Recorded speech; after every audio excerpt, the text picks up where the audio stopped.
well, I was going to double check, but I believe when I looked at them last night, that one was included in here. Our apologies. We'll come back to it. Okay.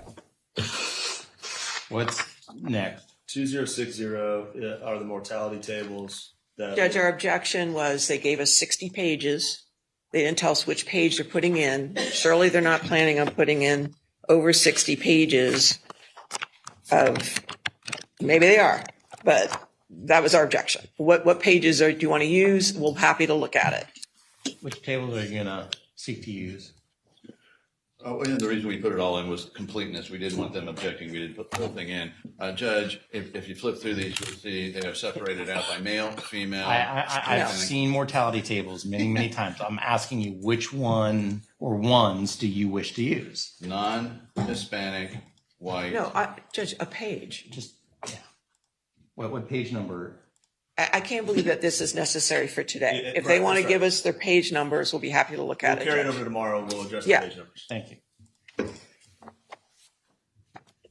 Next, Your Honor, is 2175. These are text messages produced to us between two of the involved physicians. Your Honor has seen these on several occasions before. There was a motion to eliminate filed before the last trial in which they tried to exclude these. The court ruled in our favor in that issue. Again, it's an exchange between Dr. Laura Vos and Dr. Tepa Sanchez, two of the critical care physicians that were involved with Maya's case during the admission. Okay, but what am I physically looking at right here? You're looking at the text messages as they were produced to us with the redactions. Are you on 2175? This doesn't look like a text message. This looks like a call log. 2175, page 1. Maybe a voicemail message. It's next page, Judge. There was the text message. 003. Keep going. There we go. Can you zoom in?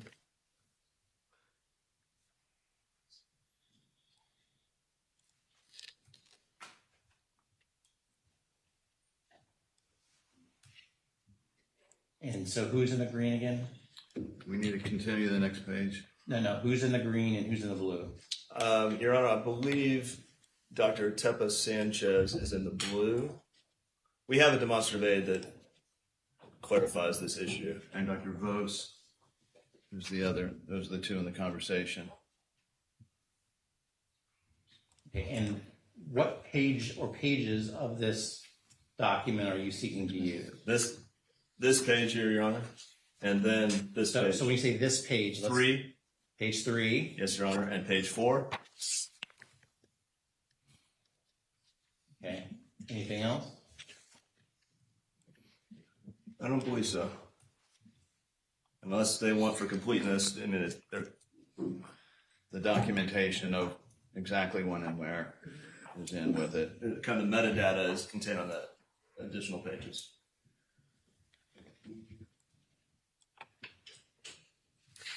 Judge, we object to page 4. These Can we go back to text 4, please? messages, first of all, have no relevance to any of the claims currently before this jury. They don't go to any of the allegations regarding any communication with the plaintiffs. There's no indication that the plaintiffs ever knew about these text messages until well into this litigation. They don't go to battery. They don't go to negligence. They don't go to breaches of standard of care. These are text messages months after either of these doctors had any contact with any of the Kowalskis. And so we object to them being admitted. We object to testimony regarding them.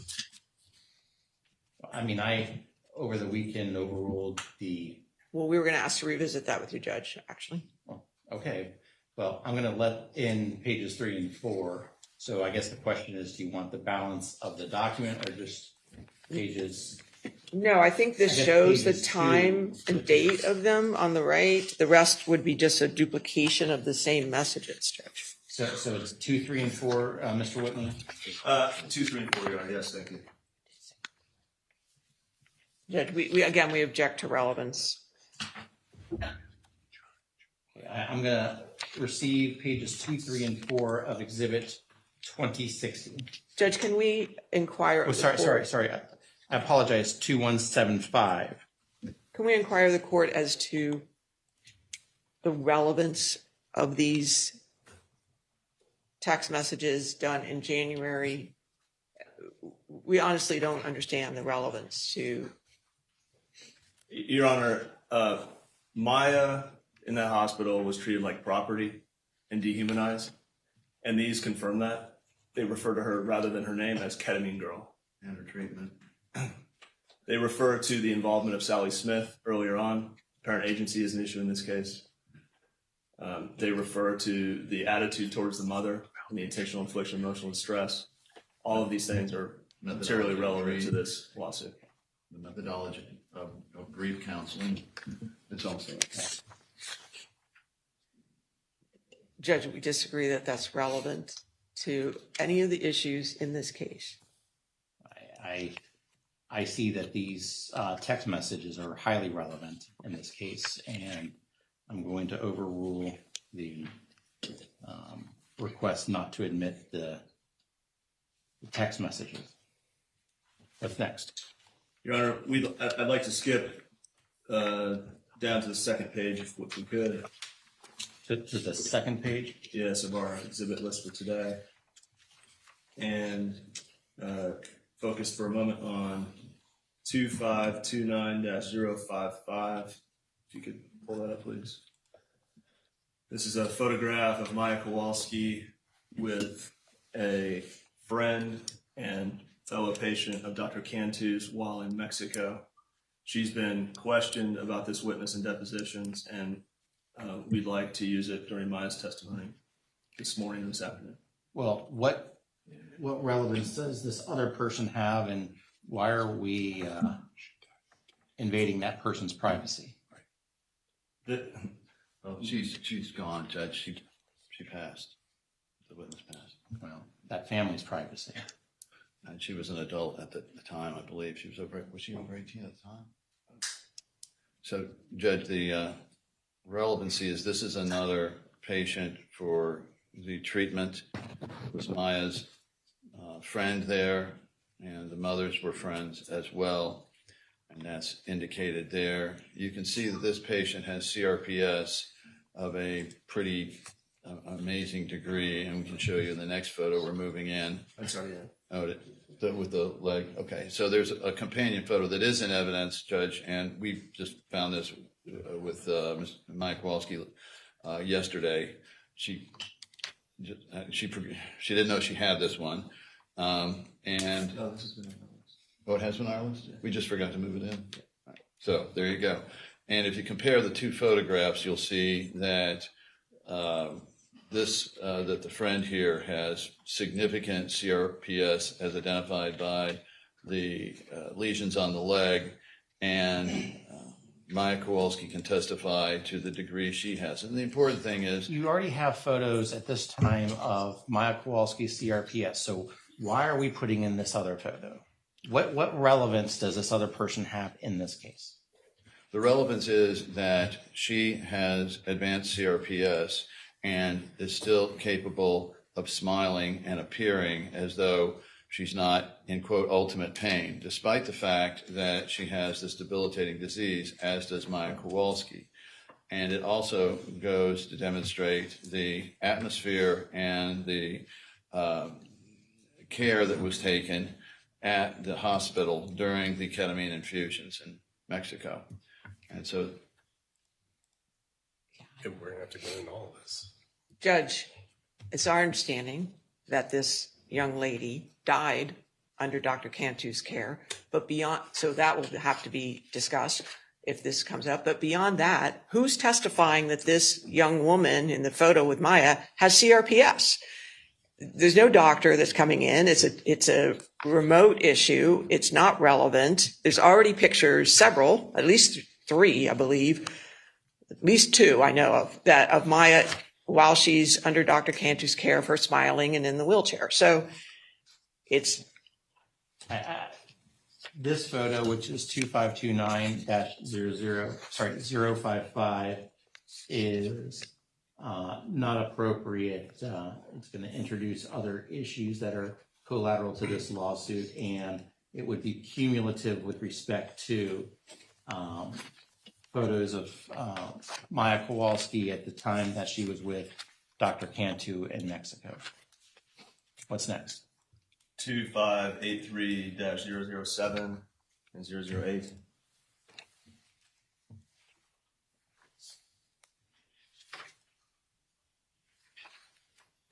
This is a birthday card written by Beata Kowalski on or around December 10th, 2016, that the Kowalskis attempted to get to Maya and was intercepted by the hospital and never delivered. And Maya can authenticate it as her mother's writing.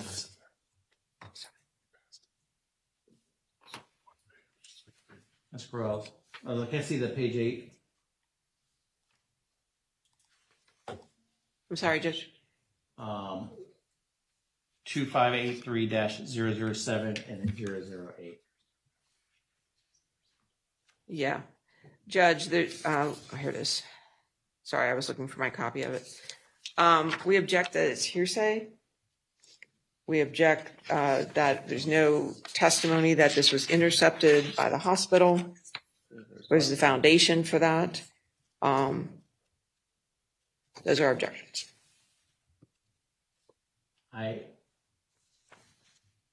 On the hearsay.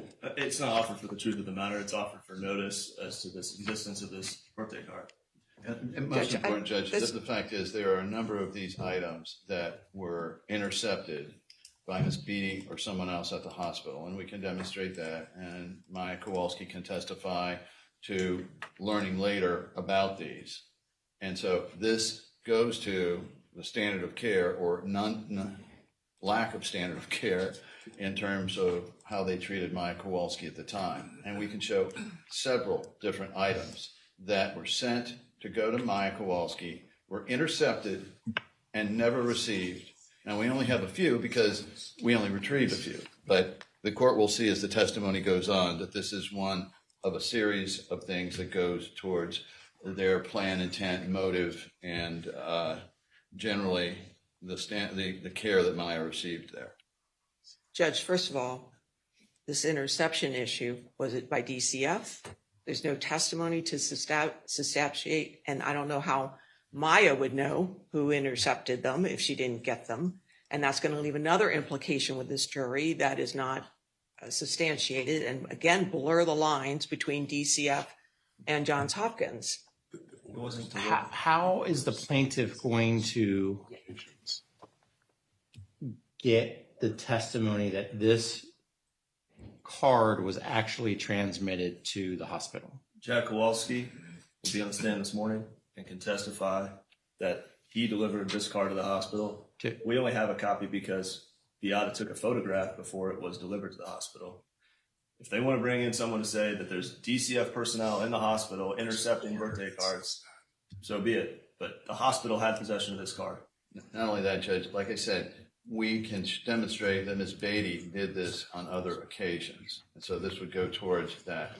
Well, how about who did Mr. Kowalski provide this card to? Just saying the hospital is probably not good enough. Who did he give it to? Coming in, I believe he had to give everything to Ms. May we? Yes. Right there. Correct. Are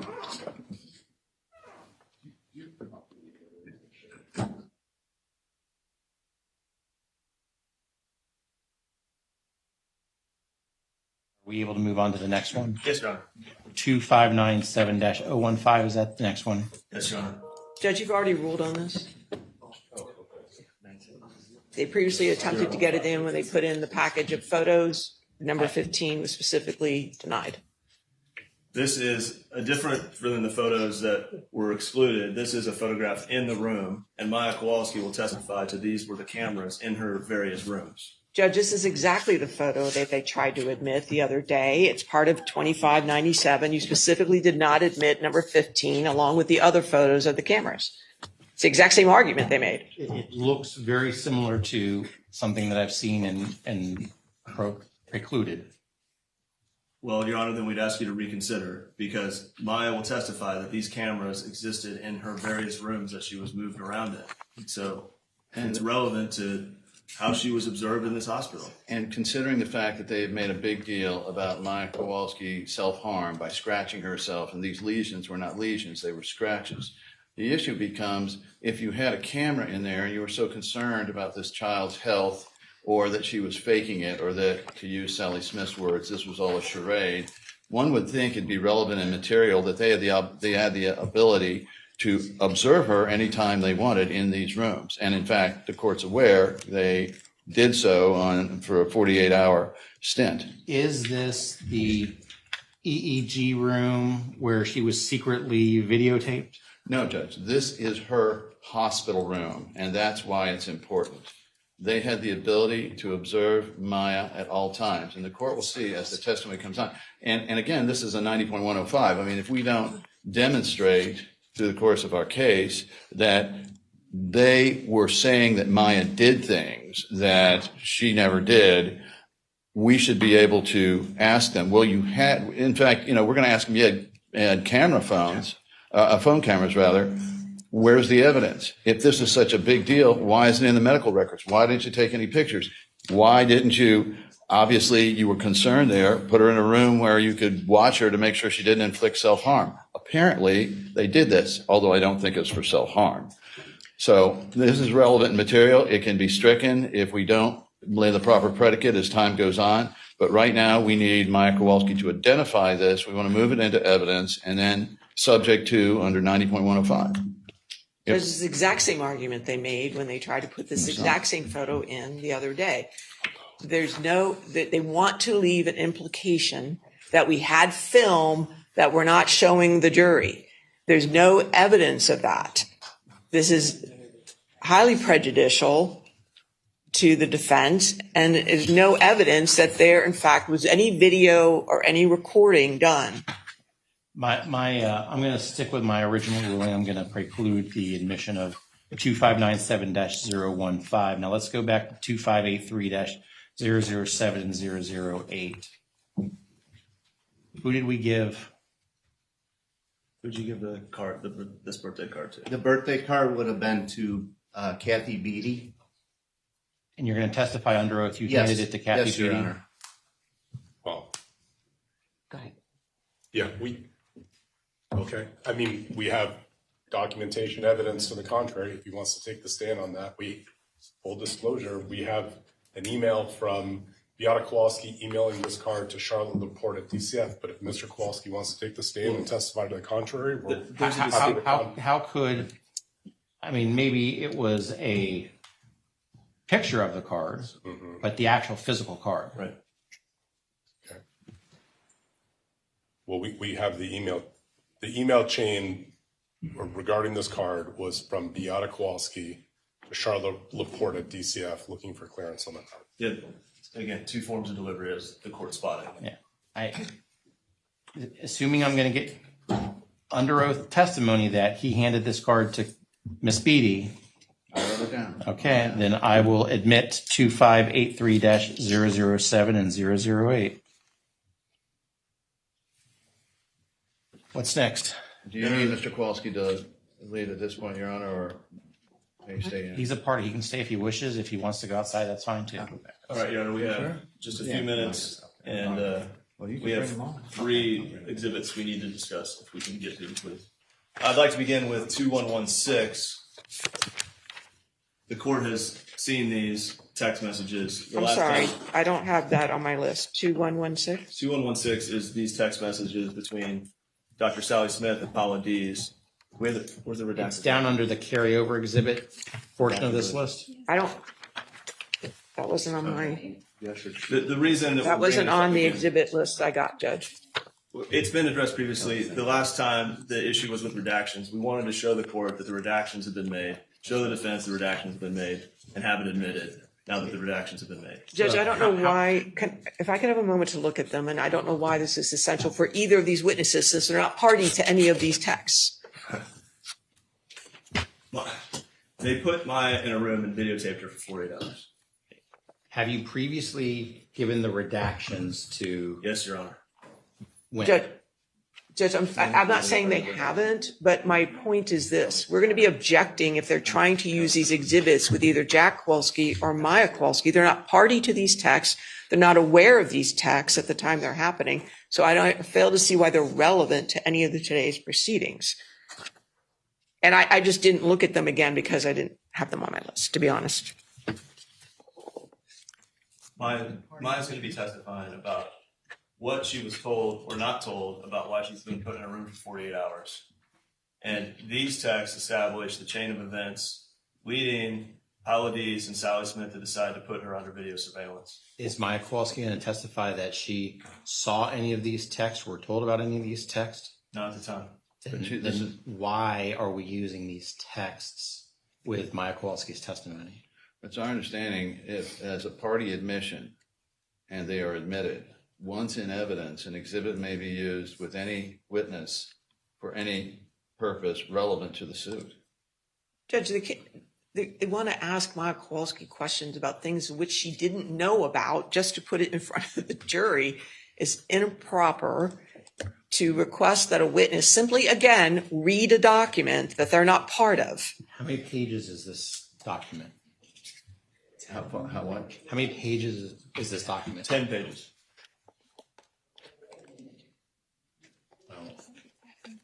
Ms. Krause, you might want to take a gander at it. And I'm just told we provided these in redacted form on October 3rd. We've also provided the demonstrative aid that we would use that is just the text messages. Judge, again, I would object to them using a demonstrative aid with this witness or Mr. Kowalski for something that they were not part of. That's not a demonstrative aid, first of all. We object to them putting up what's in evidence, and calling it a demonstrative aid doesn't make it a demonstrative aid. And secondly, neither of these witnesses have any knowledge about any of these texts until well into the litigation. So it's improper examination of the witness rather than standing up and objecting at the time, Judge, since they've forecast what they intended to do. Well, that's a little bit different than the issue of whether it should be admitted. I understand, Judge. I'm sorry. I'm looking for my copy. And 80318, I Your Honor.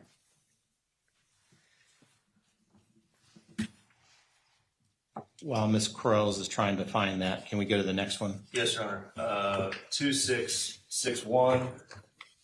It's a video, Your Honor, of Maya Kowalski in her wheelchair at home. September 2015. Go ahead.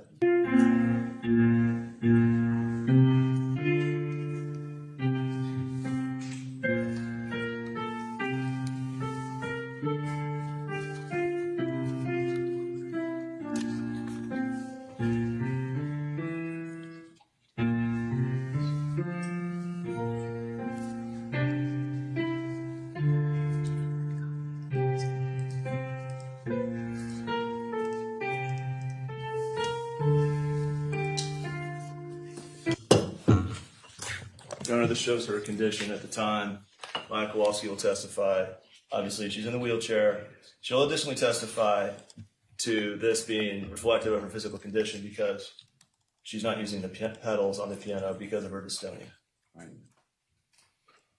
Ms. Krause or Mr. Yeah, Shapiro? that's fine. Your Honor, this is undated, but we don't see what this is probative to. They have multiple video cameras, photographs, and evidence. It's undated. It's not probative to any issue in the case. I'm going to overrule the relevance objection and admit 2661. What's next? I'm sorry, what was the date again of that exhibit, please? They contended September of 2015. Yes, I can get you the exact date. I think that's been provided previously, but I'll get it to you. Next, Your Honor, is 2666. It's October 4th, 2015 video of Maya Kowalski at home on the bathroom or kitchen floor. And it's showing the symptoms of CRPS, the involuntary spasms and the dystonia that's developing. Or your tummy, when I touch your tummy, that feels good, right?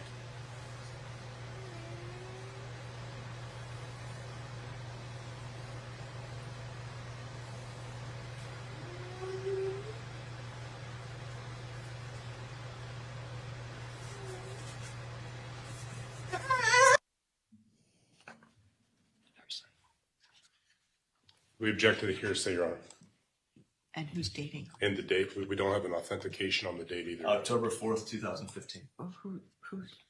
What about the Beata Kowalski's statements?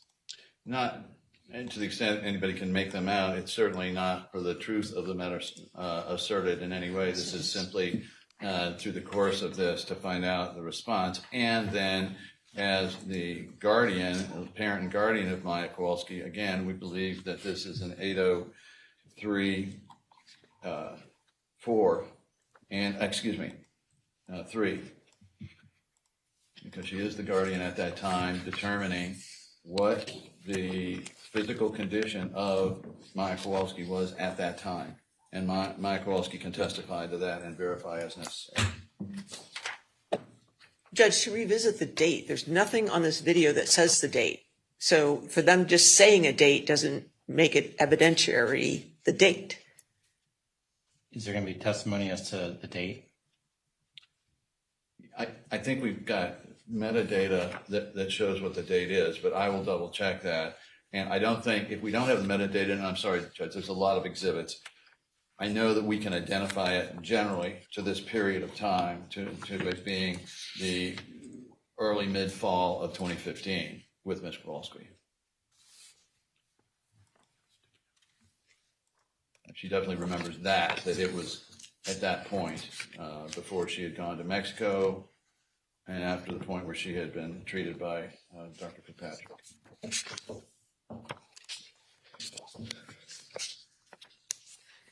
I don't believe Beata Kowalski's statements really are hearsay in the sense that they're being used to prove the truth of the matter asserted. But even if they were, it does seem that 90.803 parent 4 would apply because Beata is asking Maya about her physical condition, which then will be relayed to medical providers. So in either event, I do think it would come in. So the court will admit 2666, yes, inclusive of the audio. So that takes If we could go back to 2116. Is that the last one? That's the last one we need to Because discuss. it's past 9 o'clock at this point. Yes, Your Honor. Yeah, Judge, I've found my copy of 2116. And so we had no objection The with the 2116 comes in. redacted version.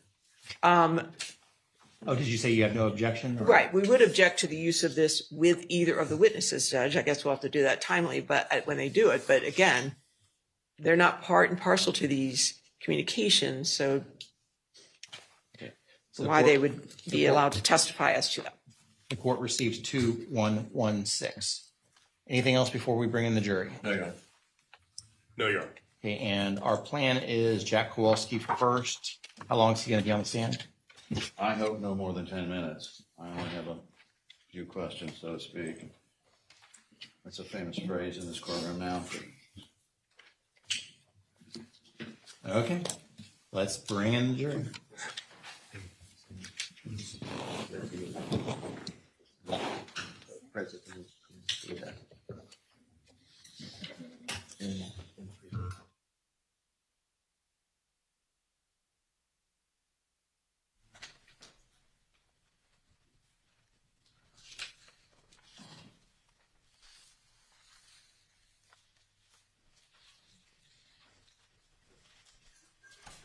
All right, juror is entering.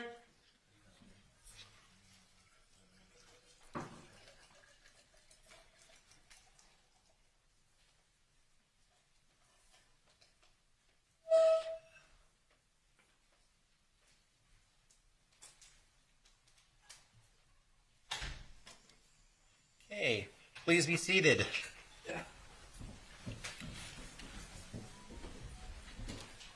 Happy Monday. Did y'all have a good weekend? Yes. Glad to hear that. I want to confirm that since you were last with us, that you did not discuss this case amongst yourselves, you did no investigation, and you received no information. Is that all correct? And has anyone approached you since the last time you were with us about this case? Okay. And have you seen any media coverage since the last time you were with us about this case? No. Okay. Mr. Anderson, your next witness, please. My name is Jack Kowalski.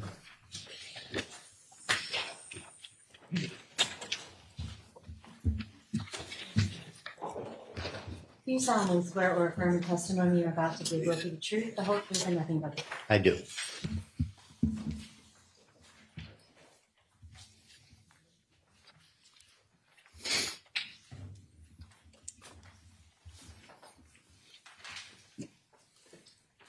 State your name for the record, please. Jack Kowalski? Mr. Kowalski, were you here this past Thursday when the deposition of Kathy Beatty was played concerning certain alleged conversations? I was.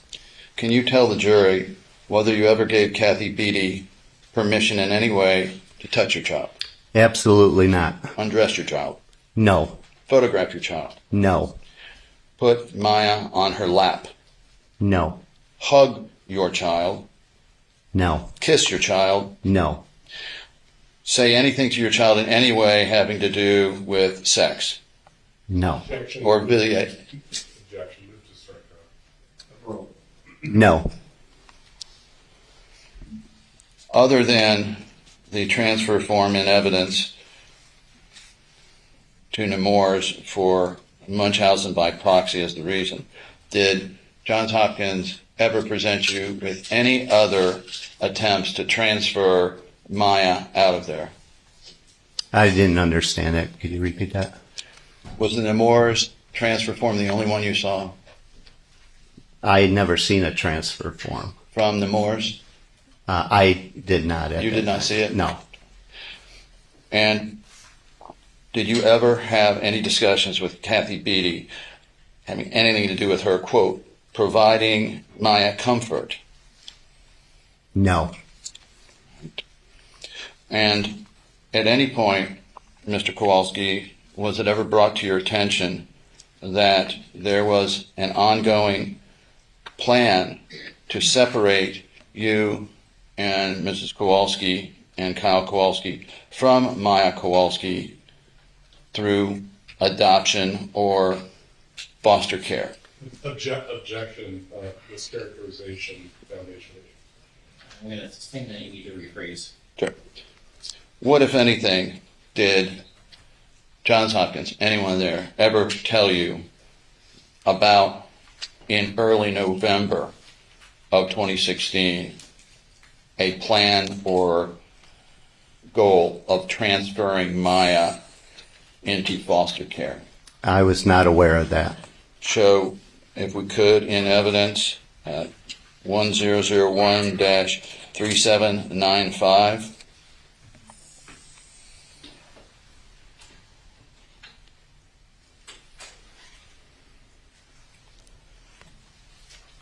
And Mr. Kowalski, will you note the date there under the psychological progress note? What is the date? It's in the middle of the page. Oh, in the middle, I'm sorry. 11/2 of 2016. So how long then after your admission, or Maya's admission, on October 7th of 2016 was this memo? How many weeks? No, that's almost a month. Pretty close to it. Can we see the next page? 3796. We can enlarge. There at the top, if you'd please review what has been marked into evidence.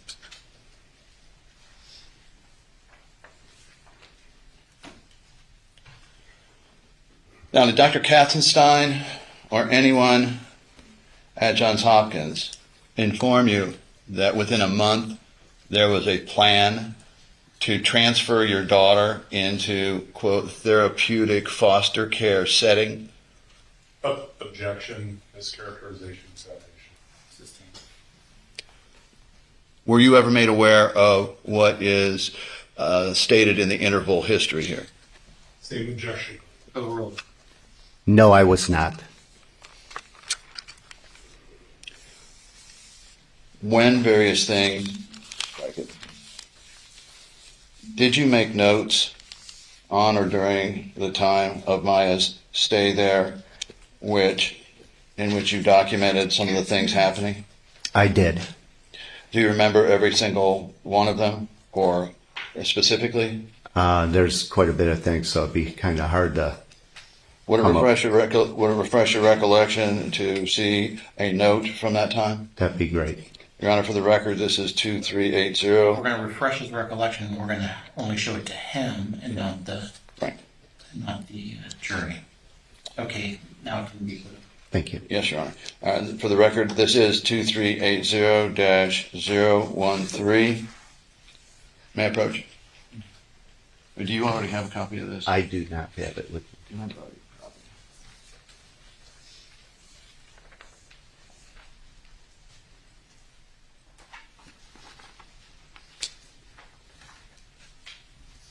Can you take it down for a second? Is this an evidence? No, Your Honor, this is simply to refresh. This is marked for ID. Mr. Reyes, for whatever, I guess, how you two have split this up, I just saw it up on the gallery TV and I have turned that off. So I'm going to need you to switch over to your table left and then run it that way. I'm sorry, we'll have to reset it. I can't have it go up to the gallery monitor.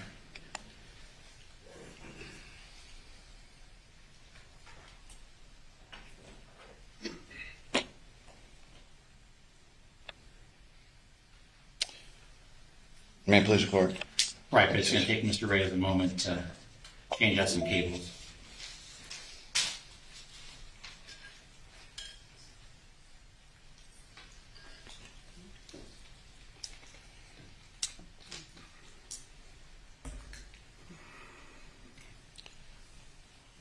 May I please record? I continue.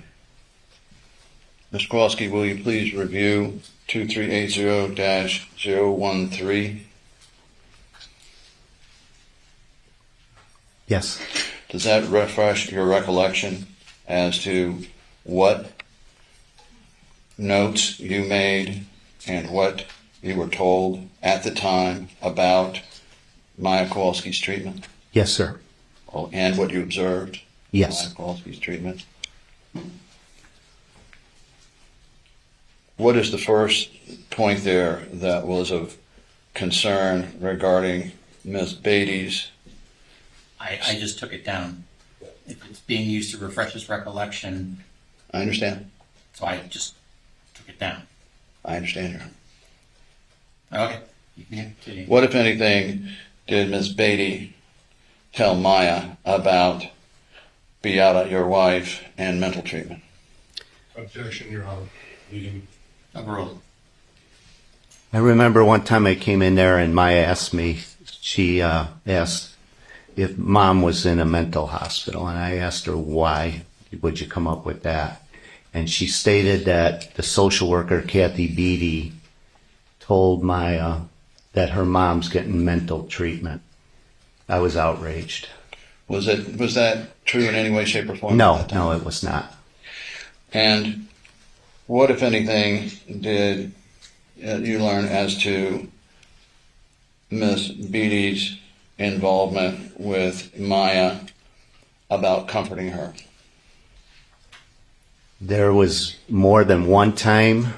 She states that, Maya, when I say she, Maya stated that Kathy Beatty would place Maya on her lap, stroke her hair. There was a time she said, "I know I'm not your mother, but I can be." She kissed her on the cheek. Maya was not acceptable of having that done.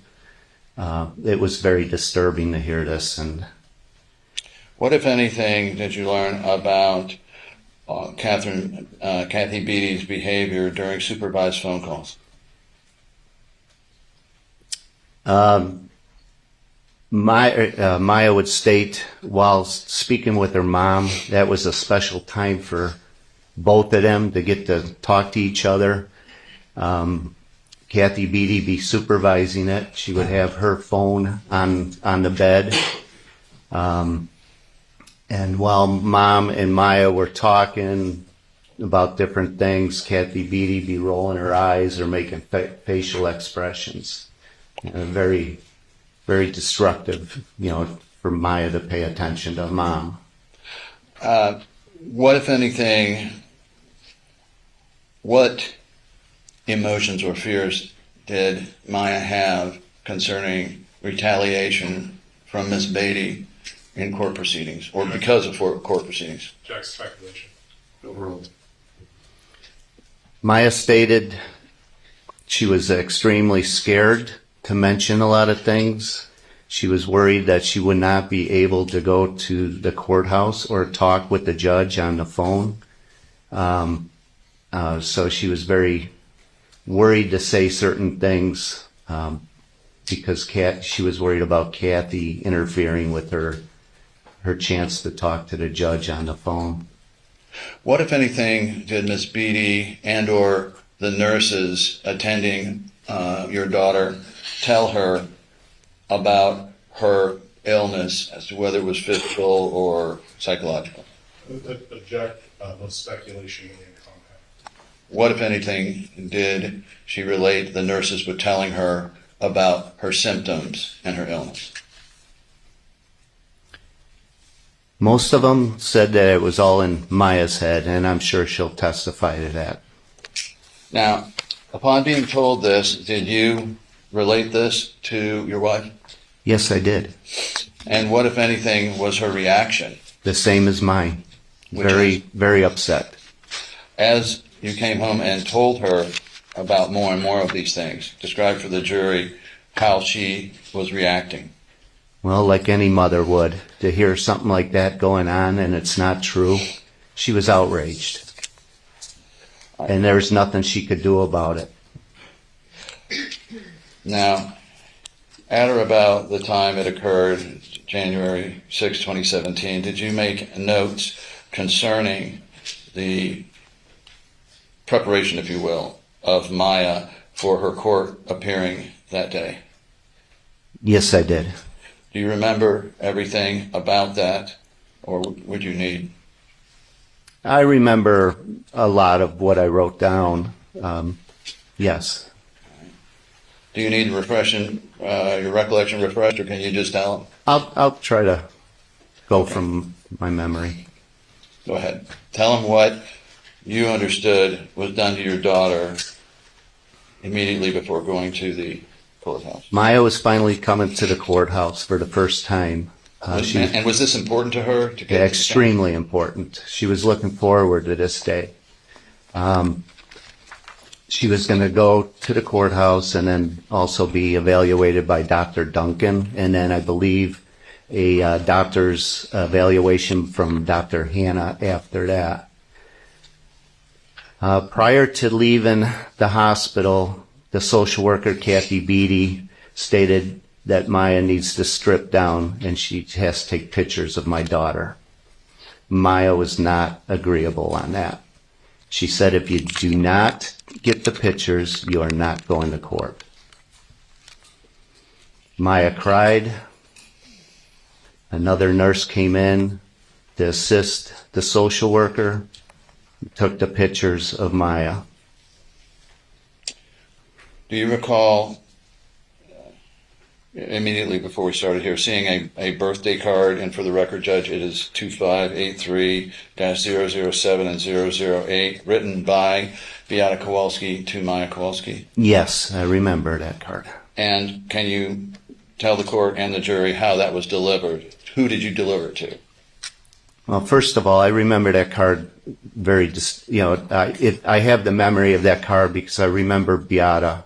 She put lipstick on her lips and she kissed the card to put the lip her lip marks on the card for her. I did bring that card. At that time, I brought it to Kathy Beatty. Prior to that, all the stuff went to the CPS or whoever it was. But at that time, that's later on, Kathy Beatty was doing the scheduling for the visitations and that.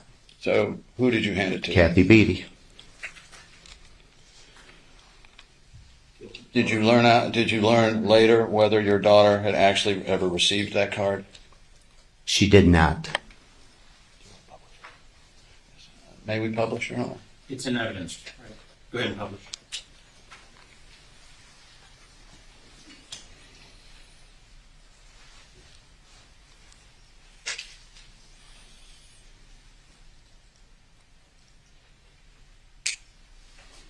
Like I said, I remember her kissing this card.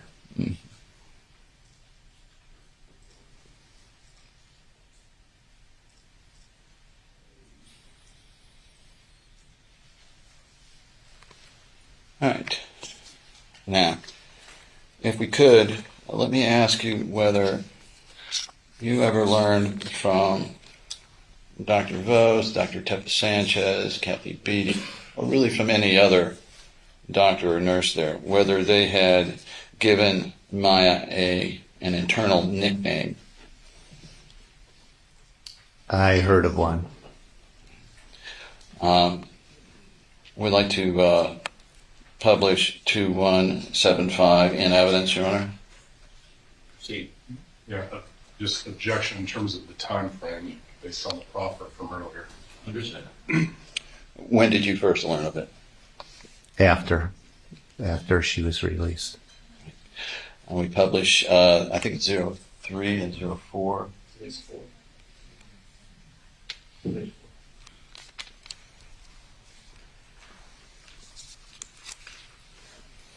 All right.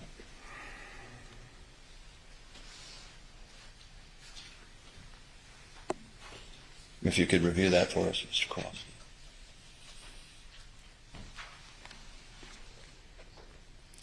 Very top one. Mm-hmm. Ketamine girl.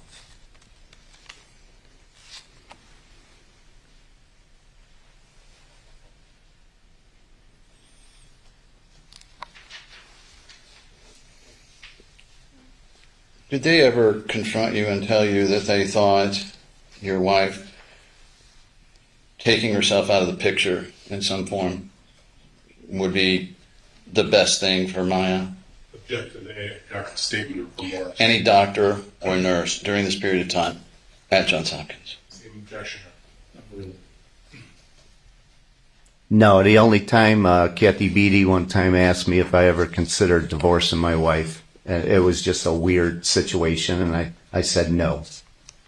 And I said, why would you ask that? And she walked away. Were you aware that Ms. Bose had another mother do the same thing, apparently commit suicide in this situation? Objection, foundation, speculation. Sustained.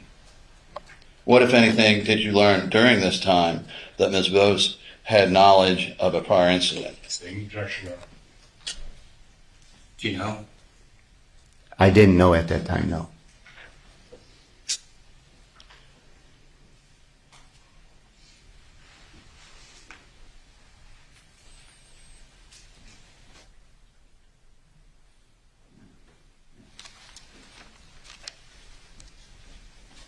And Beata taking her own life, was this the right thing for Maya? It states there. There's no right thing. There's no. But the basis of this conversation was never conveyed to you? No.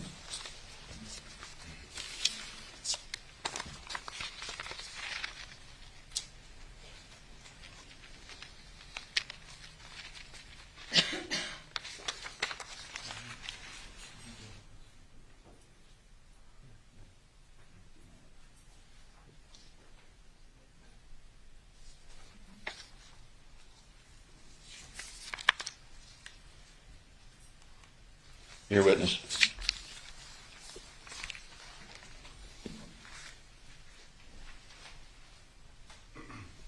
Hey, good morning, Mr. Kowalski. Good morning. Just to make sure I understand your testimony about the transfer, your testimony is that you never saw the transfer forms? I did not.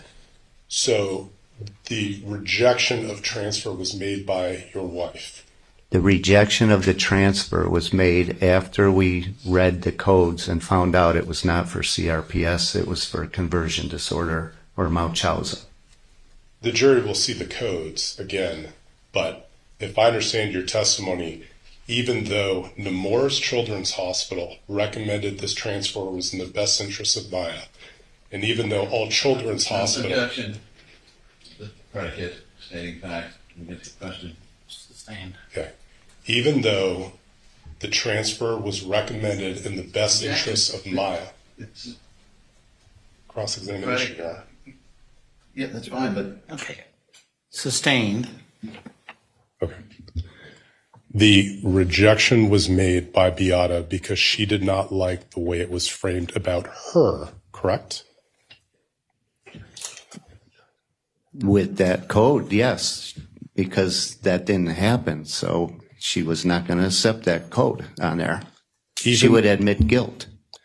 She was not asked to sign a statement of guilt, Mr. Kowalski, was she? If you sign that form and that's on there, you're agreeing with that diagnosis, with that code on there. So no, she would not agree on that. Even though the transfer was recommended as medically necessary for Maya, correct? Sustained. Okay. Well, let me ask you about the questions about medical foster. You were aware that that was a DCF consideration being made, correct? I did not know about that. Okay.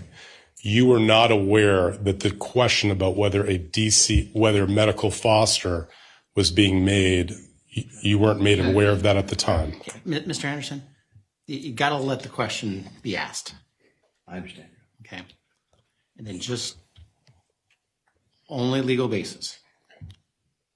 Mr. Shapiro, what's your question? Okay. Did your lawyers ever discuss with you whether a DCF recommended medical foster was being contemplated?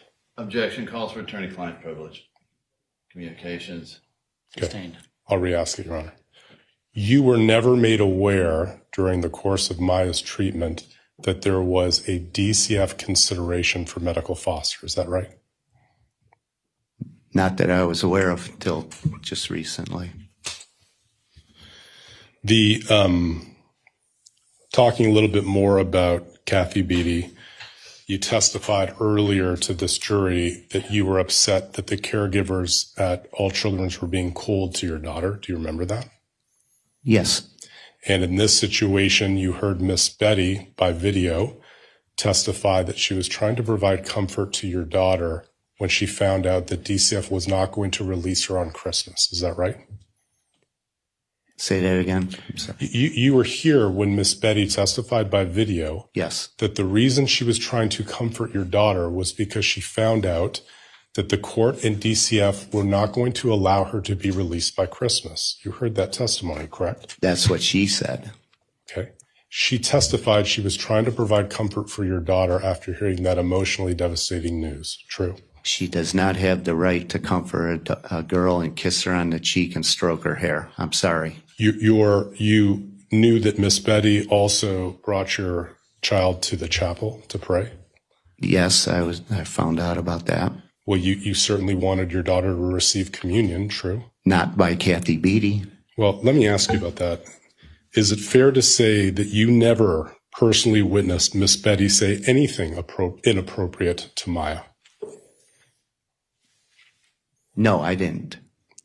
I'm correct. You never witnessed Miss Betty say anything inappropriate to Maya, correct? I never witnessed, no. Okay. The supervision of the phone calls that you spoke about earlier, you agreed, do you not, that your wife, Beata, was making statements about Maya's medical care that were not in Maya's best interests, true? Objection. Legal basis. Assume facts not in evidence and assumes those facts. Overruled. Say that question again. Sure. During the period of time where your wife was calling Maya, she was calling and demanding medical treatments, and you yourself did not agree with your wife doing that, correct? Not all the time, and my wife had the right to question medical. We still had our parent rights. You actually told your wife to knock it off That was after I was told to leave the hospital. Mr. Kowalski, my question to you, yes or no, you had told your wife to knock it off when she was calling the hospital. Let me finish where that was, because you're taking it and putting it somewhere else.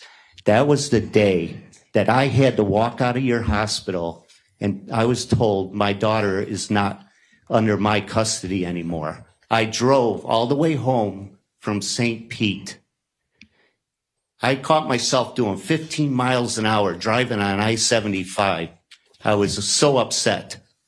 And when I got home, my wife was on the phone talking to the nurse at the hospital. And that's why I told her to knock it off.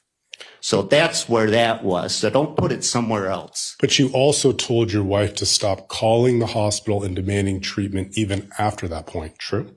That was during that time. That was that recording. With regard to the photographs, Mr. Kowalski, you did not find out about those photographs until after Beata passed away, true? That I didn't see the photographs. That's true. Okay. And Beata didn't see the photographs either before she passed away, No. did she? You were unaware of the photographs at the time Beata passed away, true? Say that question again. I'm sorry. You were unaware of the photographs before Beata passed away. I believe that's true. One moment, Your Honor.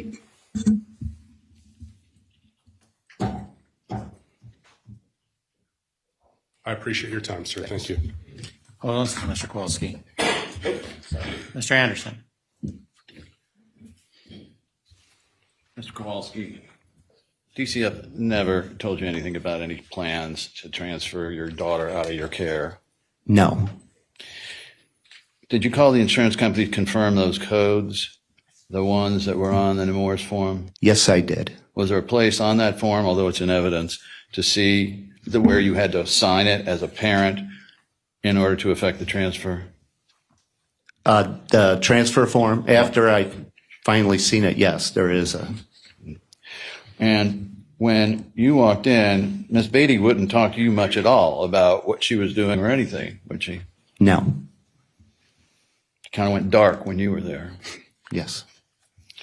And so during this period of time when you had your daughter taken from you in this first week without any authority whatsoever, what was the stress level between you and your wife? What would you imagine? It was extremely high. And during this period of time, can you tell the jury whether you and Beata maintained, by court order, the right to participate and direct Maya's health care? That is correct. If we could bring up Trial Exhibit 2003-001, the All Children's Health System Summary of Patients' Bill of Rights. And I'll focus you down to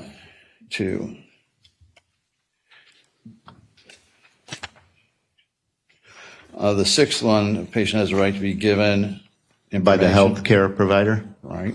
Mm-hmm.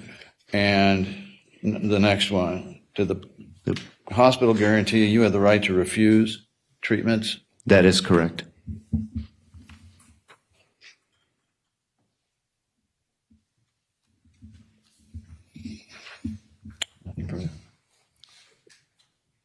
Anything further, Mr. Shapiro? Just two questions, Your Honor. If we could put back up that trial exhibit 2003-001.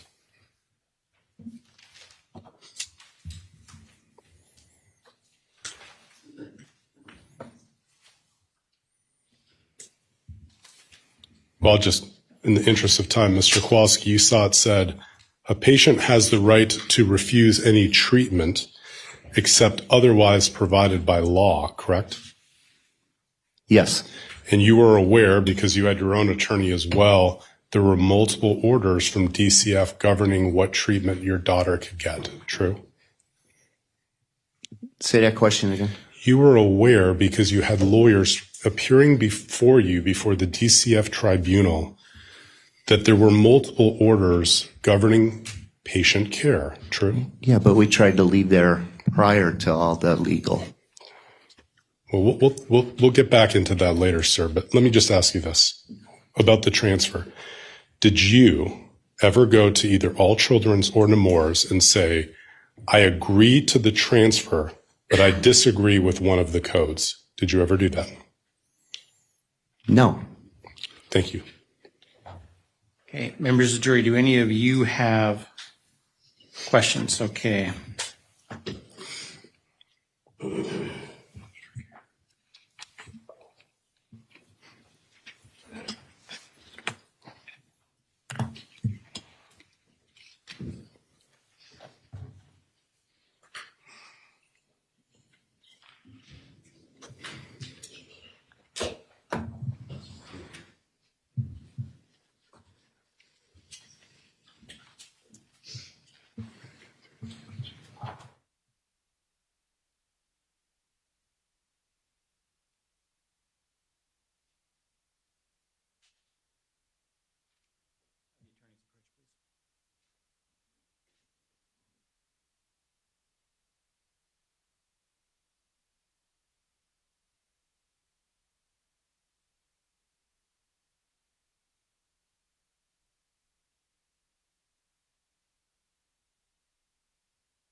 Mr. Kowalski, the jury has a question. You said you did not see the photos we were just discussing. Did you have the opportunity to hear about them, perhaps from Maya, as an example? At that time, before I seen them, yes, I was advised around that rate shortly after that, yes. Anything further from the plaintiff? No, Your Honor, the witnesses, may the witness not be excused, but. Nothing further. Okay, you may step down. Thank you, Your Honor.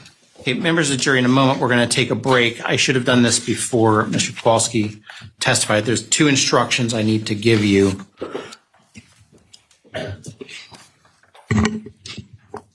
I'll give you these 2 instructions and then we'll take a short break. On Friday, September 29th, 2023, you heard the testimony of Mrs. Meg Boland. She is the woman who testified by Zoom from North Carolina. During her testimony, a Facebook text message that she received on November 17, 2016 from Beata Kowalski was introduced into evidence. That text message was introduced as evidence of Beata Kowalski's state of mind on November 17, 2016. The text message was not introduced as proof of any of the factual statements or opinions that Beata Kowalski made in that text message. In your deliberations at the end of this case, you should consider this text message only as evidence of Beata Kowalski's state of mind at that time. So that's the first one. The second instruction. During the testimony of Dr. Hinchke, there was evidence presented that Ms. Kowalski has experienced stress related to this current lawsuit. Although I have determined that this evidence is relevant to the issues in this case that you will be instructed on later, any stress that a party to a lawsuit experiences because of their involvement in a lawsuit is not a matter for which damages are recoverable in that lawsuit. Okay, with that, members of the jury, we're going to take a short break. Let's try to keep it to 10 minutes. Do not discuss this case amongst yourselves. Do not do any investigation and receive no information. And we'll see you in about 10 minutes. All rise. Your exit.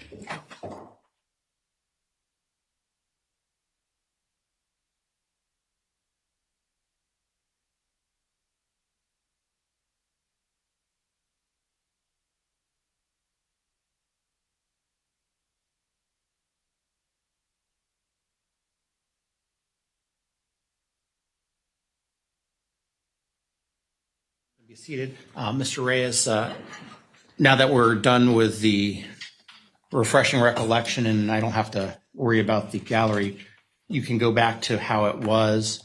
Are there any issues we need to address prior to us taking a break? Nothing plaintiffs. Not from the defense. Okay, let's try to keep this to 10 minutes at the max. Thank you very much. We'll be in recess for 10 minutes.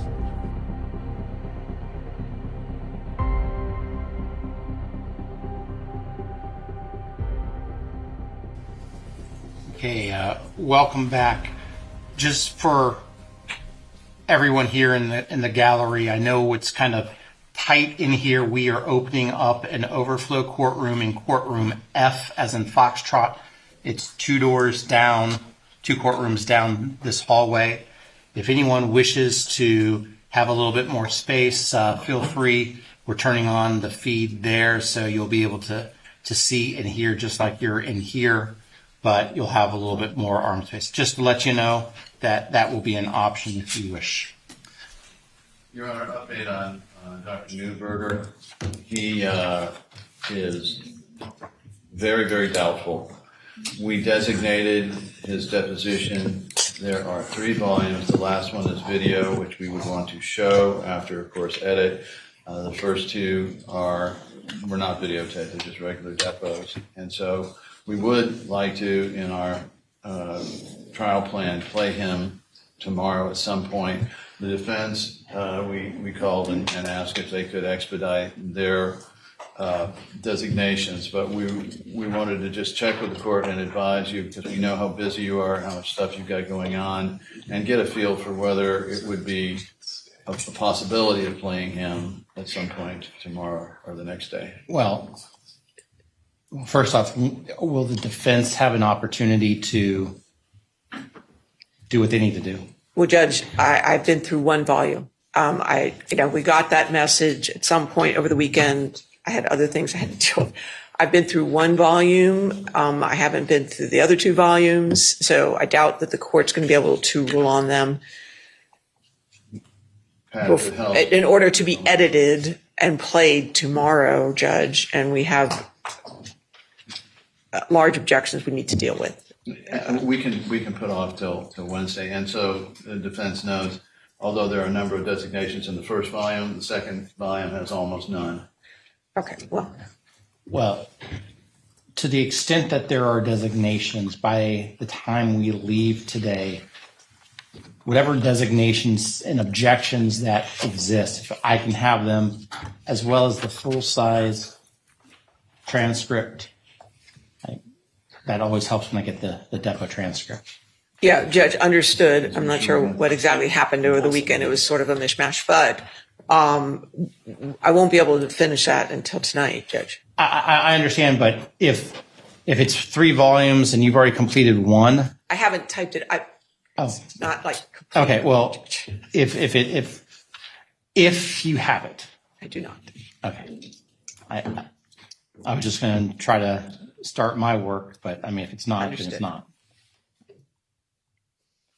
Okay, anything else?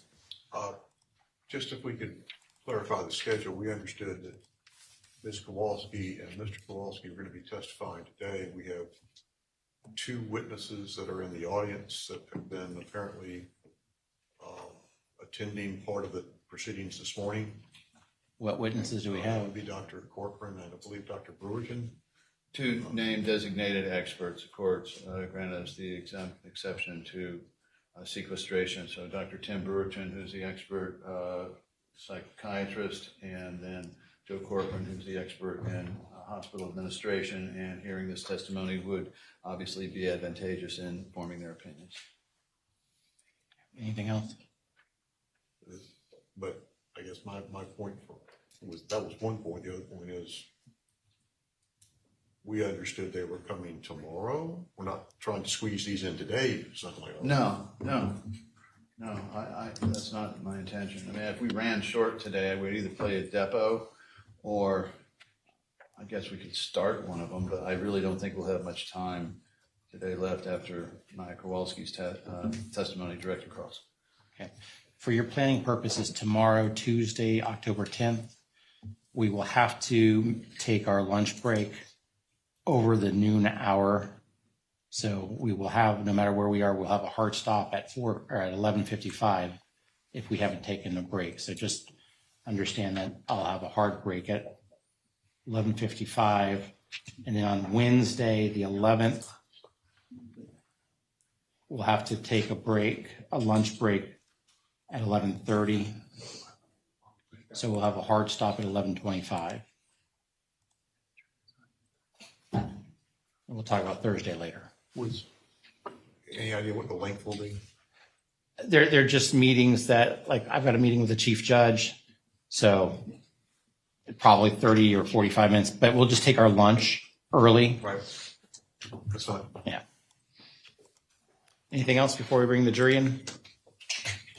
We are still trying to work it so that we will finish Friday afternoon, Judge. It just depends on how long it takes to get the witnesses we've informed them about into evidence. And of course, Dr. Newberger, which is why, and I would have obviously done designations earlier, but I was hopeful he would testify live. Nothing from the defense, Your Honor. Okay, well, we're starting to pass over that time of being ahead to being behind, so let's do what we can to try to keep up. Okay, let's bring in the jury.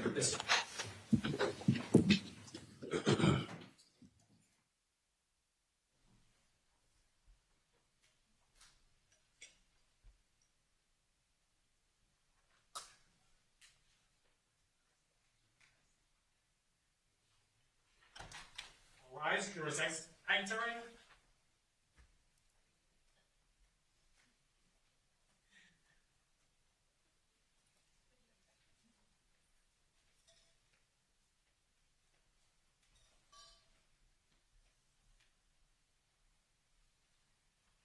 Okay, please be seated. So I hear with that announcement, Deputy Coley is trying to keep you on your toes. I want to confirm while you're away, you did not discuss this case amongst yourselves. You did no investigation and you received no information. Is that all correct? Have you been approached by anyone since we last saw each other? And have you seen any media coverage? Okay. Mr. Anderson, your next witness, sir. Plaintiff's call Maya Kowalski.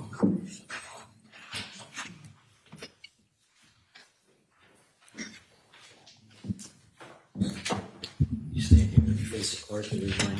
Do you solemnly swear or affirm that testimony you're about to give will be the truth, and nothing but the truth? I do.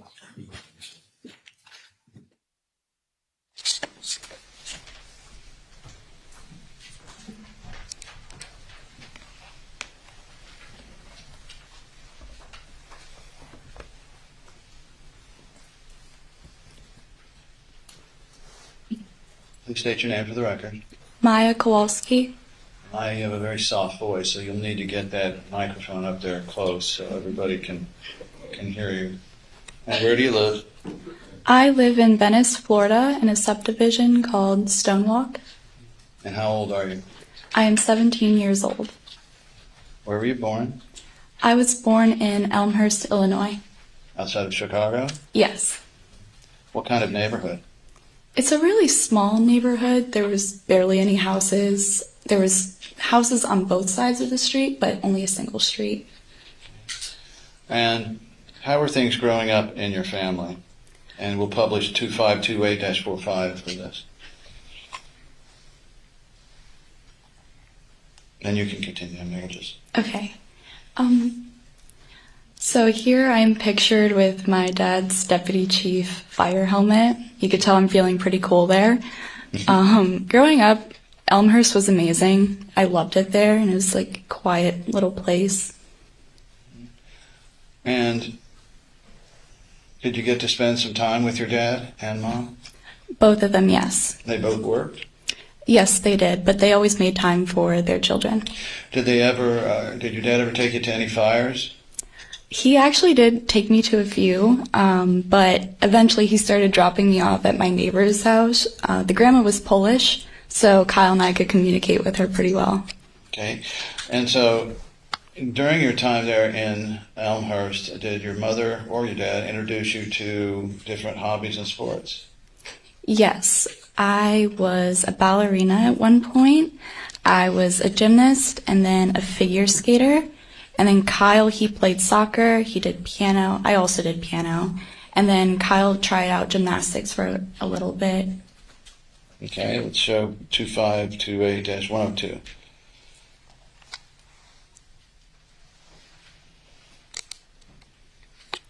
This is your mom and you ice skating. Was she your Yes. instructor at first?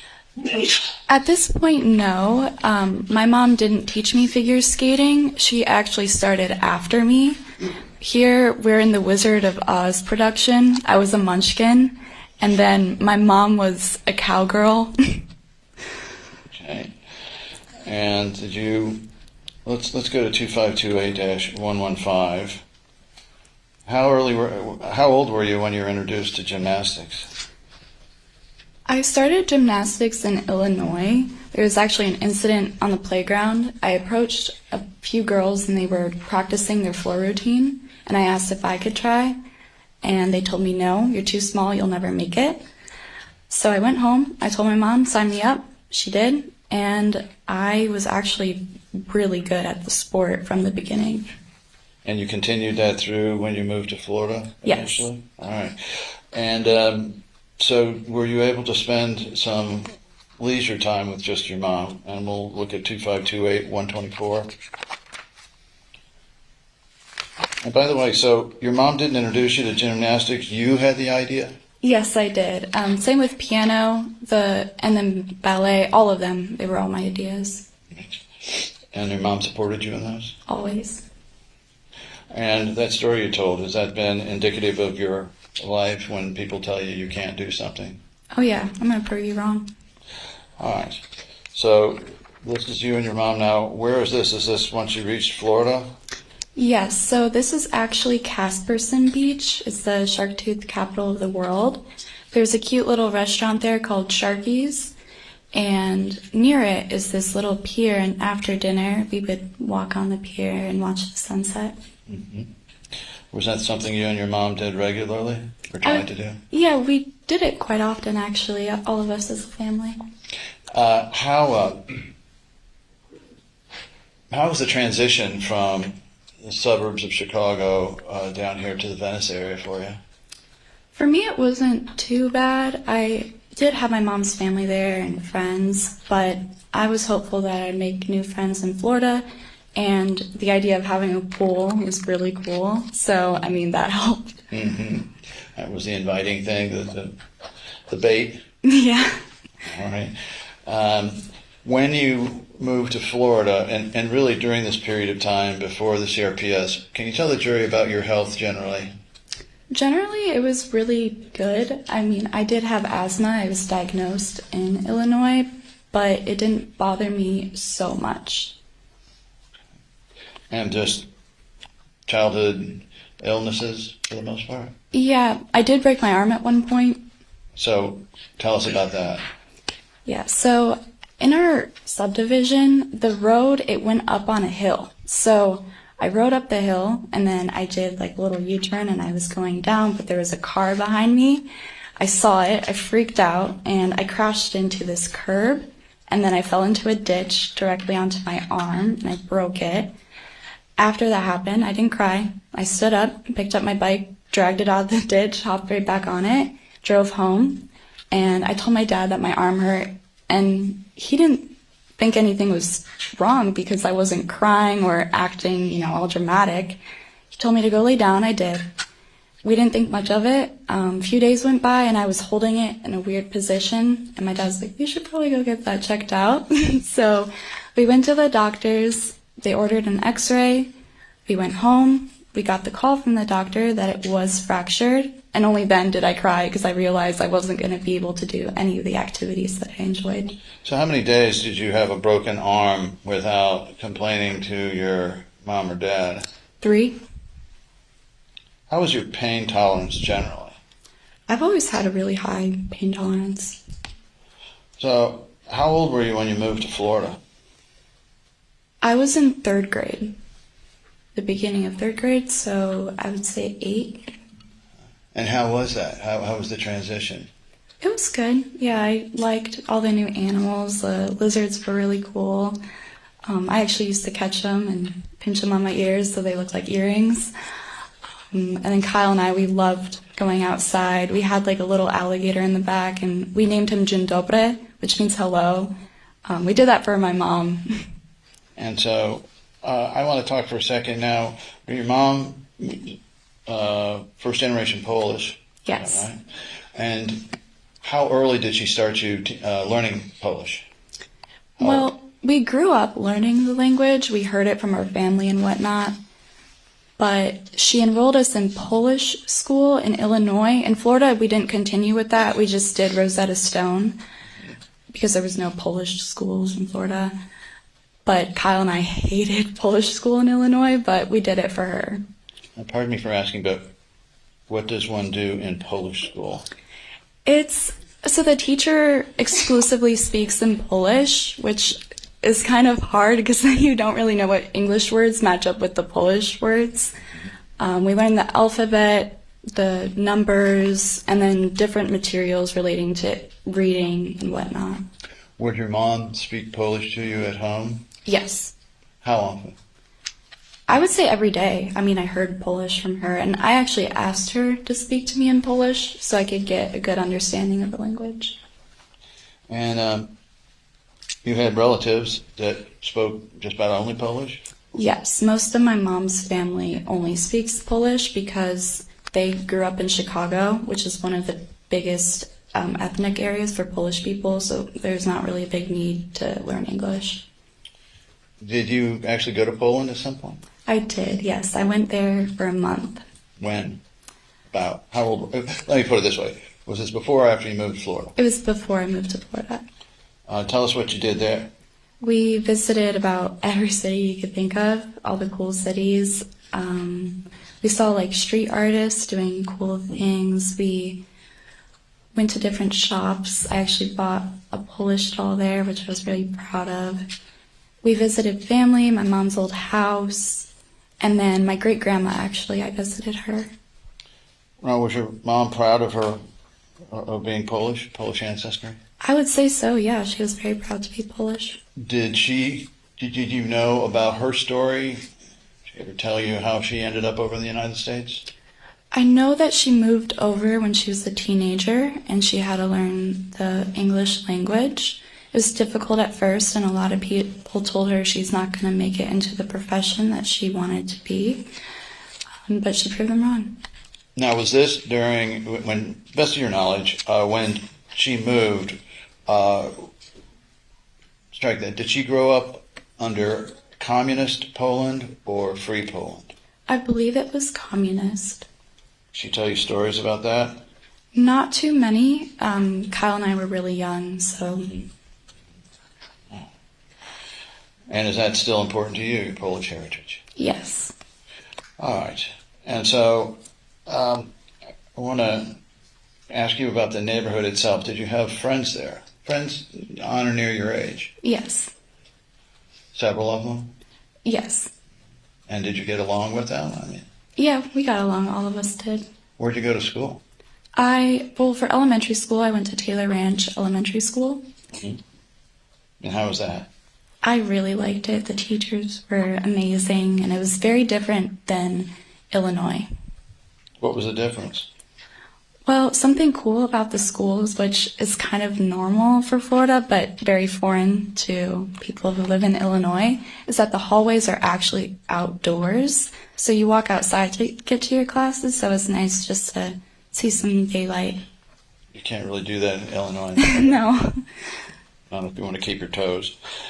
All right. So did you generally do well in strike? How did you do in school over this period of time, having moved to Florida? I was a straight A student. And you liked your teachers? Yes, I loved them. All right. So let's jump ahead then. What grade did you start at once you moved to Florida? It was third grade. Third grade. So you completed second grade in Illinois. In Illinois, so it's third. And I actually did a week of third grade in Illinois as well. But I did the remainder in Florida. I was going to ask you. So Yeah. they come down and visit you every once in a while. Some of my friends, yes. Now, by this point, was your dad still in the fire department, or had he retired after all those years? When we moved to Florida, my dad had retired. And what did he want to do with his career, if you know? Once he retired, Yes. I think he just wanted to take care of us, spend more time. Did he have any dreams or aspirations, to the best of your knowledge, about working for FEMA or something else similar to what he had done in the fire department? I've heard of that, but again, I was really young, so I didn't really know his career plans. Well, let's jump then to July 3rd and July 4th of 2015. Now, how old would you have been then? So it would be... I would... 2015? All right, yeah. So this will be... you've been in Florida, I think, yeah. You moved in 2014, so this would be 1 year after you moved. I was 9 then. And then we can show 2528129. Now, what's happening here, although the jury, I think, has seen this? Yeah, so my subdivision, we're really close, and the adults of the neighborhood, they organize special things for the holidays, and one of the biggest ones is the 4th of July parade. Everyone is welcome to hop on their bikes and ride around our circle. We just celebrate, and then afterwards we usually eat food. Were you able to ride that bike well, or do you have any physical injuries at this point? I know I had an injury to my ankle, but again, I was always pushing through, so here I don't really look like anything's wrong, but I hurt my ankle. How soon before this was it that you hurt? Was this like a month before, a week before, a day before? I'm going to be honest, I'm not sure, but I know that it was pretty close. I just don't know for sure if it was like weeks or days. Well, how bad was it? Was it a sprain, a break? I believe it was just a sprain. Did you get any medical care for it at that time? Do you know? I don't think so, no. Did you even tell your folks? Is the question. Yes, I did. My mom had wrapped it and everything. Oh. But by the time of this photo, 2528129, it looks like you can pedal the bike. Yes. Well, and that's your brother next to you. Yes. And he got rid of that beard eventually. Yeah. All right. So what happened? Tell the jury what happened over that 4th of July weekend that changed your life. I had a severe asthma attack, and it was one of the worst asthma attacks I've ever had. I was taken to Johns Hopkins All Children's Hospital, and I think I stayed there for a couple of days, if I'm not mistaken. Well, on the day that it happened, did they take you to the ER someplace else? Doctor's hospital? Yes, my bad. All right. So if it happened on the 4th, then was it a matter of a couple, 3 days before you went to Johns Hopkins? Could you repeat that? Sorry. Sure. About how many days after you were treated at doctors, and after you had this asthma attack, did you go to Johns Hopkins? I don't know the number of days. All I know, I wasn't feeling well. Okay. Well, let me show you 2529-5, and I'll represent that that was taken on or about the 7th or 8th. Actually, it's got it down there. The yeah, 7th. The 7th. All right, what's going on here? I am in a bed at Johns Hopkins All Children's Hospital. All right, and did you walk in to Johns Hopkins on this? I believe I was able to walk in on this day, but when I left, I was having extreme complications with walking to the point where I had to be wheeled out in a wheelchair. Well, the jury needs to know how this came on. You just wake up one morning and bang, you were in extreme pain, or how did it start? It wasn't like that. It was pretty gradual, but not in the sense that it took like 3 months until I had excruciating pain. It was day by day I noticed that there was a pain in my right leg that was just getting worse and worse. So it started in your right leg? Yes. And did it stay in your right leg or move? Unfortunately, it did move because I wasn't diagnosed for quite some time. Did it move or start moving during this stay or after? In other words, during this was it just in your right foot and leg at this point? At this point, no. It had traveled to the left leg as well. So about how long did that take for it to? It would have been 3 days then. And so they give you something. I know you were very young. Do you remember much about this stay? I'm sorry, I don't. Well, they'll have those records. All right. So after this, now, did you go home or did you go to another hospital from there? Well, after this stay, I know I went home, but then I was at one point transferred to another hospital. Was that the one back up in Illinois? You know if you went back to Johns Hopkins for a visit before you went to Lurie's or not? I know I had been to Johns Hopkins a few times, but I don't. It's really hard for me to remember. I was 10. Every hospital was the same to me at that point. Yeah, and the jury has the records. All right, so let's publish 252919 and tell us what's going on here. This is after I got off the plane that I landed in Illinois. My dad had some of his old firefighter friends pick me up off the plane and transfer me in an ambulance. And then the chief, I believe, went to baggage claim and got my mom and I's luggage. So his old firefighter buddies helped out. Yeah. Mm-hmm. Now, looking at this photo here, it doesn't look like you're having much fun. I hate to put words in your mouth. But do you recall any of this? I remember it was a very difficult plane ride. I mean, I was trying to be respectful to all the passengers, but when you're in pain, it's just so hard to stay quiet. All right. Well, by this point then, about how... this is what, a few weeks or a month after the onset? Yes. What happened with the pain? Did it stay the same? Did it decrease? Did it increase? It had increased. And where did it increase to physically? Were there any new places or the same? There was new places. At this point, it was at my midsection, and it was, I don't know for certain, but I know it did transfer to my arms at some point. I just don't know the specific date. When you say now midsection, explain a little bit more. Are you talking about your tummy or your abdomen? Where? Yes, I'm talking about my stomach. At this point, had you started to have problems with any digestion or going to the bathroom? Or was that later? Yes, I had constipation issues, and we later found out that it corresponded to my diagnosis of CRPS. And what happens there with those going to the bathroom issues? Do you mean like how CRPS is connected to it, or just... Just physically, how did it manifest? What was the problem there for you? I was just constipated, and when Miralax didn't work, we had to go to the hospital. So did this start right off the bat once you had the pain in the midsection? Yes. Yeah, I did have constipation. Was it fairly consistent throughout your various stays at Johns Hopkins? You had the problem in the midsection where you'd get stopped up? Yes. All right. So do you recall what they did for you there at Lurie's?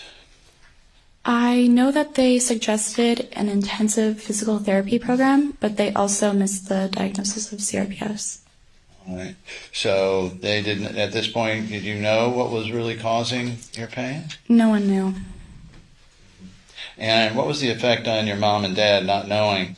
Here you are a month or so after it manifested, it came on. How did it affect them? Well, my parents were extremely worried, and in turn that made me more anxious because as a kid you look up to your parents for the answers. And then when they look up to the doctors for the answers and they don't even have them, you're just so unbelievably anxious. So you came back home then, I guess? Yes. And did you go to another hospital after that? Yes, my parents had taken the suggestion from the Illinois hospital, and we went to an intensive physical therapy program at Tampa General.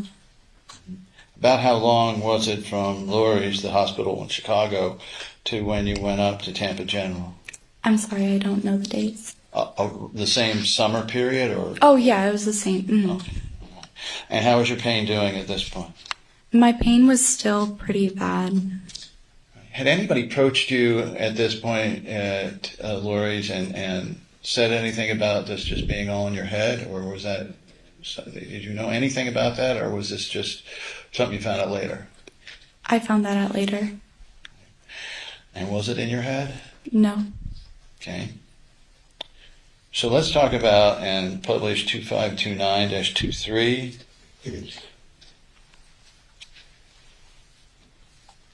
Okay, and where is this? This is in the PT room at Tampa General Hospital. And what are they having you do there? This is a machine that is intended to strengthen your arm muscles. Okay. How many hours of PT were you doing a day there at this time, if you recall? I don't know the number of hours, but I remember Marissa, the physical therapist, because it's an intensive program, the PT, I believe, was like 2 to 3 times a day. And what did they tell you about why you had to do the PT? Well, none of the doctors knew what was wrong with me at the time, so they just assumed that strengthening my muscles would maybe help get me to walking again. Mm-hmm. All right. Now, the space you're making here, does that fairly and accurately represent you in pain? Yes, I'm trying to smile here, but unfortunately I was still experiencing a lot of pain. Well, had it traveled up to your legs? To your arms at this point? Or At this point, yes.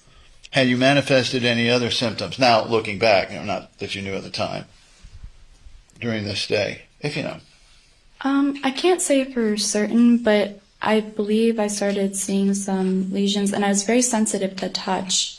I know that for sure. So how was PT for you at Tampa General? It was very challenging. It's excruciating. Mm-hmm. And was Miss Marissa, who testified here, nice to you? She was lovely, yes. All right. And were you outpatient or inpatient? I was inpatient, yeah. So you stayed there? Yes. And you remember for about how long? A month. All right. Now here, were your parents allowed to stay with you? Yes. All right. And let's then publish 2529-34. Ask about this. All right. Now, is that Marissa there in the green? In the green, that is Marissa. And what's that on your feet? What are you doing there? So that machine is for pedaling, again, just in hopes of strengthening my leg muscles. Now, at this point, a couple months maybe past when it came on, it looks like you still have some pretty good muscle mass in your legs. Yes, and then I don't know if you could really tell, but you could see that my dystonia is starting to get worse. Uh-huh. That means your toes pointing in? Correct. Tell the jury about that. There were allegations that you somehow made this up. Did you have any control over your feet when they started to go into that position? I had absolutely no control over that. What did it feel like when they began turning in? It was extremely painful, and it was like tense, if that makes sense. Mm-hmm. All right. Who's that person behind you? That is Bonnie Rice. I kind of call her like the Kathy Beatty of Tampa General. She was a nurse, but overstepped in many ways. So she followed you around? Yes. And she wasn't quite as nice as Marissa? Definitely not. Mm-hmm. Why did they have a nurse following you around everywhere? She knows. Sustain when she re-asked. What, if anything, do you know about why Bonnie Rice was following you around here? I had the understanding that Bonnie Rice, even though she was a nurse, she believed that I had either conversion disorder, so I was like making up my disease, I don't know what child would want to pretend not being able to walk and not being able to play with their friends, but she drew that conclusion. She also had some problems with my mom because she expressed these concerns to my mom. My mom knew I was not making this up. She knew her daughter. So wherever you went, there was Bonnie Rice? Yes. So eventually, and at this point, were you completely in a wheelchair? Yes. Right? And so then, did you even have to go to school? Once you got out of there, did you have to go to school in a wheelchair? I did visit my school in a wheelchair for the lemonade stand fundraiser they had for me. Okay, let's publish 2529-39 and we'll come back to TGH. Now, what's this? This is the school bus that had the lift so I could be brought to school in my wheelchair. Okay, and this, it looks like it's September 21st, 2015. Was this after TGH? To my understanding, yes, I believe so. Okay, well, let's, or maybe it was before. Let's go back to TGH. Now let's publish 2529-41.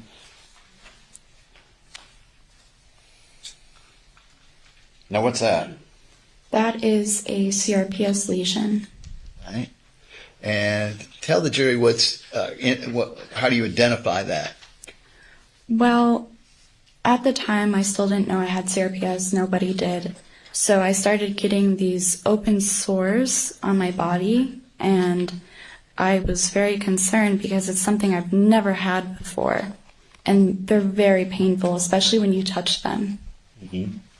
And did they hurt? Extremely, yes. To the touch or just whatever you did? When you put touch on them, it amplified the pain.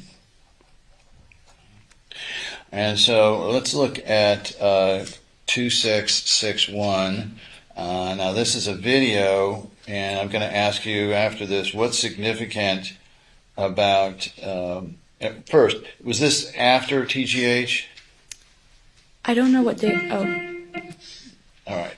So after this, I want you to tell the jury what's significant about this. And the date on it, I believe, is September, sometime September of, again, 2015.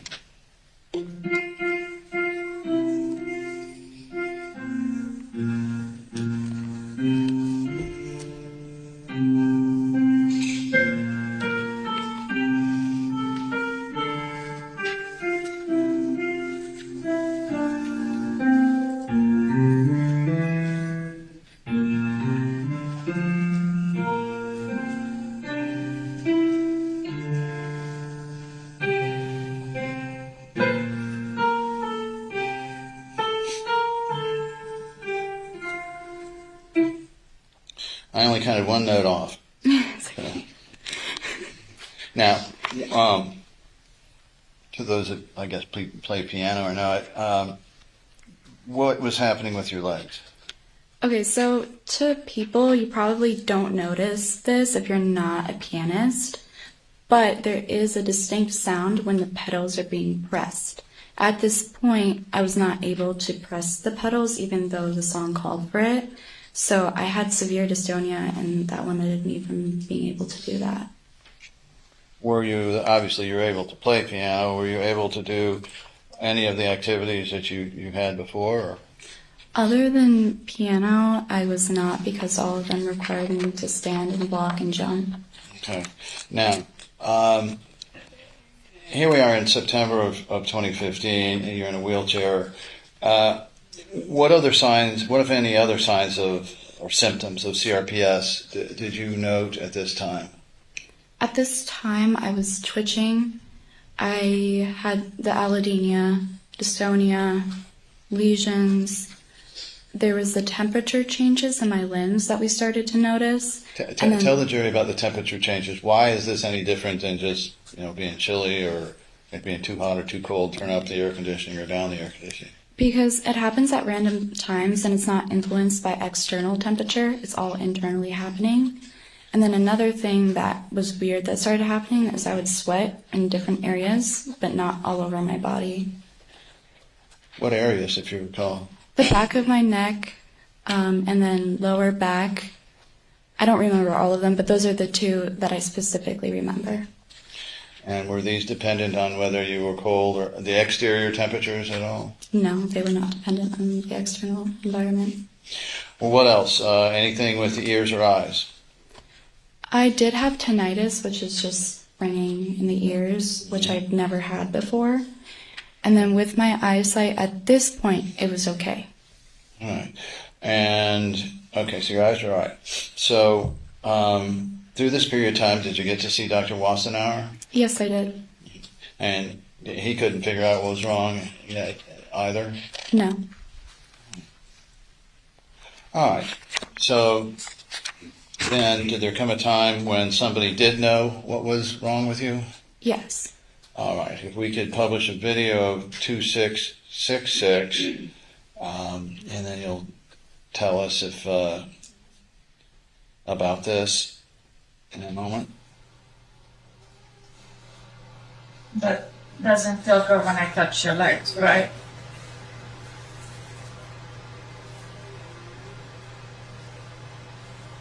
Or your tummy, when I touch your tummy, that feels good, right?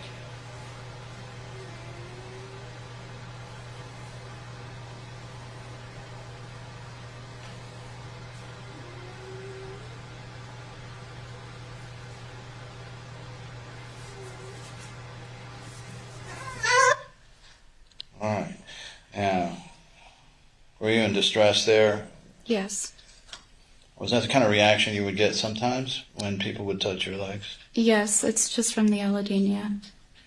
All right. So the jury wants to know if you have this effect when someone touches your legs, how are you able to deal with blankets being pulled over, clothes being put on, any of the usual things you do if you have this reaction?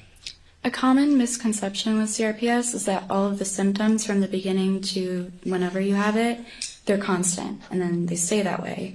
But in reality, symptoms can change on a day-to-day basis. So sometimes you, like we saw in the video, you'd have the blankets off of you and sometimes on? Yes. Depending on the day? Correct. Was this frustrating? It was. It was annoying to constantly have to tell people to help you with certain things, especially with the temperature changes, because you want to be comfortable, and here you're asking people to change either this thermostat or help you with blankets or help you change into something else, and you know you can't do it for yourself, so you just feel like an inconvenience. Yeah. Have you always been a pretty independent person? Oh, yes. Did your mom want you to be that way, independent, able to handle things on your own? Yes. Okay. Do you know how, just if you know, you got to Dr. Kirkpatrick from the prior doctors you'd seen? I do know the story. Okay. Tell the jury how you ended up at Dr. Kirkpatrick's, and then we'll show, I think we can bring up a photo, 2529-42, and if you could just tell them what happened, how you got there. Yes, so my mom was an infusion nurse during this entire time, and while I was at Tampa General, Bonnie Rice, the nurse I told you about earlier, she had a phone conversation with my mom, and that's when Bonnie said that she thinks that I was making up my condition. My mom told her, no, there's no way. My mom listed all the symptoms I was having and said, how can she be faking these? My mom went back into the room to treat her patient, and he said, I'm sorry, I... What did she say next? Objection to his statement. Who said next? What did, strike it, how did you know that Dr. Kirkpatrick might have some answers without telling us what somebody told you? I know from the person who told us. I mean, that's how we found him. Oh, sure. So, and who suggested it? It was the patient of my mom, Dave, because he has a daughter with CRPS. So a dad of another girl that had CRPS? Yes. Suggested? Correct. Now, so you went in and saw Dr. Kirkpatrick? Yes. And Tell the jury what he did in order to determine what was going on. He had a very lengthy examination of me, and it included multiple different tests. And he took all the data, and then he said that my symptoms and my condition aligns with CRPS. Did he explain about the Budapest criteria? He did. And so what types of symptoms did you show in front of him, if you recall? I believe he did a temperature test of my extremities. He noted certain lesions I had. You could see one on my right arm. And then I had extreme sensitivity to light. It's just with CRPS, the nerves are hypersensitive. I also had dystonia at the time. I believe at that appointment there was no there was no signs of sweating, abnormal sweating, but again, that's just every day is different. What's up with the sunglasses? Why the sunglasses? I was sensitive to light, and that's just because the nerves in CRPS patients are hypersensitive. And then another, obviously the big giveaway that I had CRPS was the burning pain. And the feet turning in there, that's the dystonia he noted? Yes. And about how long did he have you over there to examine you? It was quite a few hours. It wasn't like in and out like other doctors' offices. And did Dr. Kirkpatrick keep you in the mix about what he was doing and why? Yes, he always told me what he was going to be doing, the certain tests. He asked me if I was comfortable, uncomfortable. He listened to me. All right, now this photograph is dated, I think, down there in the bottom left. It's October 5th, 2015. Had you seen him before this visit? I'm not sure September? what day I saw him, but I know that he had an examination of me, and then the next time I went in, after trying pool therapy, we tried out the ketamine infusion. Okay, so important to know, did Dr. K immediately go to ketamine, or did he have another therapy he thought might work? No, he wanted me to try the non-medicative route first, which we did. Mm-hmm. And what was that non-medicated route? It was warm water therapy. My dad had bought a system to heat our pool. So I think like 10 out of 12 months of the year it's warm. Mm-hmm. So I was able to practice my therapy in there and try to gain some strength. And did you try hard at that? Yes. How'd it do? It helped a little bit, but it was not the improvement that Dr. Kirkpatrick was hoping for, or any of us were hoping for. So he decided it would be best to try the ketamine infusion. In terms of physical therapy now, well, let's talk about what you had already been through at the different places at Tampa General and so forth. Had you had physical therapy so far? Yes. By this point? Had you had, I guess, occupational therapy, upper body stuff? Yes. And had you had some psychological evaluations? Yes, I had counseling. Mm-hmm. And did you then have warm water therapy? Yes. And what kind of meds had they put you on up to this point of the ketamine? What were you taking? I'm going to be honest, I was, again, like really young, so I didn't ask what medication I was taking. But it's my understanding I did try some prescribed opioids from my doctors. Remember anything about whether they worked or not? They didn't. All right. So you'd been through physical therapy, occupational therapy, psychotherapy, warm water therapy, opioids. Now you were trying ketamine? Yes. Tell the jury how that went. The ketamine infusion? Mm-hmm. Yes. So Have we put in 252942? Is that already up? All right. Let's do it. Go ahead and explain what. So the ketamine infusions were very different than anything I had tried previously. It's this like really small room with a bunch of different equipment and then a nice soft bed. And then super adjacent to the bed is like a little TV so the patients can watch whatever they want while they're getting the infusion. I slept for most of it, so I don't really know the duration of the whole treatment, but I know it was over the course of a few days. Well, You said you slept during most of it. How were you sleeping at night at this point? Oh, I was not sleeping. It's very difficult to sleep when, you're having excruciating pain and pain that you've never felt before. And so, even with your high pain tolerance, describe for the jury as best you can so they can understand what it's like, the CRPS pain. How I describe it to people who don't have CRPS, it's like I was born with gasoline deep within my body, and some incident, whether it was that sprained ankle or the severe asthma attack, was like a match and acted as a catalyst that just set my body on fire, and I have to live with this burning pain. All right. And so how many of these, strike that, during the time at TGH, did you also have physical appliances applied to your legs and ankles to see if that would straighten out some of your symptoms? Unfortunately, yes. Tell the jury about those, in addition to physical therapy, occupational therapy, psychotherapy, warm water therapy, opioids. So with CRPS, you have to be very careful with the type of therapies that you provide. And with physical therapy, you have to be especially gentle. Now, I was put into an intensive physical therapy program, and again, at the time, we didn't know I had CRPS, so we didn't know that it was actually doing more damage than good. One of the doctors noticed that my dystonia was getting extremely severe as my stay went on. He suggested that he breaks my feet, have a corrective surgery to straighten them out. Let's publish 2529-35.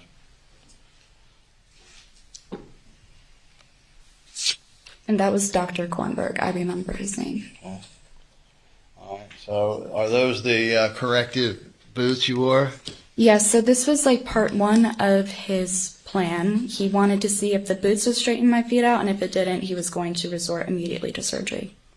I can't quite see your mouth there, but what are you feeling there in that facial gesture? Forcing my feet to immediately go from, completely turned in to straight was an awful idea. It was extremely painful. I remember just crying and crying. And did your mom want you to try it, though? She did. She knew it was hurting me, but again, at the time, we didn't know what was going on, so she was just listening to the doctors. So the jury knows, did your mom ever push you to do any of these treatments? Was this something that you wanted to try, too?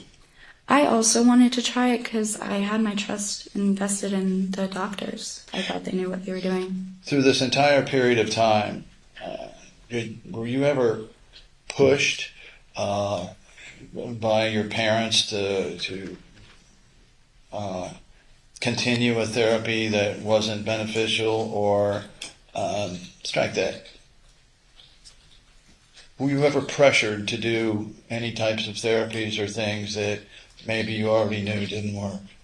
No, if we figured out that it didn't work, they were okay with listening to me and not going on with it.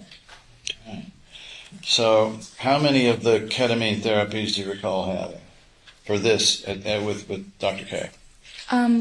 So after Tampa General, I had, I believe, one, not like a single treatment, but because it spanned over a couple of days, but itself, it was just like one session, if that makes sense. Okay. Now, at this point, if you can recall, I think we have a video, I don't know if we'll see it, but can you show the jury about how high you could raise your arm going into all of this? Can you demonstrate about how high you could get it? Yeah, at Dr. K's, I believe I told you about the examination, and part of his examination was like a physical range of motion examination. I was only able to lift my hand to about ear level, nothing past that because of the pain. All right, and so then after that, how did the ketamine therapies do for you? The ones at Dr. K's? At Dr. Kirkpatrick's office, the ketamine definitely helped. It had helped me more than any of the previous therapies I've tried. So I wanted to stick with that in addition to trying the warm water therapy and continuing going to counseling. But ultimately, Kirkpatrick noticed that his treatments weren't going to get me to where he wanted me to be. So he brought on another doctor. Okay.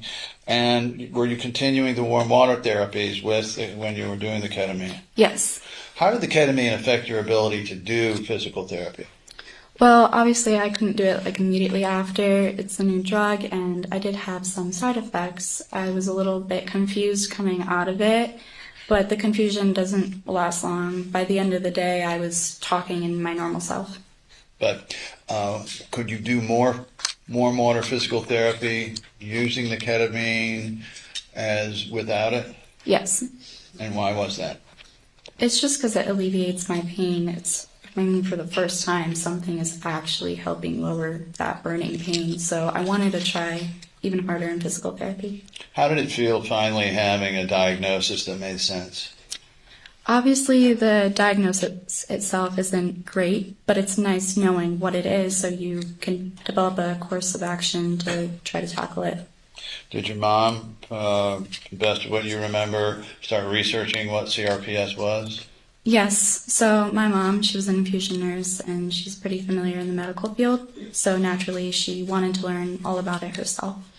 In terms of the medical analysis, if you will, for you, between your mom and dad, who would take the lead? My mom did because that was her field of expertise. Okay. So your mom was kind of your home physician or home nurse? Sure, yeah. And she was teaching you Polish? Mm-hmm. And would she take you to different events and places, drive you places? Yes. And was she helping you with your piano? Yes. And was she helping you through ballet? Yes. Okay. Did you have a good relationship with your mom through this? Yes, I always did. How about the fact that she wanted you to try some of these therapies that were hurting you? Did that harm the relationship? Or? No, it didn't, because again, you have to remember before we went to Dr. Kirkpatrick, we didn't know what it was. So I think her willingness to try everything was actually a sign of love. How did your dad react to finally hearing that this was CRPS? I mean, mixed? Or? I mean, no parent wants their kid to have like a chronic illness. So they were sad, but I think at the same time they were just happy to hear a definite answer. And how did they react to you telling them that after these ketamine infusions that it helped? They were so happy to know that, something was helping. Finally, like one thing we try is actually doing something for me. And up to this point, could they do anything for you when the pain would be at its worst? Was there anything they could give you or do for you that would affect it? Before this, no, not at all. I mean, I remember laying in bed and just crying, and I have this memory of my dad. He took my monkey. You'll probably see it in a bunch of pictures, but he would take the hand of the monkey and rub it on my forehead until I fell asleep. Mm-hmm. And were you sleeping, tell us the sleeping arrangement once this got really bad. Once my pain was to the point where I was just crying and screaming throughout the entire night, the way our house is arranged, first off, is I'm on the opposite side of the house, and then there's my brother's room right across from mine, and then the other side is my parents' room. So I couldn't walk to go and tell them when I needed help going to use the restroom, so we implemented a walkie-talkie system. It sounds silly, but I didn't have a phone at the time, so I would talk back and forth to them so they could help me in the middle of the night. Could you tell how it was affecting your folks that their little girl was moaning all night in pain? I try to keep it in as much as possible because... Did they appear to be under some stress? Yeah, they were definitely stressed out. And how about Kyle? Oh, for sure. I mean, we used to play together all the time. Were you and your brother close? Yes, we were. Even when we were really little, we had a very good relationship. It's like you're the big sister. Yeah. Okay. How far apart are you two? We are 18 months. Mm-hmm. Mm-hmm. And then we do have an older sister as well. That's right, Corrine? Yes. How much older is she? I think she's 16 years older than me. And were you close? Are you close with her? Yes. How was Kyle reacting to hearing his big sister in this kind of pain? Well, my parents tried to keep him out of the loop when we didn't know what it was because you don't want to worry your other child as well. But obviously he knew something was wrong. I wasn't walking, I wasn't playing, wasn't laughing as much. I didn't go outside because I couldn't. So I believe he tried his best to distract himself with the neighborhood kids playing football and whatnot. But he was heartbroken. Yeah. And so for you, was it difficult to see the other kids outside playing and you in the wheelchair? Yes, very much so. There was actually one day I was invited to the YMCA, which is where I used to do gymnastics. And I was wheelchair bound at the time. And I never went back to watch them because it just ate me up. Do you want to get out of that wheelchair? Yes. All right. So now, we've tried this, and how long approximately would Dr. Kirkpatrick's ketamine therapy benefits last? After you stopped, how long would it be before the pain would come back? I would say, I don't know the exact days. I really didn't keep track as a kid, but I believe like maybe a week and a couple of days, but it just didn't last as long as we hoped. Mm-hmm. All right, so did he make a referral then to try a different approach? Yes, he did. And where did he send you? He called Dr. Cantu. He's a doctor in Monterrey, Mexico, and I went there. You remember that? I do, yes. Do you remember the hotel you stayed at? I do. I remember pretty much everything about the trip except the 5 days when I was sleeping. Okay. And so, leading up to it now, did you have some conferences with Dr. Cantu about what was going to happen? Actually, I had a discussion with Dr. Kirkpatrick first. He explained some of the risks associated with the ketamine-induced sedation, the prolonged sedation. And then when I went to Monterrey, Mexico, I was then again told about the risks. And how did it strike you? I know you were only, had you turned 10, I guess, by this point? Yes, in December. Yeah, because your birthday is when in? December 10th. Okay. So what was your reaction, from what you recall on your age at that time, to hearing that there were some possible complications, some possible risks with this procedure?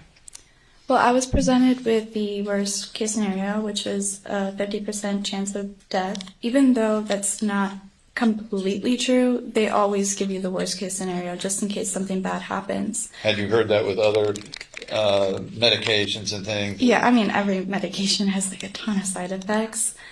But you know it's bad when like a 10-year-old is willing to take that risk. I mean, that's how bad my pain was. So the hotel you were staying at, was it fairly close to Dr. Cantu's office? Yes. And so then you, at this point, were displaying pretty prominent CRPS symptoms? Yes. That's published 2529-58. Record reflect, this is November 18th, 2015 in Mexico. All right. Tell the jury what's going on here. What are these? These are CRPS lesions. And now, what's the deal between the round one and the one that's a line? Although, if we can we go any closer on that to see?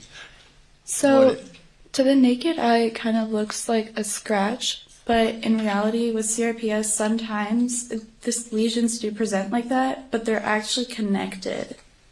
All right, and so down there, right above the green band, I mean, is that another lesion there right off of it? Yes. Okay. And were you seeing more of these? I was.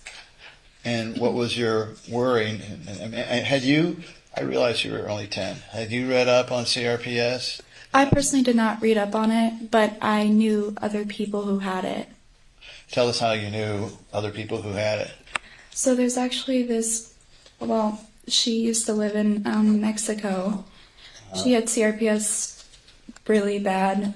She had it when she was a kid. She went into remission for a couple of years, actually, and then she got bit. Your Honor, I apologize for interrupting the current discussion. I do object to this line of questioning. About her having a friend? May I ask her about the friend? Move on to the next question. So you had friends down there. Yeah. And had it come to your attention from various sources that CRPS could take your life? Yes, Had you seen examples of that? unfortunately. Okay. And had you seen examples of it going into remission and then coming back? Yes. So let's publish 2529-60. The record reflects this is in Mexico, November 19th, 2015. More examples of lesions, is that right? Correct. And where are these? These are on my ankle. Do you have any lesions right now? I do have a few on my leg. My right leg, that is. All right. So then let's publish 2529-61, looking at symptoms. Now here, although obviously you, were you unconscious at this point in Yes. this picture? Yes. And why is that significant in light of different allegations people were making against you at Johns Hopkins? Well, because when you're unconscious, you don't really have control over your body movements. So my feet still being in that fixed position, like pointing inwards, shows that I was not making this up. All right. And so you, knowing about the risk, you and your parents, did you talk about whether you wanted to do this? Yes, they specifically asked me, and I know I was really young at the time, but they gave me pretty much full authority of whether I was going to go through with the like prolonged sedation or not. Have you always been pretty mature for your age? Yes. I mean, at least in these ways, And, analysis yeah. and so forth. Mm-hmm. You were aware of your body and how to take care of yourself. Yes. I object to the leading, Your Honor. Overruled. All right. So then let's publish 2529-69, and I want you to tell the jury a little bit about your relationship with Dr. Cantu. Is that Dr. Cantu who came and testified here? Yes. He is so nice. He was, in addition to Dr. Kirkpatrick, he was one of the very few doctors who really listened to me. Mm-hmm. And did he speak mostly English to you or Spanish? What? To us, he spoke English, but when we couldn't really communicate with him because we didn't know Spanish, my friend, the one with CRPS, Jessica, her mom, she spoke both language fluently, so she helped translate certain things for us. Okay. And did Dr. Cantu tell you about this procedure that you were going to go into? Yes. Okay. Now, behind you there is a photograph of another patient, I think, next to you. Yes. Was that another CRPS patient? Your Honor, we objection in the HIPAA violation. There's no, she's And the not in the picture. speculation in multiple bases about talking about other Sustained. patients. All right. So, did Dr. Cantu then go over with you the specifics of how this is going to go and any problems you might have from it? Yes, he was very in depth.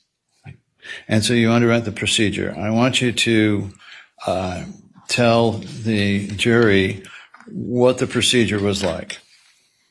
Well, I met with the team of people who are going to be taking care of me prior to going under. I talked to all of them and they explained what their role was in my care.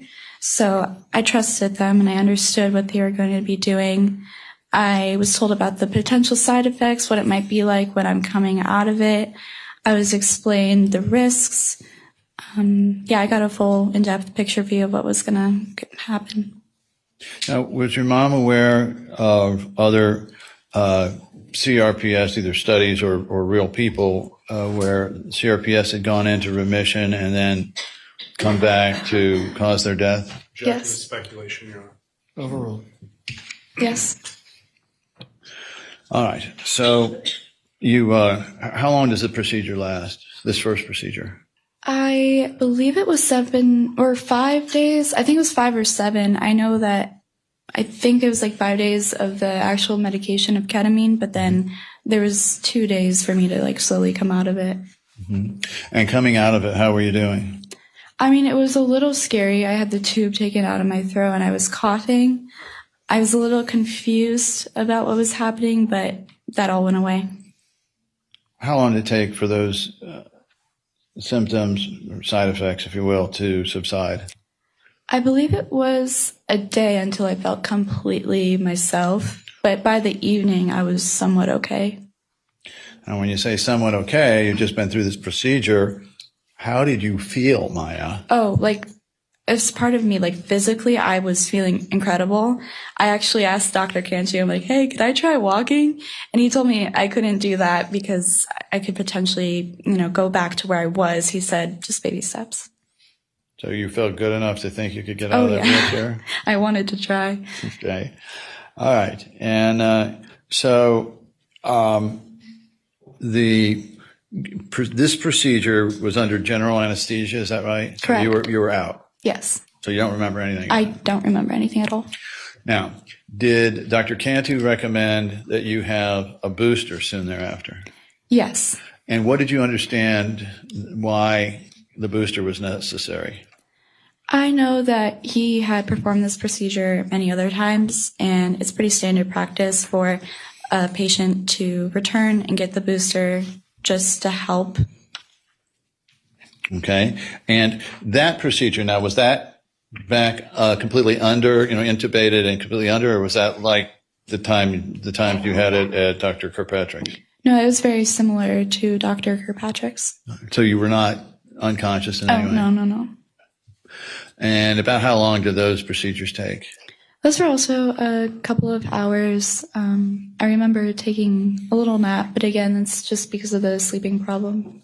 Between the two procedures, did any of the symptoms come back briefly or to the point where you're concerned, or? I honestly don't remember. I know I was doing very well after the prolonged sedation. I think, again, it's just like pretty standard to get a booster. Sure. All right. And then you headed home. Yes. So how did you do that first 30 days after this long-term ketamine procedure? Tell the jury what happened physically in terms of the pain and all of these symptoms and effects that you had from CRPS. I felt significantly better. My dystonia was much better. My feet were almost straight on certain days. And just in generally, they were like significantly like better. I mean, just straighter and everything. My pain was much lower. And then my lesions had almost completely healed. And we'll see some photos on that. Your Honor, I'm going to break into another section. Do you want me to continue on, or do you want to? I think we keep going. Sure. All right. Returning from Mexico, let's look at 2530-3. And so this is, it looks like, December 24th, Christmas Eve? Yes. 2015. So were you out of the wheelchair? No, I was still in the wheelchair, but if you look at my arm, the lesions are a lot less prevalent, and then my feet generally look a lot straighter. There was some dystonia still. Can we focus in on the feet there? Okay. All right, there's a couple of black dots there. What are those? Those are just healing lesions. All right, but they were not active? No. All right. And I notice you're smiling here. Is that simply because of the Mickey Mouse ears, or are there other reasons? No, I was just a happier kid in general because my pain was, I had some relief finally. And my mom and my brother were not in Mexico for the booster treatment, so I was happy to see them. Okay. Let's then publish 2530-6 and ask you whether you were getting strong enough to do some energetic playing in the pool. Most definitely. So at Dr. Kirkpatrick's pre-coma, I said that I could lift my arm like ear level, and now it was above my head, and I could handle my brother touching my legs here, and my feet are much straighter. And that's December 28th, almost the end of the year. Yep. Okay. Then let's publish 2686, see how you're doing even a week later. Cute girls. Really cute. Got it. Who's that? Was that your friend from Chicago? Yes. She had come to visit me, and it was perfect timing because I was feeling a lot better than I had been. Okay. And could you have moved your arms and legs like that before you had the infusions in Mexico? There are some days where you could see some movement, but nothing like that. All right. And then published 2530-27. Did the improvements continue for you? Yes. All right. And again, I see you're holding up your arms. Could you hold your arms up that high before the Mexico treatments? No, I could not. And I noticed your legs there sitting sort of cross-legged. Did you sit cross-legged a lot? Yeah, that was pretty typical for me. I don't know why, but when I was sitting in that position, there was some difference in my pain. It wasn't as dramatic as I would have liked it to be, but generally it made my pain less. Was it the most comfortable position for you on sitting on things? By far. Okay. That eased some of the dystonia? Yes. All right. So let's then look at how you continue to improve. And did you continue to improve through the spring and summer? Yes. Okay. Let's publish 2691. And as we're doing it here now, your family likes to scuba dive? Yes, that's a So we can common see thing in our family. what's going on now.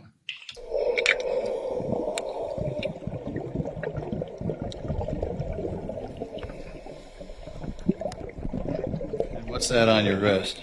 That is a bracelet that my cousin Matthew Klein gifted to me. Mm-hmm. It says never give up, and that kind of became my motto. Okay.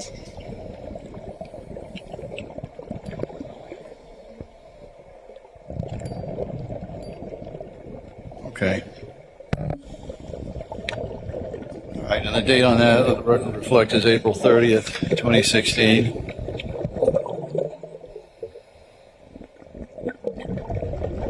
So you try to spend a lot of time in the pool to Yes. strengthen up? That's the idea? And did your dad work with you a lot on the physical therapy? Yes, kind of my whole family did. That was kind of cool about it because it was also like family bonding time. Mm-hmm. All right, published 2530-41. And this is May. Now we're into May. Okay. And you got your legs, one leg crossed, sitting on the other. You're able to do that, obviously. Yes. And you're obviously capable of eating gummy bears. Yeah.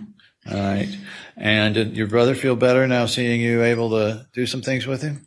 Oh, yeah, for sure. Now, how did you get around on the floor? Did you have to get up in your wheelchair to move from one spot to the other, or were you able to crawl, or what? I was able to crawl a little bit, but I also used my wheelchair to get from like place to place if it was like longer distances and if the floor wasn't comfortable.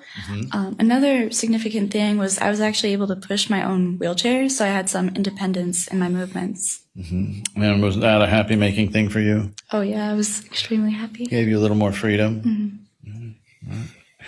All right. So through the course of the summer there, were you getting stronger and feeling better? Yes. All right. Was it always so, or did you have some ups and downs? Ups and downs, which is kind of expected with CRPS. All right. And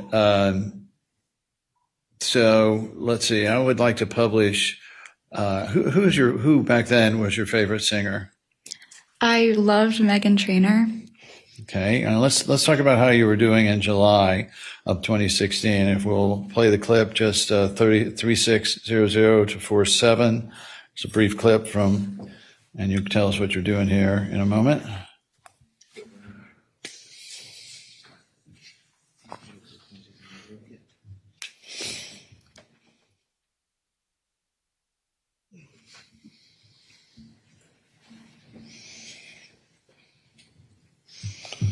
At this point, did you have limited use of? Oh, here you go.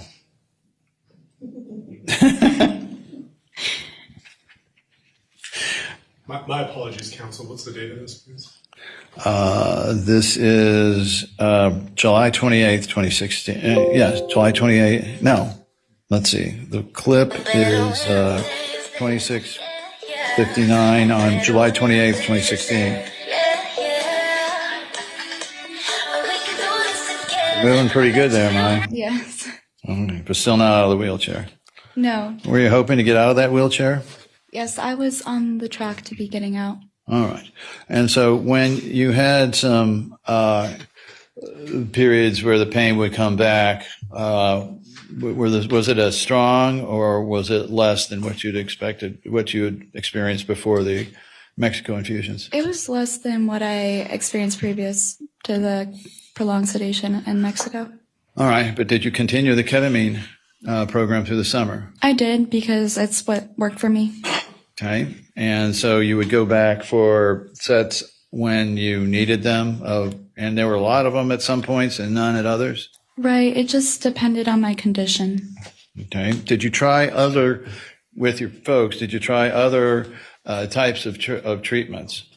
Yes. So even though we established that the ketamine had worked for me, we learned about the hyperbaric chamber. So we gave that a shot. And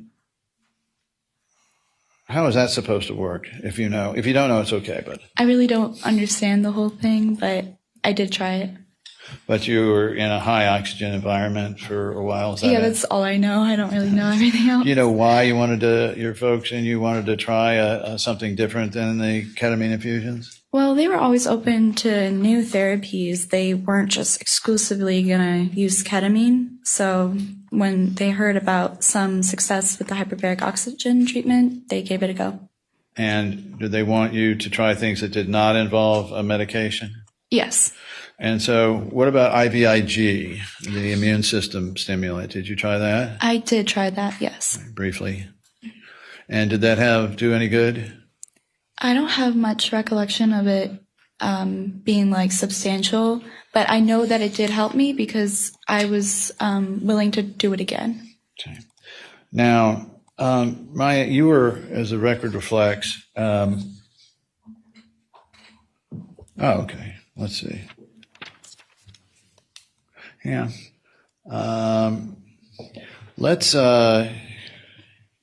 I want to show how you were doing then in June and July of 2016. And now that we get into the summer, I published 2530-46.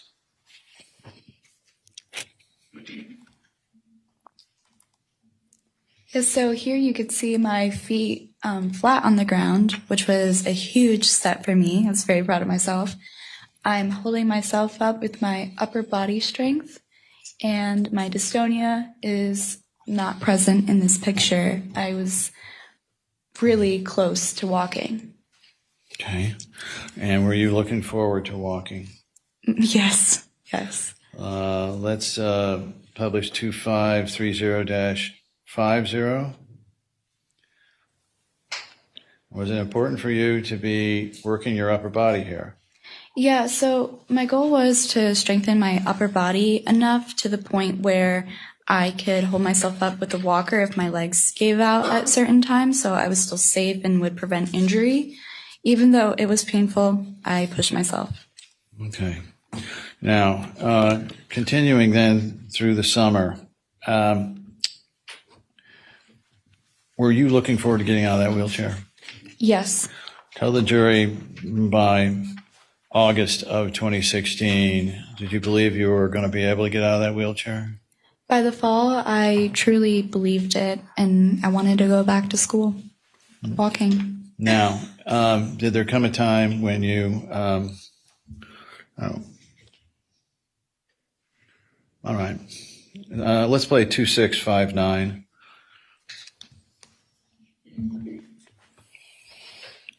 Did your mom encourage you through these things? This is the That's not it, is it? Nope. Let's continue, and then they'll get that straight. And it was your mom encouraging you on the walker, if we get to it. And my next question is, were your mom and dad encouraging you through this period of time to get better, get out of that wheelchair? Always. They always were very positive around me. So driving you to these different appointments and things, was that a pretty significant time commitment for them? It was, and it was very difficult, but again, they wanted what was best for their children, and that included, helping me with my treatments. Mm-hmm. All right. So, and we'll get back to that one video in a moment. It's 2695. All right. Then let's do 2695.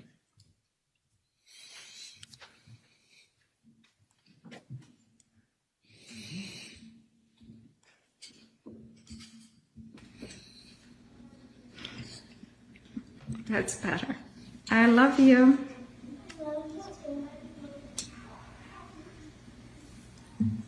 Now go down slowly. And what's the goal there with the Go legs? down slowly. Good job. Sorry, I did not hear your question. Good job. Very good. Excellent. Mr. Anderson, I apologize again. Can you please tell me the date of the video? July 28th, 2016. Thank you, sir. All right. So the goal here by this point, the end of July, was that by the middle of fall you were going to be out? Yes. All right. And then did there come a time when you wanted to avoid going back to school in a wheelchair? Yeah, I was the only kid in a wheelchair, so I didn't want to be that kid going back to school. How were you going? What was Homebound? So that's a program where the teachers will come to your house and actually give you instruction. Okay. And did you like that? Did you like your teachers? I love my teachers. I mean, the fact that they were willing to take time out of their day to come and teach me, it meant everything. And could they work around your treatment schedules? They did, yes. What was your concern with going back to school insofar as your treatment schedules? Well, I would be missing instruction. I probably would miss assignments and my grades would drop. And I really didn't want to jeopardize my education, so we tried a different route. Okay. And did it trouble you quite a bit then that you were going to have to go back to school in your wheelchair? Yes. Mm-hmm. And what did that lead to? It unfortunately led to a relapse. All right. Well, this is your first relapse since Mexico? Yes. Your first relapse ever, really? Yeah. Okay. So did you go back to Dr. Hanna to complete more of a ketamine infusion set? Yes, I did. We went to him because it's less expensive compared to Kirkpatrick. Okay. And through the course of this now, what were the symptoms that you were displaying insofar as your stomach? And remember what we talked about before, the intestines and so forth. What was going on in this relapse? Or strike it. What had returned? So with CRPS, it's pretty well known that it could affect some organs. And for me, it affected my large intestine. So I often got pretty constipated. It's because both CRPS, it's an attack on the sympathetic nervous system, which also affects the digestive system. So I was pretty constipated regularly. And from time to time, did you end up in an ER for the constipation that resulted? Yes, when our remedies at home like Miralax didn't work, we were forced to go to the ER. To get cleaned out. Gross. Correct. But Yeah. yes. Okay. And then let's publish 2530-61. And for the record, this is October 6, 2016. How are you sleeping at this time, by the way? At home? Wasn't sleeping very well at night, so I took the opportunity whenever I was tired to sleep. This is during one of my infusions at Dr. Hanna's, and I'm taking a nap. Were these infusions painful for you by this point, or?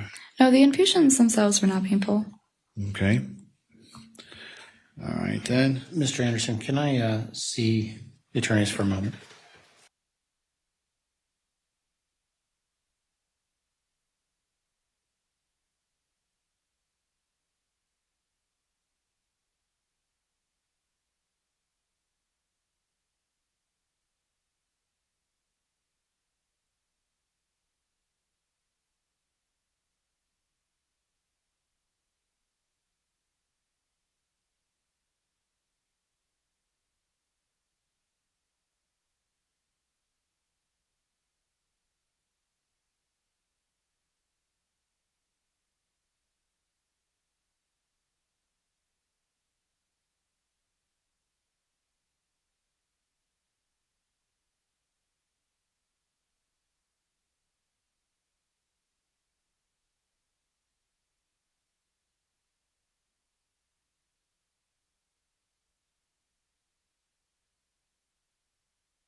Okay, members of the jury, I'm just cognizant of our time, cognizant that you haven't had a break in a while.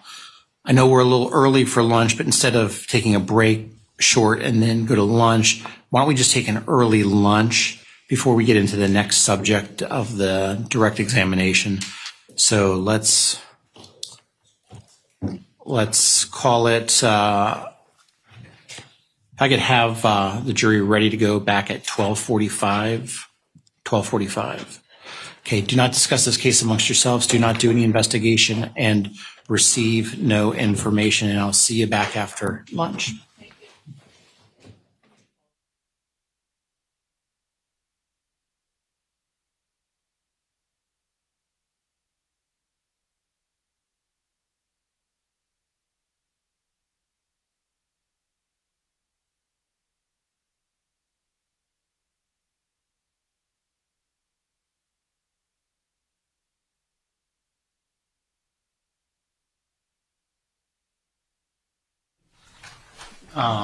Plaintiff defense, do you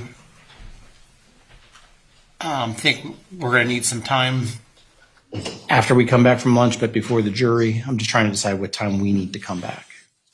I think we have one issue that might take 5 minutes. Nothing from the defense. Is this the famous 5 minutes that? I don't think it's the famous 5 minutes. I think it's the real 5 minutes. Can you advise us what it is? Sure. Sir? So right now? Yes. Please. We filed a declaration last night of Dr. Kirkpatrick regarding 934 recordings. So I want to discuss that with the court. That sounds like more than 5 minutes. All right, then we'll do It's it. So definitely more than 5 minutes. Sir. we will be back at 12:30, which gives everybody about an hour and 6 minutes for lunch. So I will see everybody back at 11:30. Judge, Or sorry, 12:30. if I might, that issue may take more than 10 minutes. I'm just wondering if maybe that could wait till after the jury is through today. Well, I don't know what the issue is, so I've got about 15 minutes time between the time we come back and the time the jury comes back. Okay, so 12:30.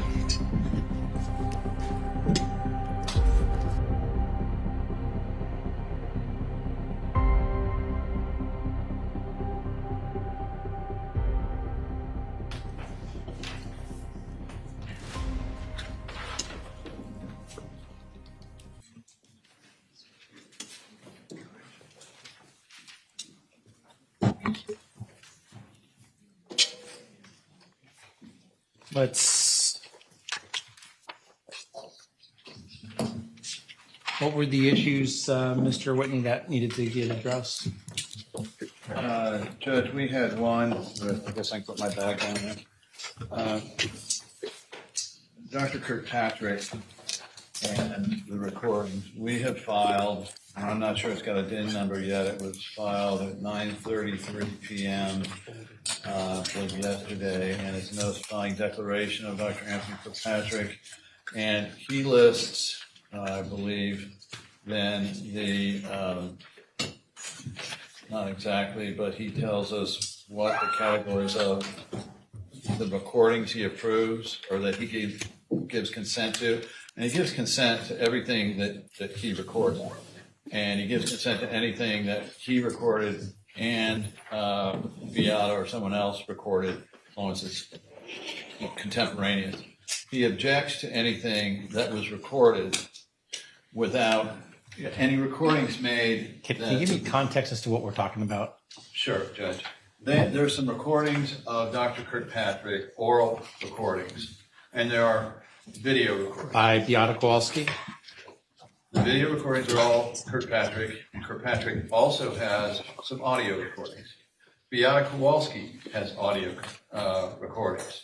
So the court understands Dr. Kirkpatrick is okay with all the recordings, video or audio, except the ones that he did not also record. So there are a few of these recordings that he did not know or give his consent, if he did know, to the recording. There's not that many, but we think a couple of them made their way into evidence. We want to identify them for the court, and we'd ask an order in limine based on the 934 objections that everyone seems to be playing by at this point. So they went in, but without the consent of Dr. Kirkpatrick, just as to those. Well, whatever exhibit or exhibits that subset is, have any of them been played to the jury? No, Your Honor. Yes. No. Okay. Do you have a list of those that fall in the subset? Yes. 10 Joint Exhibit 1076, 1077, and 1078. We have a copy for the court. if you need it. So for now, let's not publish them. I don't know, the defense, have you had any opportunity to hear what's on those three? And we have an argument about this in that Dr. Kirkpatrick has testified, contrary to his declaration of yesterday, that he routinely videotapes his encounters with patients. And there is testimony, and I had it right here, I'm trying to find it again. There is testimony to the effect that he videotaped the initial consult with this patient on 9/23/15 and a follow-up on November 2nd, 2015. Those are exhibits 1076 and 1077 respectively, I believe. There's also an audio recording that is covered by this on 1078. But those two that I just made reference to, he expressly has testified that those recordings were made by video in the ordinary course of his practice. And then they were gone. But Mrs. Kowalski did, in fact, audio tape those. And the controversy that was about to be raised with the court before plaintiffs agreed to those two pieces of audio or being put in evidence was that there was agreement among the parties that they be audio taped, that Dr. Kirkpatrick had said expressly that he made those recordings, video recordings with audio in the ordinary course of his practice. And so he had no expectation of privacy when the audio was made by Ms. Kowalski, whether or not he had actual notice of it. Your Honor, So we were going to use those things, and I frankly intend to use some of them in the cross-examination of Dr. Kirkpatrick tomorrow. Are we using them with Ms. Maya Kowalski today? Not to my knowledge, Judge.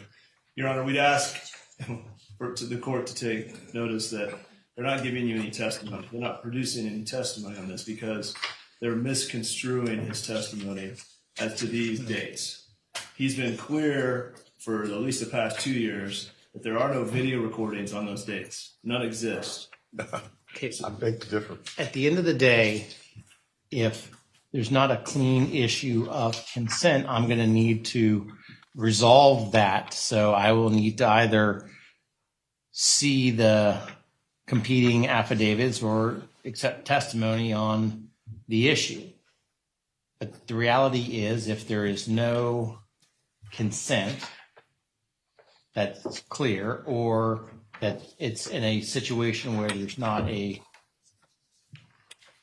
clear or not an expectation of privacy, then it's not coming in, not going to be played. So I understand, Your Honor. I'm looking right now at a summary of follow-up evaluations of Maya Kowalski prepared by Dr. Kirkpatrick. One with the initial evaluation of 9/23/15. It lists dictated initial evaluation, handwritten notes of the evaluation, new patient information form reviewed with the patient and mother, pre-treatment video performed with pain thresholds recorded. A similar set of descriptions of records available exists with respect to 11/2/2015. So the point we were going to make previously, again, before there was an agreement to put these into evidence, was that there was an intention on the part of Dr. Kirkpatrick to record those encounters as part of his records. And Your Honor will be told, and we'll see, all the rest of his encounters with this patient were videoed.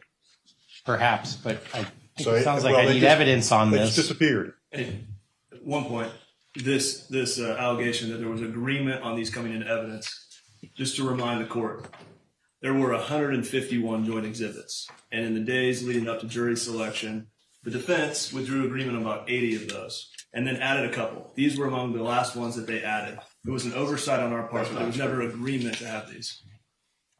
Again, I'm going to need evidence on this issue until we get it resolved. 1076, 1077, and 1078 will not be played to the jury. And very well, Your Honor, but I will. It sounds like I'm going to need a few minutes to take testimony on that prior to this issue being resolved. Very well, Your Honor, but I will point out that there will also be a controversy over the authenticity of Dr. Kirkpatrick's signature on this declaration that's filed. Well, I'm assuming at some point Dr. Kirkpatrick will be testifying, whether it's in person or from a hospital, but I don't know yet. But Tomorrow afternoon. I'm sure he'll be able to tell us whether he signed it. I'm sure you'll hear testimony. I'm sorry? I'm sure you'll hear testimony. Sounds like I will. It's my understanding from counsel that the witnesses tomorrow are Dr. Brereton, Dr. Corcoran, and Dr. Kirkpatrick. I think Dr. Corcoran was planned for Wednesday. It depends somewhat on the length of Maya Kowalski. Well, I'm just, If he wants to be Wednesday, that's fine. We just need to know one way or the other. I think at the moment we are planning Dr. Brereton, Dr. Kirkpatrick, and Dr. Hannah. Tomorrow. Yes. okay, that's different. Okay. That's different than what I was said. So, Well, that also sounds pretty ambitious. Well, we have to get this in by Friday, right? all right. So to be clear, Judge, because we've been told, and I'm not faulting them, I'm just saying it's shifted a little bit between 12 and now. Dr. Kirkpatrick, Dr. Hannah, and Dr. Brereton are tomorrow. That's what Mr. Whitney just said. Okay. And hopefully we'll get through Dr. Newberger's different excerpts and be able to play him in the next couple of days. Yeah, that's not making an excuse in advance judgment. He had some lengthy depositions. The depositions was taken initially by Mr. Haskell, counsel at the time for Dr. Smith, who was a party. Most of the deposition testimony was focused on Dr. Sally Smith's conduct, and much of it was focused on what was in her report, or what went into her report. And so what I'm telling you, Your Honor, in a roundabout way, is editing And going through that is no small task. Thank you. Like I said, that's all in volume 2, and I didn't designate the Sally Smith stuff. I just designated the background training and experience in volume 1, and then jumped to the third one, which is video. I beg to differ, Judge. I went through, I know we can look at this tomorrow, but I spent an hour going through it last night at 11 to midnight, and most of the Sally stuff was designated. So if they change that designation, I'm unaware of it. But in any event, I'll make sure I go through them tonight. And I'll try to make clearer then if I'm not going to do something, so you don't have to do stuff you don't have to do. Anything else? We're about 3 minutes before. Judge, I'm sorry, this doesn't have to be now, but if you have time, I just wanted to advise the court on Wednesday. I haven't even told my co-counsel, but on Wednesday, one of my children has an appointment with a cardiologist. My other child is taking her. We'll have to leave when they get in the room with the doctor. So I just wanted to advise the court around 1:30, 2 o'clock. I may get up and leave. Just to be able to accommodate that conversation with the doctor. Understand. Okay. And that's Wednesday's the date that we will have to take an early lunch anyway. I'm not trying to change the what's happening in the courtroom. I'm just telling the court I may at one point get up and leave, and that would be why. And we do have a motion for rehearing for the exclusion of Dr. Brewerton's last visit and Dr. Kirkpatrick's last visit in light of the court allowing Dr. Kelly, the psychiatrist, to be able to testify.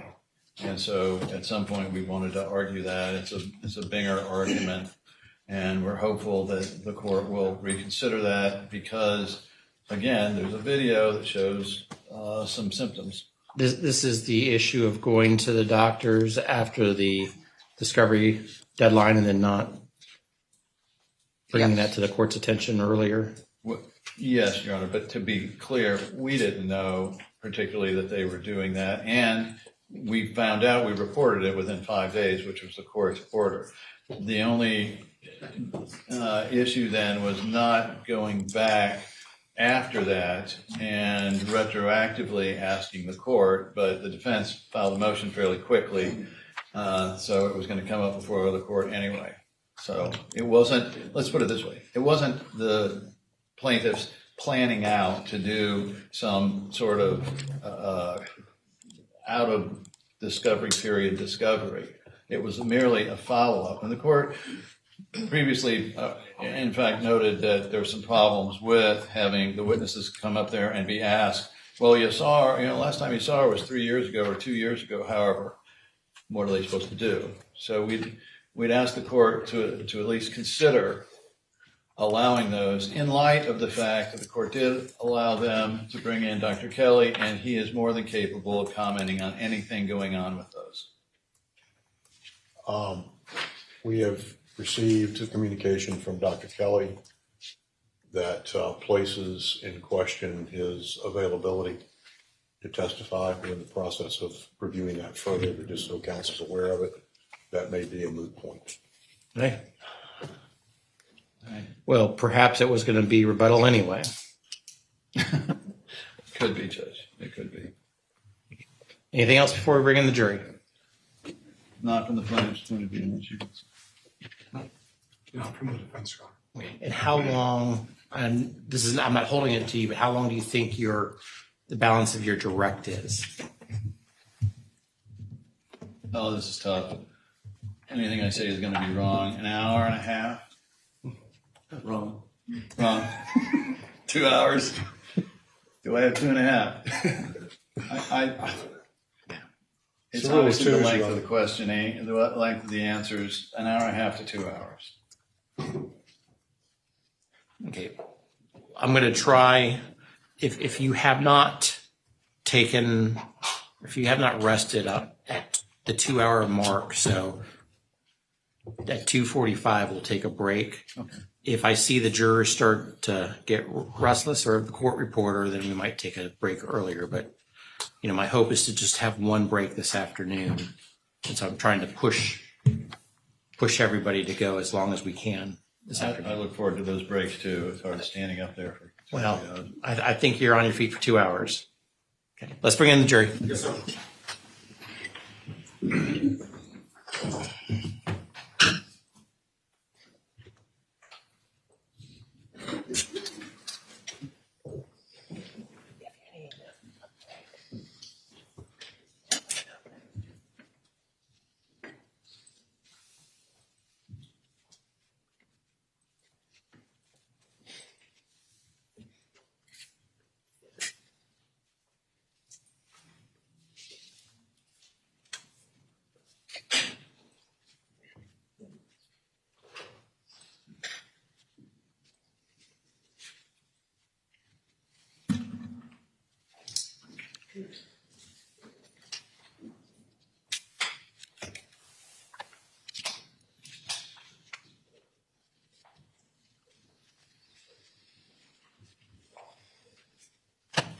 All rise, jurors entering.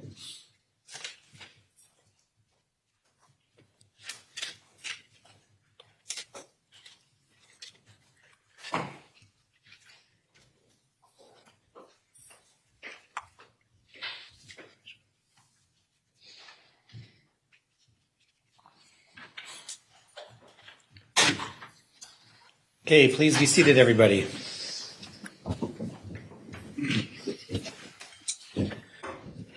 Members of the jury, I want to confirm while you're away, you did not discuss this case amongst yourselves. You did no investigation and received no information. Is that all correct? Correct. And since you were last with us, has anyone approached you about this case? Have you seen any media reports about this case? No. Okay, thank you very much. Ms. Maya Kowalski, if you come on down.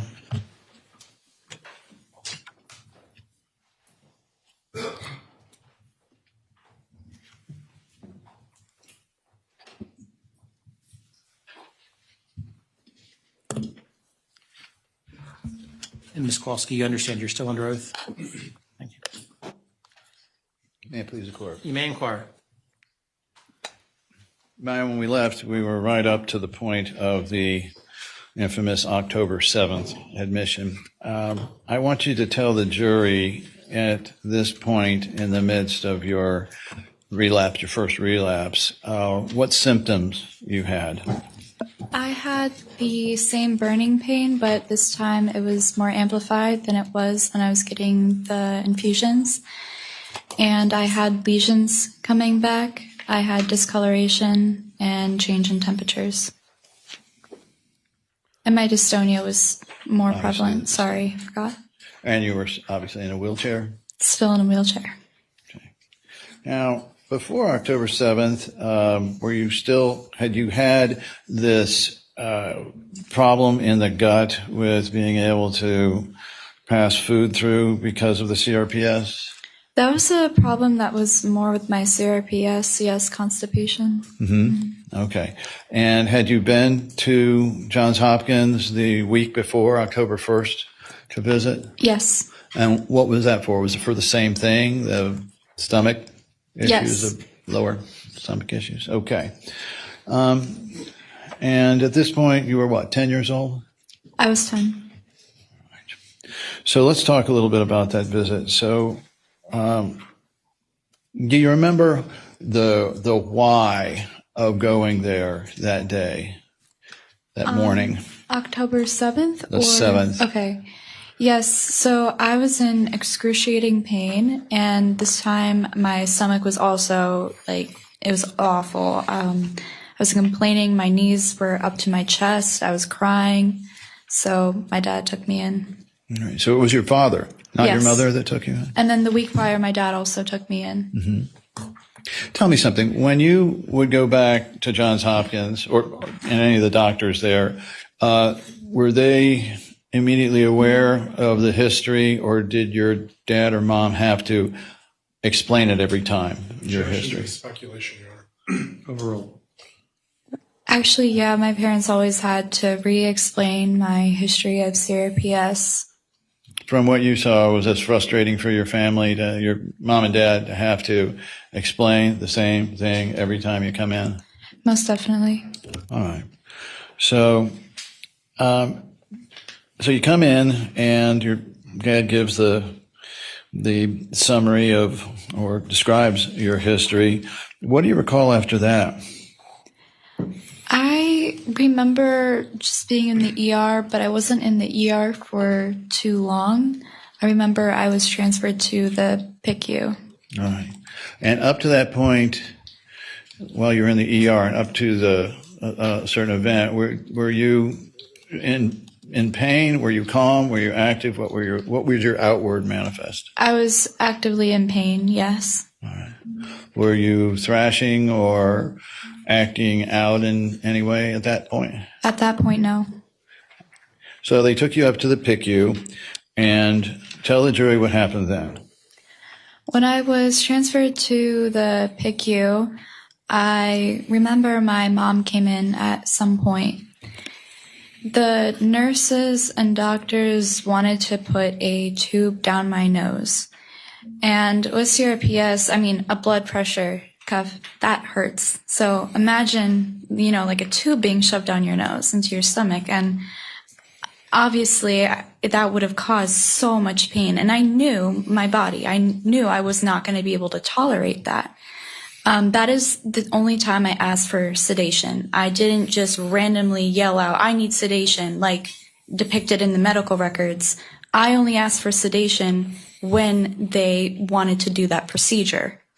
And then, were you given sedation before they tried to put this tube down your nose? I was not, and my mom was actually in the room, and she listened to the doctors and didn't demand for sedation. Instead, about I would say 2 or 3 people held me down and tried to get the tube down my nose. That is when I was screaming, crying, and thrashing around. I did not curse at any of the staff. That is a lie. But they were not able to get it down, which I suspected because of the pain. Were you fairly religious? Did you curse as a matter of course as a religious 10-year-old? I never really cursed. I always thought it was really bad when people did it. Okay. Later on, you heard that in the hospital, though, from others. But yes, from staff. We'll talk about that. Mm-hmm. We'll talk about that in a moment. Now, they tried to do this, and so how did it feel when the doctors or nurses, I guess, held you down? Describe it in more detail. Where'd they grab you, and how hard they grabbed you, so forth? Well, it was just like the upper body portion because they were trying to get the tube in my nose. So they were holding on my shoulders and just like my chest area. But again, they were not able to do it. Ultimately, they had to use sedation. Okay. And I want to ask something right now, Maya. Do you have a symptom that while you're up here you might manifest known as myoclonic jerking? Yeah, so I don't know if people have noticed this, but normally when I'm sitting in the courtroom and whatnot, I have these like little twitches. It could be anywhere from, my feet to the head. They're kind of random. I'm not doing it on purpose. It's just a symptom of CRPS and it's involuntary. And because I'm not getting my infusions at this point in time, unfortunately, they're going to be getting worse and worse. Okay. So now you're being held down and you got sedation. What do you recall after that? Well, I do remember the tube being in my nose. I remember my mom having to leave on a certain day, and this was the last time I talked to her. Okay. Now, and before I forget, there was, I'm sorry I'm jumping around a little bit. I'll make sure I get to this. Before we go on, by this point, did you know what having a ketamine infusion, the feeling of ketamine inside you was? Yes. Were you able to tell throughout this period and after you had started having them with Dr. Kirkpatrick and Dr. Cantu and Dr. Hanna, were you able to tell when your body was receiving ketamine? Yes. And how could you tell? I could tell because the pain level, first off, it was lowered, and there's like a feeling It's like, I don't know how to explain it, but you could just tell, like, you feel a little bit funny. It's not your normal self. Okay. And then tell the jury whether, the best of your knowledge and for everything you saw, heard, felt, your mom ever gave you IV ketamine at home. Never through the IV, no. How did she give it to you? It was orally administered, which was okay by the doctor and everything. It tasted a little bit weird, so at one point I asked her to add Gatorade to it, so it's just easier to go down. But the prescription itself, and if you're aware, great. If you're not, it's okay. The prescription itself, what did it read? Did it say oral, or did it say intravenous? Did it say? The bottle itself? Yes. Yeah, it said intravenous, but it was only for oral purposes. So you apply it out of the bottle to the Gatorade. Right. Never through the IV. So you never had an IV ketamine at home? Not at home, no. All right. So now sorry to jump around. You're back in the hospital, and did they start to examine you? And if so, what happened after that, if you recall?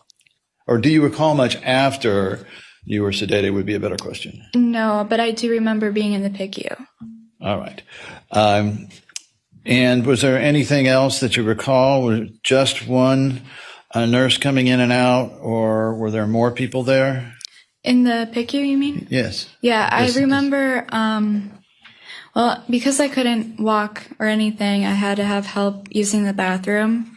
And I remember, it's quite embarrassing, but my dad was helping me clean up, and a doctor came in, or so I thought, a doctor, because I knew it looked like a doctor because all of them wear this like white lab coat, and then there's colored squares across their chest. Usually there's like a name embroidered in, but I didn't see that on her. So I assumed she was a doctor. She came in very briefly, and it was awkward because here I am, naked from the bottom down after using the restroom, and she's asking my dad questions, and then she left the room. And did you subsequently find out who that was? Later, I found out it was Sally Smith. Did anyone from the hospital differentiate Sally Smith from any of the other doctors that you were seeing that day? Absolutely not. Did Dr. Smith explain her role in any way? Never. And did she question your dad? And I don't know about you, but did she question you or your dad about symptoms and history? Objection to leading, Your Honor. Overruled. No, I do not recall that. Now, after Dr. Smith then, was your mom telling the doctors, do you recall who was in there at that time, the doctor-wise? If you don't, I don't know their names, sorry. Mm-hmm. Man, female, male? It was usually more than one, but sometimes they came in individually, and it was mixed gender. All right. And so was your mom explaining the symptoms? And she always did. I mean, that was pretty routine. She had to do that for almost every visit.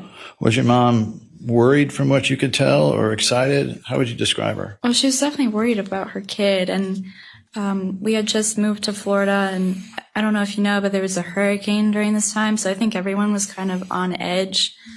Mm-hmm. Did you learn at that time or subsequently why you went to Johns Hopkins as opposed to other hospitals? Or, well, there was a Johns Hopkins in Sarasota, wasn't there? I don't know, but it was a distance thing. We were staying at the Ronald McDonald House. Oh, okay. Because at the time, it was easier to get to my infusion place with Dr. Hannah rather than driving from Venice to wherever he was located. And it just so happened that the Ronald McDonald House is very close to Johns Hopkins All Children's Hospital. So you were on campus, in other words, at Johns Hopkins? Yeah, pretty close. All right. And so your mom told them about the symptoms. Do you recall them questioning you at all about your symptoms? No. So what happened after that, to the best of your knowledge? Did you stay up, go to sleep, what? Well, like I said, there wasn't ever a specific time where I saw the doctors and nurses ask my mom to leave, it was only because this was the day that she had to go to work, and that was my last conversation with her. Whereas with my dad, I vividly remember people coming in and telling him that this was his last time to say goodbye to me. So was this the last time you saw your mom? The last time I saw my mom, my dad wasn't there. I was laying in the bed. This was while you're in your room. Did you go back Still up? in the PICU. Still in the PICU? Still in the PICU, yes. So this is pretty close to when you checked in? Or Yes, got admitted? yes. I know I was still in the PICU. My mom was like picking up her work bag and just like little things she had brought to the hospital, and she said, "I love you and I'll see you tomorrow." And I never saw her again.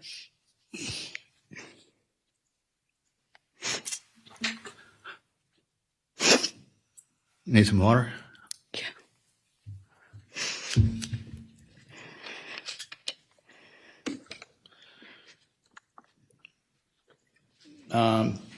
I noticed you're wearing a necklace. Why don't you explain that? Yeah, so December 10th was my birthday. I turned 11, and I was unfortunately still in the hospital at the time. And the hospital has this program where they collect funds for children who are still in the hospital on their birthday. I was given $20 to spend. And I remember the social worker came in, and she asked me what I'd like to buy. I bought a Nerf gun for my brother.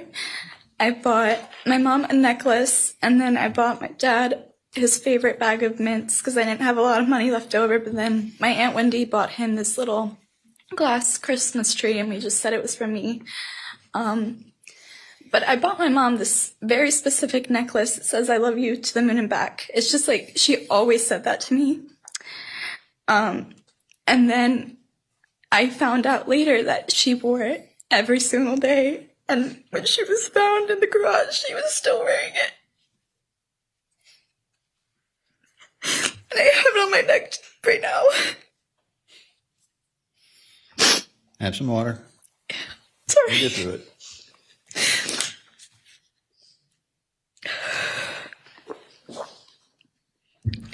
Can we publish 2571-001?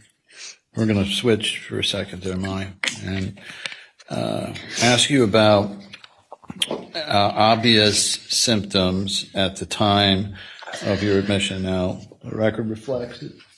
This is October 8th, 2016, so this would have been the day after you came in? Yes. And was this a Friday, and then this one would have been on a Saturday? Correct. All right. And what is that there? It's a lesion, and again, the same thing. It's just smaller ones connecting. Okay. Now, since that time, have you had the opportunity to review some of the Johns Hopkins records that were supposed to be documenting your condition here and there? Yes. All right. Let's show 1001-2645, and I'll represent for the record. It'll show it's the skin assessment for that same day. Let's look for 8 here.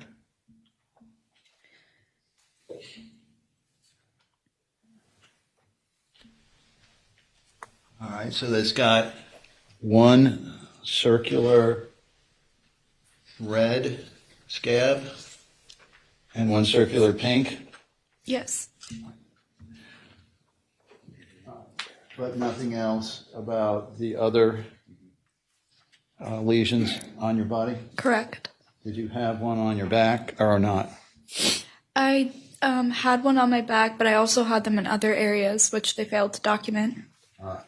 So the ones they're talking about here, and this can be confusing, they're talking about the one on your back, or did they ever talk about the one on your legs? They never. The ones on your leg. Yeah, no, they didn't. Not on that date. Okay. Let's continue then. So you begin your stay there. Were your mom and dad able to come see you in your room at this time? At this time, yes. Okay. Your dad. Okay. And then Tell us about the rooms you stayed in during this period of time, October, November, December of 2016. Regular hospital rooms? So first the emergency room, then the PICU. The most distinguishing thing about the PICU, even though every room kind of has it, it's the circular clock. And I remember that because that's all I looked at for days, and I just heard it tick. Because I didn't have the strength to watch anything on the TV. And then when I was moved up from the PICU to a different floor, I believe it was 7. I stayed on 7 a lot. I had multiple different rooms, even though their policy is every 30 days you switch a room. I think I stayed there over 90 days, but I had way more than 3 rooms. And these rooms had surveillance cameras. And when I was placed in those rooms with the surveillance cameras, I was told that to not worry about them, they don't work. So now, if we could, there has been allegations here that you were outside your room 95% of the time. Can you tell the jury whether that's true?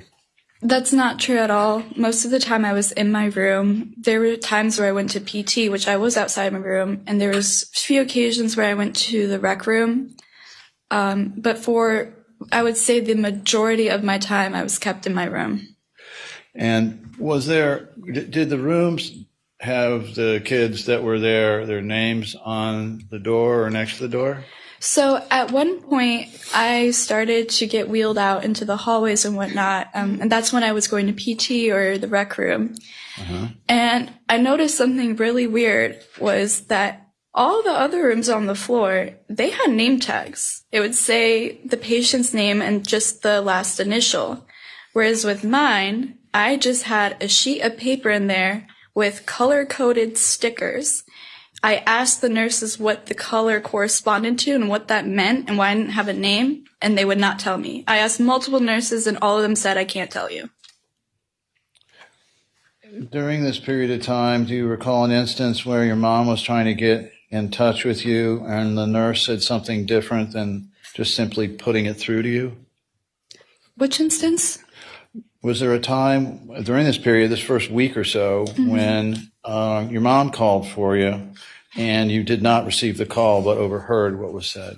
Yes. So I remember that my mom was on this phone call, and the person who she was speaking to, a person at the hospital, I'm not sure what role they had, but they claimed that I never asked to speak to my mom. I was doing fine. I was okay in my room. I hadn't had any questions about why my parents weren't allowed to see me.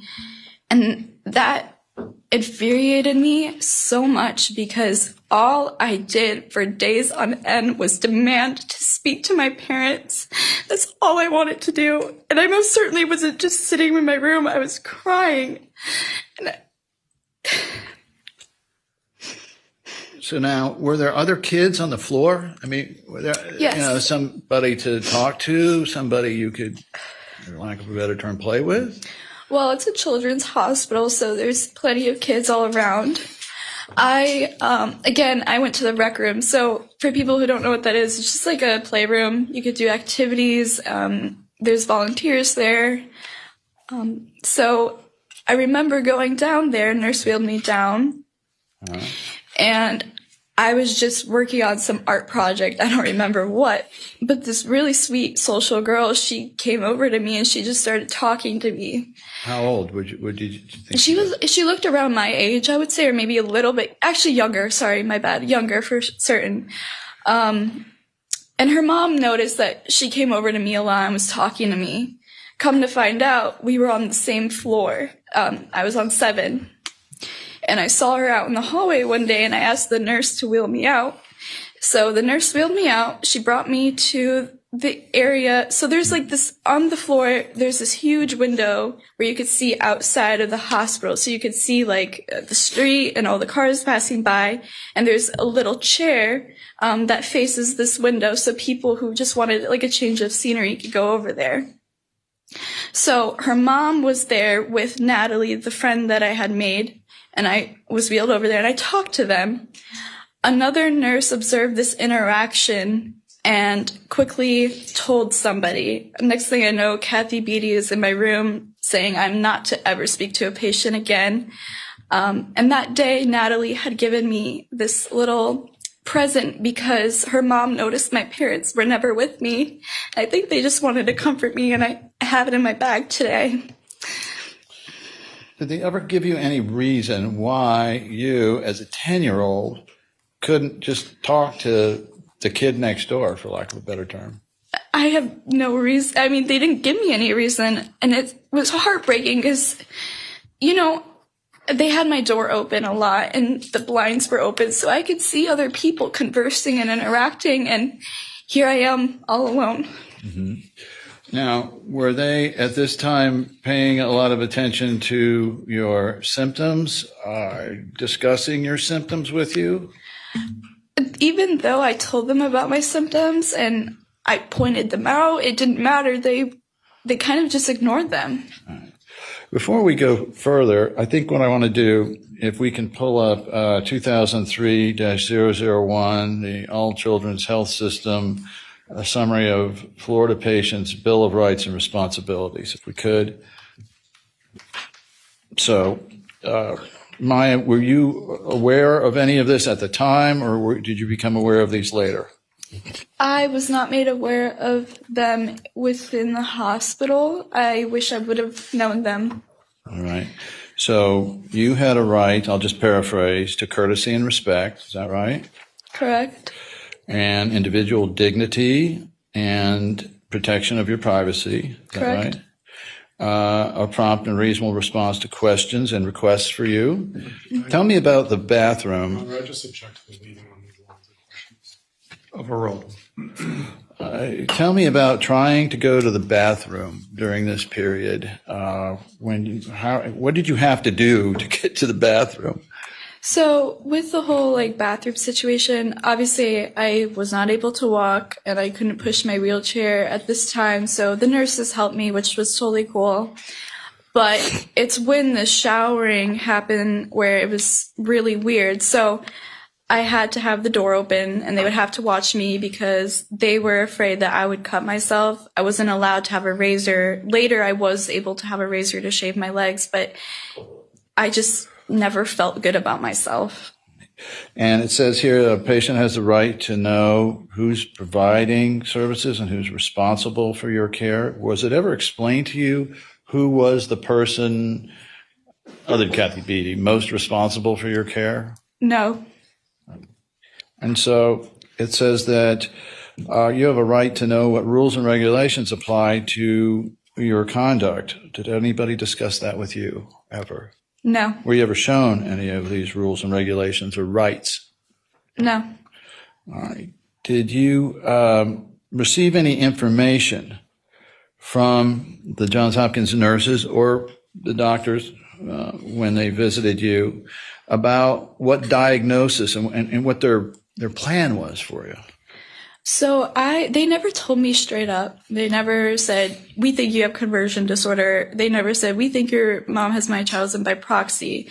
Instead, they would give me little clues in the things that they were saying. So, for example, when I expressed to them a symptom or my pain, they would say, no, you're making it up, or it's in your head. And then at one point, the social worker, Kathy Beatty, said that my mom was in a mental institution, making me think that something was wrong with her. And I asked my dad, and it turned out to be a lie. So they were trying to even manipulate me into thinking that my mom was sick and therefore making me sick, even though it wasn't true. Well, as the allegations of Munchausen by proxy, which are that your mom or dad are intentionally trying to keep you sick, did any of the doctors or nurses ever simply ask you about your relationship with your mom and dad? No, and as a matter of fact, they always told me what went down in my house. Dr. Elliott, he said that my mom was putting me in a coma every single week, and I told him no. But even though I told him no, he wouldn't accept that as an answer. Did they seem to have their own story they wanted told? Absolutely, no doubt about that. And so then it says a patient has a right to refuse any treatment Were you ever given any right to accept or reject the physical therapy? No. What was the problem with that as time went on with the physical therapy? So even though physical therapy, like done in a certain way, does help CRPS, when you don't listen to the patient, it's actually going to be more harmful than beneficial.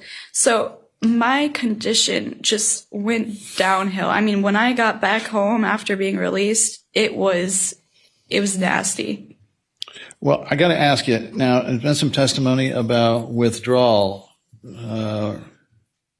Did you ever experience? Do you know what withdrawal is from a drug? Yeah, I've heard Did you about know? it in school. Yeah. Okay. And remembering back and knowing now, did you ever have any feelings after ketamine was stopped for a period of time of withdrawal? No, ketamine for me was stopped multiple times and for like sometimes weeks, and I've never identified with the symptoms of withdrawal.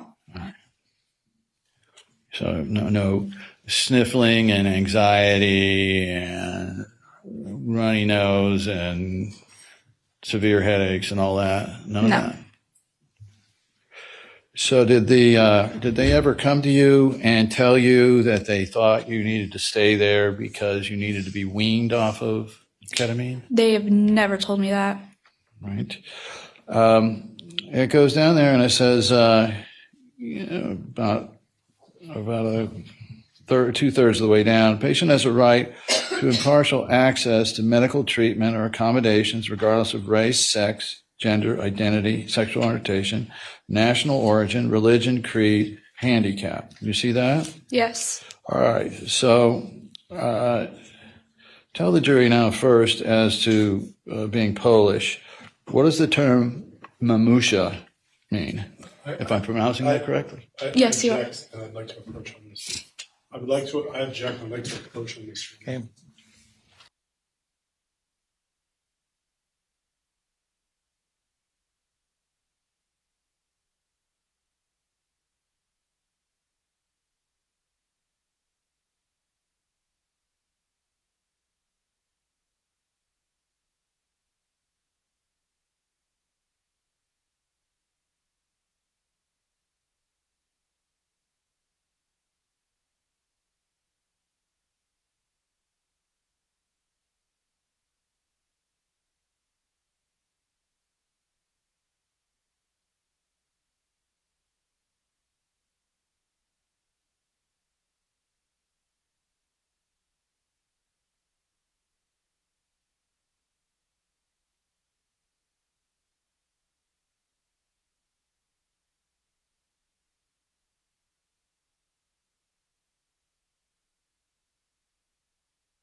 Objection sustained. Let's take that down for a moment. And so it says, you also had a right to treatment where if you were deteriorating from a failure to provide treatment. Maya, as time went on, did you let them know that you were not doing so hot? Yes, I did tell them whenever they asked. I told them of my pain. In the beginning of my stay, I told them constantly about my pain, but I soon learned that they weren't listening, so I stopped telling them, and I just told them when they asked. And how did you feel, if you could take the jury through it from when you first got in towards the end? Take us through the stages of how your physical condition went. So when I first got in, I was in extremely bad condition because of the relapse. Once the constipation had passed, I did get a little bit better because the pain from the constipation was now gone. But my physical condition as I went on got worse and worse. By the end, what was your physical condition by the time you finally got out of there? Well, to paint the picture, I mean, before I went there, you saw me on the walker. Like, I was on my way to walking and being able to stand and bear weight. And then when I left, I couldn't even open a water bottle. Could you sit up by yourself, hold yourself up by yourself? No. All right. So I was asking you what the term mamusha means in Polish. What is that? It means mom. Right. And what happened when you would speak Polish to your mom or try to? So after some time, I was granted privileges to have phone conversations with my mom. And because I didn't have any Polish instruction at the hospital, my only way to maintain my Polish or maybe get better at it was by talking in Polish to my mom. So I would say things like, Dzień dobry, mamusza, jak się masz, which just means, hello, mom, how are you? Or ja kocham cię, which means I love you.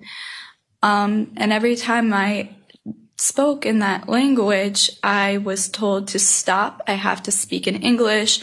They would get really worried. I apologize for the interruption. Same objection. Overruled. You can finish your answer. Okay. But they would always tell me to revert back to English so they could understand. And so there was also a section in another one of the patient and families have rights that says you have a right to practice your cultural values and spiritual beliefs as long as they don't interfere with the well-being of others. I want to talk for a moment, then the hospital's right there that you have. I want to talk a little bit about being able to practice as a Catholic in the church, in Johns Hopkins during this period of time. So tell us how often you would have communion, go to church outside of this. So pre-John Hopkins, I went to church every Sunday, and I went to Sunday school, so I'd get communion once a week. All right. And once you got in there, what happened? Were you, how are your spiritual needs fulfilled? They weren't. So I was not allowed to have the communion that my priest from my church at home brought. Eventually, I was able to. Hang on. Did anybody ever tell you, or did you ever learn why they weren't allowing in holy water, communion, wafers, things like that? Objection to the they, Your Honor.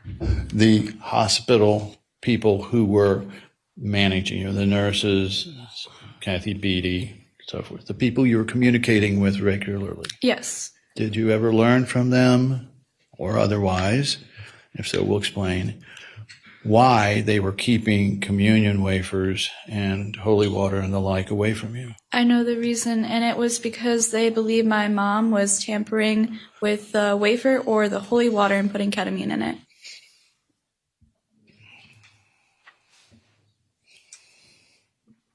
And similarly, there's a little off topic, baked goods, any type of food from home. Were you allowed to have that? Oh, no, never. Only hospital food. Correct. What a joy. So let's get back to this now in terms of being able to practice your religion. What did you bring with you? Or if you didn't bring it in, what were you brought in terms of religious items to help you through this difficult time? Right, so going into the hospital, we didn't know how long I was staying there. So eventually I was given the rosary, which is a standard thing Catholics pray with. And I was brought a prayer book so I could recite the prayers because there's a lot and I don't remember them all. Yeah, those were the two big things. And then the communion, which we talked about, and the holy water, which we already talked about. And did Miss Beatty or someone else from the hospital at some point take those from you? Yes. So now, what were you told about your ability to practice your religion in the hospital? What did they say about it? They thought my mom was controlling me through religion, so they were really against me praying and doing that sort of thing. But what would they do if you tried to pray with your mom over the phone? They would shut it down. So what about a priest? Now, you had a priest from your church that you were comfortable with? Yes. Parish? And who was that? That was Father Jack. Okay. And tell us about visits from Father Jack. So he was able to, I remember two distinctive visits. The first one was an attempt to give me the communion, and we just chat a little bit. And then the second time I remember seeing him is when he came to help my dad announce my mom's passing. So were you allowed regular access to Father Jack? Oh, no. Mm-mm. Right. Now, as this was going on, these first couple of months there, did you, even though you're only 10, did you have an inkling of why they were doing this bizarre behavior? Objection, Your Honor. Strike it, this behavior. No, still objection again today. Let's be more specific. Maya, during this period of time, what, if anything, made you suspicious, and what were you suspicious of? It was normally the comments that they made or the restrictions that they placed on me and not the other kids. Again, they never directly told me what was going on, even though I asked. So I had to figure it out for myself, and it did take time until I had a general understanding of what was taking place. And what was taking place, Maya? I was stripped from my family. They did not want you to go back to your family? No. And was this told to you in some form by Miss Beatty? She made a lot of comments, especially about my mom. She was the one who came up with the mental institution comment. She also had a lot of ideas of where I should be placed. All right. And what was she suggesting for you as a place that they would place you? So I remember this one instance when she came into my room. She asked if she could sit on the end of my bed, and I told her yes. She sat down, and she told me that they were discussing in court the idea of foster care and placing me in a home. She cautioned me, this is word from word what she said, foster care is nothing like it is in the movies. She said that, and then after saying that, she suggested that she take me in and she would be my foster parent. Let's pull up 10013796. All right, this is in evidence. Let the record reflect from November 2nd. And so was it at or around the time reflected here that Ms. Beatty was initiating you into this concept that you would never go back to your parents, you would go to a foster family? Objection, Your Honor, argument. Overruled. I would say so, yes. I don't know the exact date that she told me, but I know it corresponded to I'm assuming, because she said it was a court hearing about foster care, and that's where she got the idea. Now, this is psychology progress notes. Let's talk about that for a second. When you came in, were you seen by a psychologist to be given some testing? At the hospital? Mm-hmm. I later found that out, yes. All right. Well, tell us who did that, if you don't recall. I believe his name is Dr. Lewis. Is that the Right. one you're talking? Okay. Mhm. Yes, I do remember that whole instance. I was wheeled into a separate room, and Dr. Lewis was in there with paper and pen and a bunch of tests. I did not want to be there. That day in particular, I was in more pain than usual. So much so, I actually could not complete all of the tests. I complained of my hand hurting. And then the nurse who wheeled me there, when she came to pick me up, I was in tears and I was crying. Well, subsequent to, did Dr. Lewis engage you in any analysis or conversation like analysis? I remember some of the things we talked about. He asked about my family. He asked about, he regularly put words in my mouth. He tried to get me to agree to things, and I would tell him, no, that's not true. And yet he wrote it down on the piece of paper. Did you ever see his report? Yes, and again, it's very frustrating because here you're going to a health, like a professional health place, and you have adults lying about what a child is saying. It's a whole nother level of messed up. It's just so unbelievably insane. Did you find out whether he worked for the hospital or whether he was working for DCF at the time? He never told me. In terms of psychological counseling now, do you know who Dr. Katzenstein is? I Did do. you? How often would you meet with Dr. Katzenstein, if at all? I think I relayed some information to Dr. Katzenstein, but I don't remember seeing them regularly. Okay. And in the visits that you remember, what happened? Tell us a little bit about them. I remember relaying some information to the doctor, but I don't remember the visits themselves because, again, I don't really remember them happening. I want to go back to Dr. Lewis again. So there were all these statements in that report about things you said. How did those appear in there?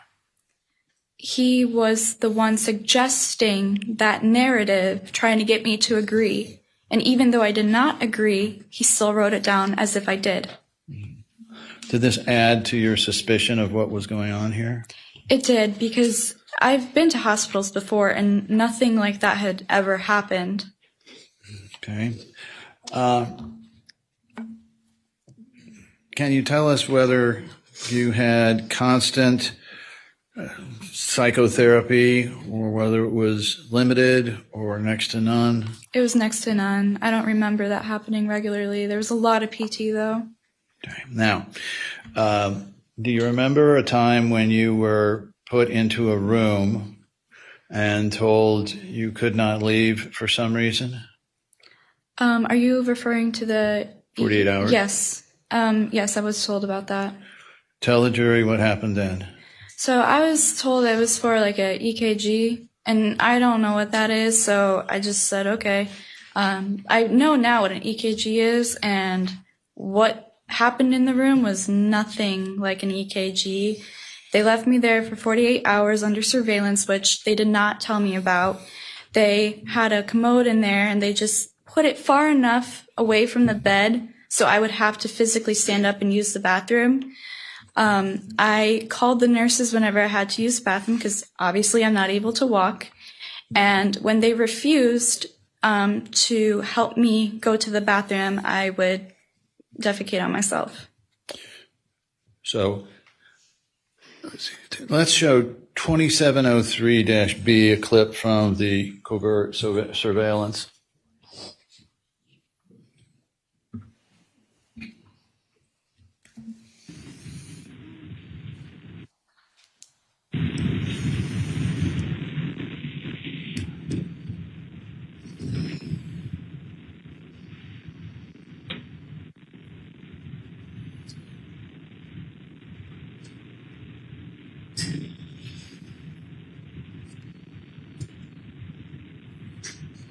Do you know you're being recorded through all this?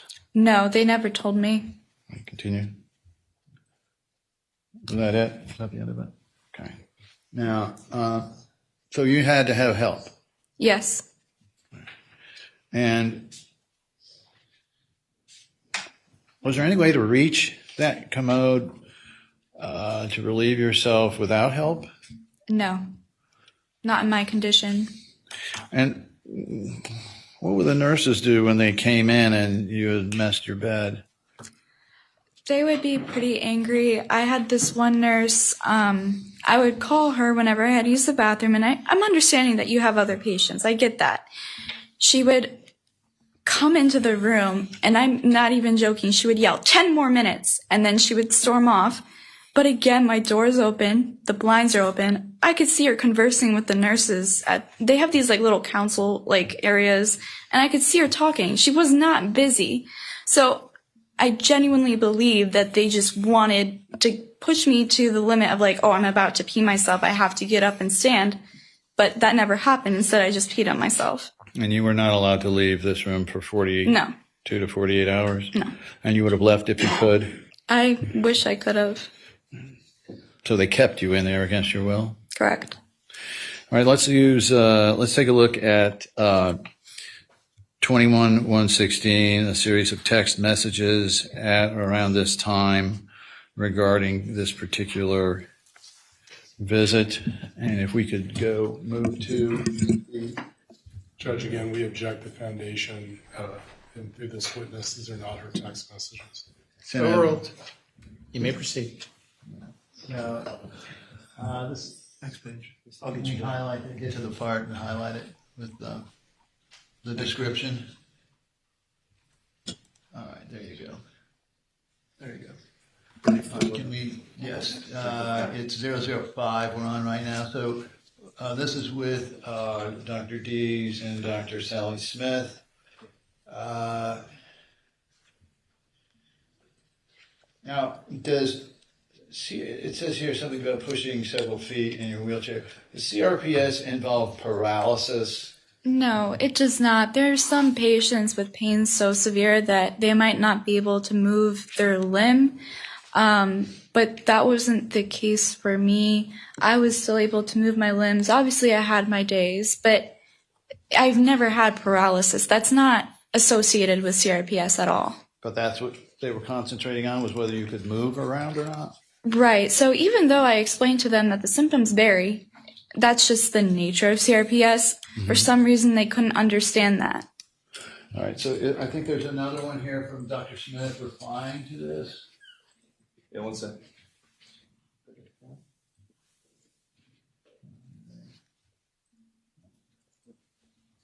It talks here about you being 10 and not being able to perform this charade effectively. Were you keeping up a charade, Maya? Not at all. And did anyone ever come into you, thinking back to the patient's rights, and explain to you that they were concerned that you were making all this up? No, they never told me that, but they did tell me frequently that I was all in my head. So they just planted the idea there instead of questioning me about it. Now, and at 10 years old, I know you're very intelligent for a 10-year-old, but were you equipped to try to outsmart or outthink or whatever these doctors at this point? I would do that to a doctor. I had an illness, and that's what it was. Thank you. Thanks, Nick. All right. Nick, did you have something you wanted me to do or say?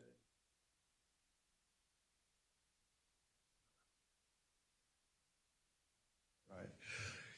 Now, there was a part of I forgot an event here. That's why I had Nick. So, it talks here in your rights about being able to have another doctor or specialist outside the hospital see you.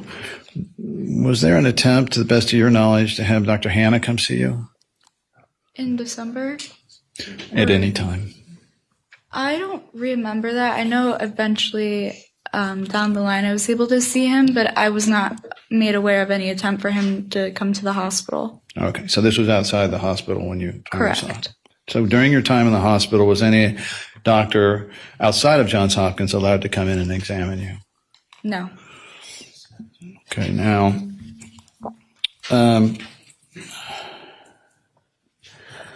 I want to pull up 2703-A and ask you, were your CRPS lesions prominent by this point? Yes. And did you from time to time ask the nurses to give you something to help them? I did. I was without my special lotion that I was prescribed back at home with the lesions. And here I just requested Aquaphor because I believed it was the next best thing.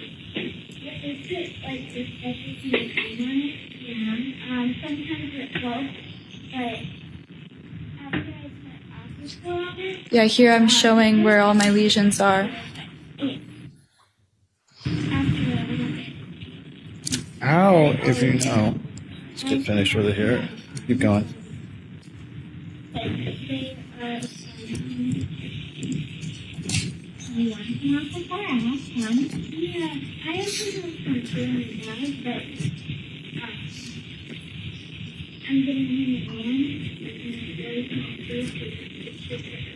Is this pretty much what you did all day long?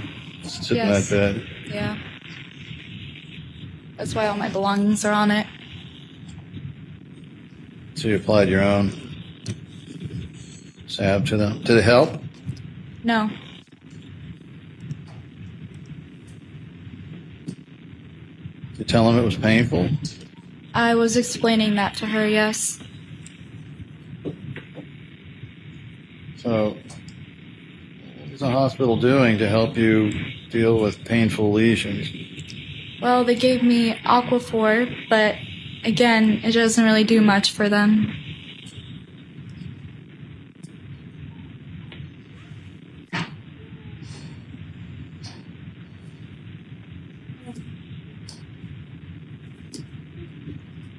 Were any of these nurses ever nice to you? I had a few nurses that were nice, but I could tell that they were all agenda driven. Like the whole Meghan Trainor incident. I don't know if you want me to explain that now, but I'm going to get to that right Okay. after we talk just a second about how they're documenting this. So let's pull up, like you were just applying to all your stuff, so all your CRPS lesions. All right. Let's pull up 1001-2643. And let the record reflect that's a skin assessment for that day. And if we could focus there on a particular day, actually any day around there. Is there even one for that day? 19th, 18th. Come on in. Where's the 19th? Do you see anywhere where, after all that, they documented on your skin report any of these lesions? even though I told them about them, they did not document them, trying to fit the narrative that I was making it up. Let's also then take a look at 2571-014. And for the record, I think this is a photo of your thumb. Now, that looks like a pretty small line. Yeah, it's just starting out. Okay. How did they progress, by the way? They start like that, and then what happens? Normally, without treatment, they do tend to get bigger and they are open to the air. They could be on any part of the body, even non-effective areas of CRPS. Mm-hmm. Could you have lesions on other parts of your body as of this date, November 25th, 2016? Yes. Okay. Then let's take a look with, I believe, 1001-2640 and 41 to see whether that was documented. So that was on the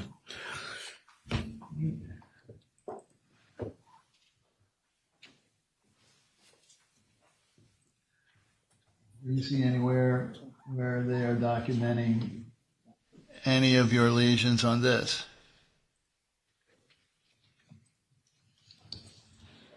No. All right. Let's look at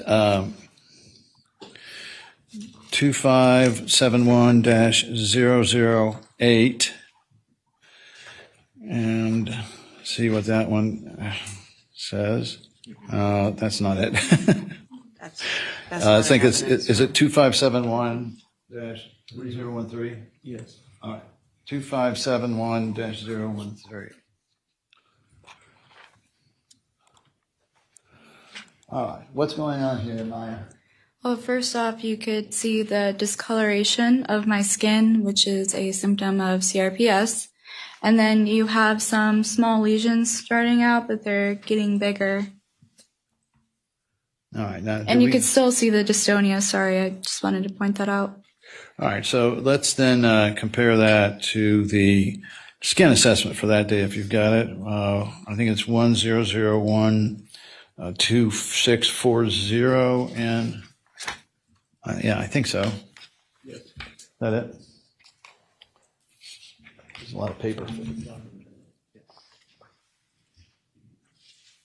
All right. Look here and see that day. Okay. Did they note anywhere that you had this discoloration and lesions? No. All right, let's look at 2571-026. Or did I just do that one? No, I did not do that one yet.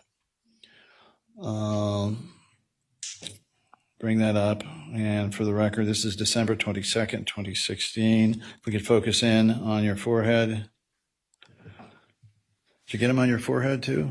Yes, I got them pretty much everywhere. So I have one on my forehead, and then on my left knee, I have one. Okay, can we see the left knee then? Yeah, okay. All right. Now, can we compare that to 1001-2637? See if they documented it.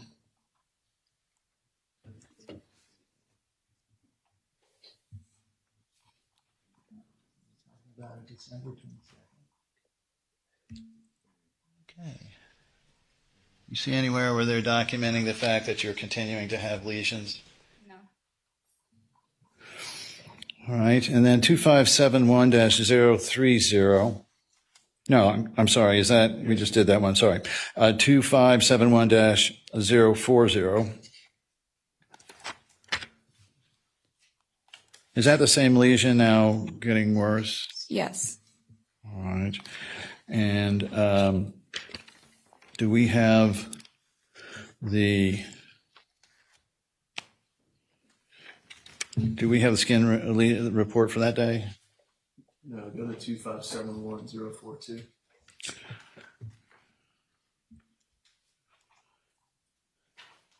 All right. That's the 30th now. All right. That's on December 30th. So what's happening with this lesion? Why isn't it healing? That's pretty standard for CRPS lesions. Normally when you have a cut, it goes away relatively quickly, but with CRPS, it takes a lot longer to heal. And then also on my hands, I have them again. All right. So now, and if we have it, there's a skin report, but I don't know if we have a skin report. 1001 456. 1001 456.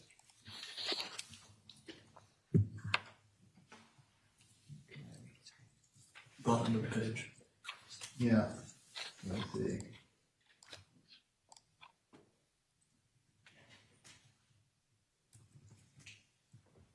So here you are describing burning pain. You're in pain and depressed. 3 months. That increases movement. And they're worried about your skinny jeans. When could you wear your skinny jeans? I don't know what they're talking about. Honestly. I don't remember having skinny jeans in the hospital. I know all of the pictures I'm wearing shorts, so. Okay. She also reported she now has RSD, CRPS skin lesions in her hands and forehead. It says they're the usual lesions. What is the date of this? This is December 30th, 2016. We've been through now 2 months of lesions. Go to the top of that page. Yep. Top of the next page, I believe. She does not let me examine. Self-inflicted excoriations. Do you even know what a self-inflicted excoriation is, Maya? No, at the time I had no idea what that meant. But again, the doctors were telling me it was all my fault. I was doing this to myself. Well, did they ever ask you whether you were self-inflicting these lesions? They just told me. They never asked. And then when they told me and accused me of self-inflicting the lesions, I told them, no, it's just part of the CRPS. Are we on 2116, page 001? So this whole time they were not documenting your lesions other than to say that now you're scratching yourself? Correct. Okay.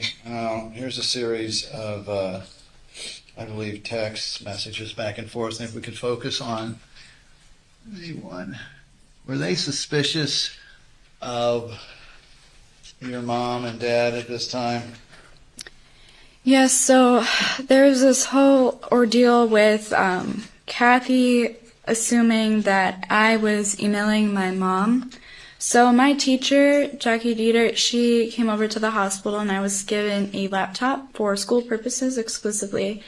And most people don't know this, but with the school email, so I only had a school email, which is like your N number, which is what you use to log in, and then it's whatever school, county you're at, .net.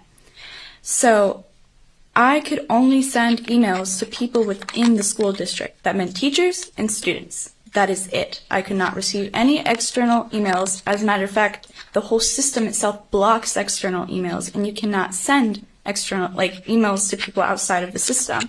Again, it blocks it. It will not let you.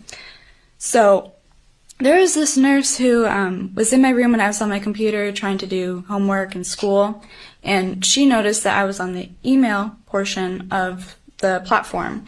She immediately went, grabbed Kathy, told Kathy I was probably trying to contact my mom. Kathy came back into the room. She said that I can no longer have my computer because she was in fear that I was browsing sex websites. Did you know what a sex website was at 10 years old? I didn't even know what sex was. Apparently she was introducing this concept. Yes. So let's talk about your relationship with Kathy Beatty. Was she there on just one floor so that if you switch from one floor to the next floor, you got somebody new? So it's pretty like standard practice that whenever you move floors, there's like a social worker per floor. But weirdly enough, Kathy Beatty literally followed me wherever I went. So from the time assigned to the end, she was there? Yes. Okay. And how would you describe her interest in you? Was it the normal interest of a nurse or social worker, or was it something? Sustained. What, if anything, was unusual about Kathy Beatty's approach to you? Overruled. I have a lot of stories about Kathy Beatty, so it's going to take some time to go through them all. But there was the whole chapel incident where a nurse wheeled me down to the first floor where the chapel is located. The nurse left when Kathy Beatty approached me. Kathy Beatty then kissed me, said, "I'm not trying to be your mother, but I can be." Then she wheeled me into the chapel, and at this point, I was so excited to finally be able to go to the chapel, and she just destroyed all of my excitement. She picks me up, puts me on her lap. She sits in this tan chair at the back of the chapel. There's a photo of that. And she just sat with me there, and then I told her I was done praying. I was very quick in there because I just wanted to go back to my room. And then I was put back into my room. There's many instances, numerous occasions, that she lifted me up and put me on her lap. She clawed through my hair. I was close enough to her, almost at all times, to the point where I knew she had permanent eyeliner. That's not something unless you're really close to a person. She would tell me weird details about her life. Yeah. Let's show 2597-18. I believe it's a photo of the chapel. And were you ever curious as to why she had you in the chapel? So one really interesting thing about the chapel is there's no cameras. It's the only place. Were you uncomfortable with Kathy Beatty's advances on you? Objection, Your Honor. Sustained. Did these incidents with Kathy Beatty, were they upsetting to you? Yes. Did they cause you to fear her? Most certainly, and the whole photo incident truly solidified that. We'll get to that in a moment. And was Kathy Beatty the only one that was tormenting you, if you want to use that term, but during this period of time? Same objection argument. Overall. No, there were other people as well. I mean, it was the doctors, through their words of accusing my mom and I of certain things, or, well, for me, I guess, accusing me of not having my CRPS. And then there was one nurse in particular, Ashley Sumner, who I had encounters with in the PICU. So what happened, tell us about the Megan Trainor incident and Nurse Ashley. Okay, so Nurse Ashley she's independent from the Megan Trainor incident, Ashley Sumner, PICU, Okay. and then the Megan Trainor incident was on floor 7. Okay, well tell us what happened on floor 7. Okay, floor 7. So there was at one point where a nurse had come into my room, and she informed me that she had looked me up and knew that I liked Megan Trainor. So I had a public Instagram at the time, and I was only 10. And so I posted videos of me singing and dancing to Megan Trainor, my favorite artist.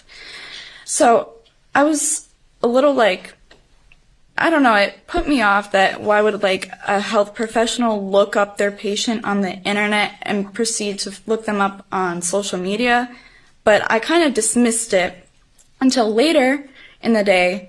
She not only came back with herself, but a number of people, I would say probably 6-7 nurses and rec workers.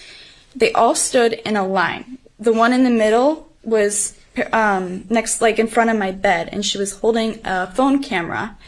And the one next to her was playing a Megan Trainor song called I Feel Better When I'm Dancing, one of the ones I posted on social media.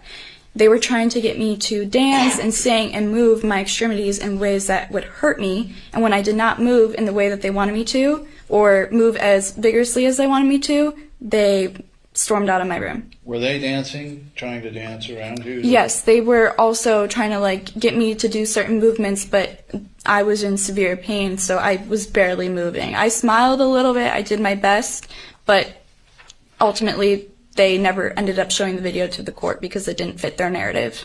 So they were, from your perspective, what were they trying to get you to do? I think they were just trying... What's the legal basis? I'm objecting to mischaracterization foundation. Overruled. She can answer. I believe the nurses were trying to make me to look like I was as healthy as possible, that I was living my best life in the hospital. I was listening to Megan Trainor, I was dancing, I was smiling with all the nurses, but that wasn't the case at all. So it was my mistake. I didn't realize Nurse Ashley was involved in this. Was there an incident with Nurse Ashley where you were hurt? Yeah, so we have to jump back to the beginning. So this is October. Once my dad and mom were told to leave, I was obviously left alone. And there's one nurse in particular who I had the most interactions with, and that was Ashley Sumner. there was a point where they were moving me up to floor 7. So that called for a bed change. They regularly have to change the sheets and whatnot. It's like policy. But even though I had told her I cannot walk, I cannot stand, I cannot roll, she threatened me. She said, if you don't move right now, like, what did she say? Or else. That's what she said. Or else. If you don't move right now, or else. I remember the or else.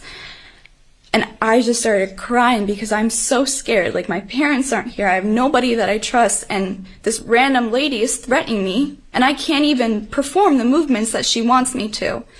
So she yelled at me for quite some time, telling me to roll over. I know you can move. I know you're faking it. Just stand up. We all know. Eventually she gave up because I could not do what she wanted me to do. She went out in the hallway, grabbed about 3-4 nurses. They lifted me up by the sheet of the bed itself to transfer me, and she dropped my arm really hard in the bed. Now that's insignificant to most people, but to a person with CRPS, it's like falling on concrete. Like, it hurt so bad. I remember the feeling just in my body. It was so painful. And I just cried. She was just awful. And I don't know. I'll never forget her. All right. Getting back to Miss Beatty then, do you like chocolate cake? I do. And I ordered that almost every night at the hospital. All right. Did Kathy Beatty know that you liked chocolate cake? Yes. Yep. Was there an incident where that was held out as a prize or something? Yeah, so in PT, as my stay went on, they wanted me to improve, but because of their system of doing it, it hurt my CRPS, so I wasn't making the improvements that were typical of other patients that are non-CRPSers. So she thought that bribing me would maybe spark some more motivation for me to start doing different things. On one instance, she said that she would bake me a chocolate cake if I did well in PT. So I tried my best and I overexerted myself because the thought of just having something that was non-hospital food for the first time was enough motivation for me to, risk putting myself in more pain. So after the therapy session, I asked her if I could have it, and she said no, because it's Lent. Now, I have to explain this as well. So I'm Catholic, and Lent is a standard practice before Easter. You give up something for 40 days. And, I'm a kid, so I don't really understand the time of when it was supposed to happen. I just knew that Lent was a thing associated with the Catholic religion, and I've done it before. I was in the hospital October, November, December, early January. That's not around Easter. She knew that I was Catholic and that I was so religious that she held the idea of Lent over my head and saying that I couldn't have the chocolate because I gave up chocolate for Lent. So, what about talking to your mom and dad through this period? Now, was this a frequent thing or an infrequent thing? Your Honor, I apologize for objecting again, but again, foundation and time. Let's keep it on the time, but otherwise it will. Yes, sir. Yeah, I got it. Thanks. So, let's talk about the graduation of. I'm sorry to cut you off, but there's another story about Kathy and the PT, another bribe, if I could share. Sure. Absolutely. Okay. What happened with? I have to answer the question. Okay. What else happened with Ms. Beatty insofar as tempting you to do something? Again, it was another religious motivation. She told me again, if I try really hard in PT, she will take me to the chapel. Not the chapel in the hospital, but the chapel outside of the hospital, a couple blocks down. So again, I tried my best. And after the PT session, I asked her, when can we go to the church? And she said, I didn't do well enough. All right. I want to talk about in October, how often you were able to talk to your mom or dad. Well, the visits with my dad and my brother, they varied. There was times where I was allowed to have visits with them, and then other times not. And then with my mom, I was allowed phone calls at certain points, and then again not. It was so on and off, I really had no idea of when it was permitted and when it wasn't.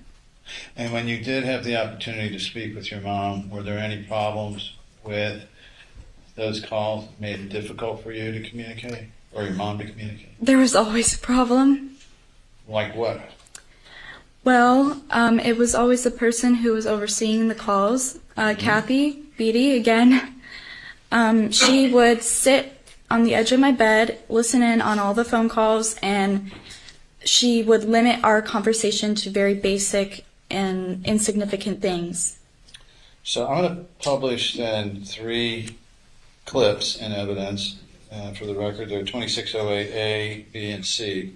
And you've heard these previously? Yes. Is this, best of your knowledge and understanding, Kathy Beatty's voice that we'll hear coming in? Yes. If we play A, please.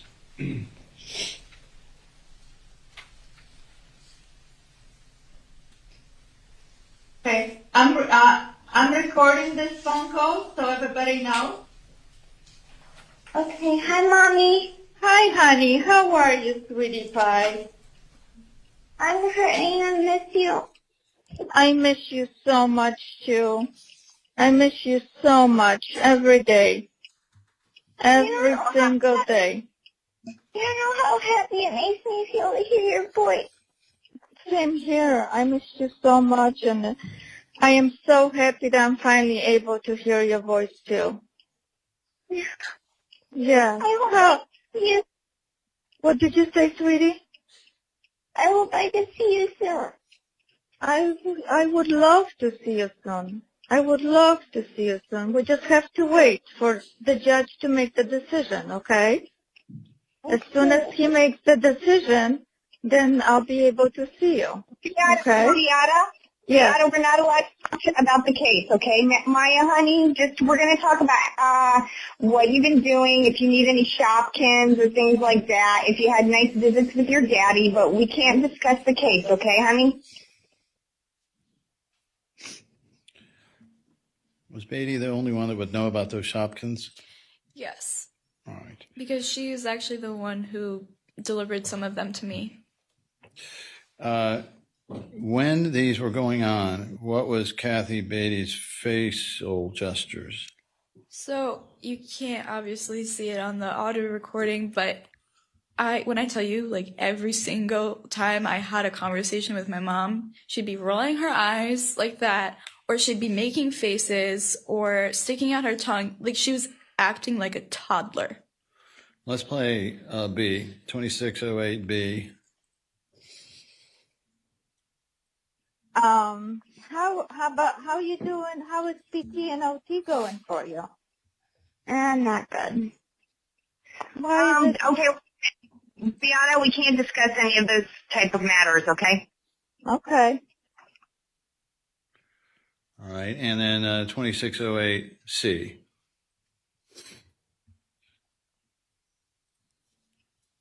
And what do you usually need help with?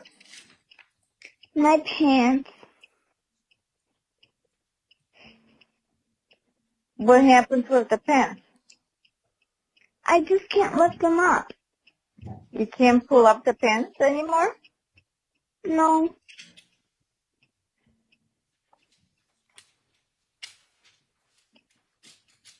When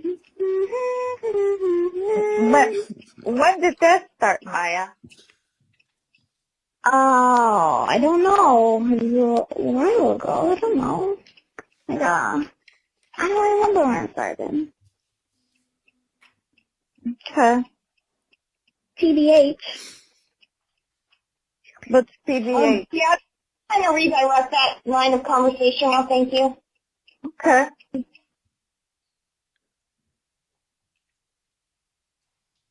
Now, during this period of time, are you aware now that your parents, strike it, are you aware now that through this entire period of time, your parents retained the rights to be able to be involved in direct your medical care?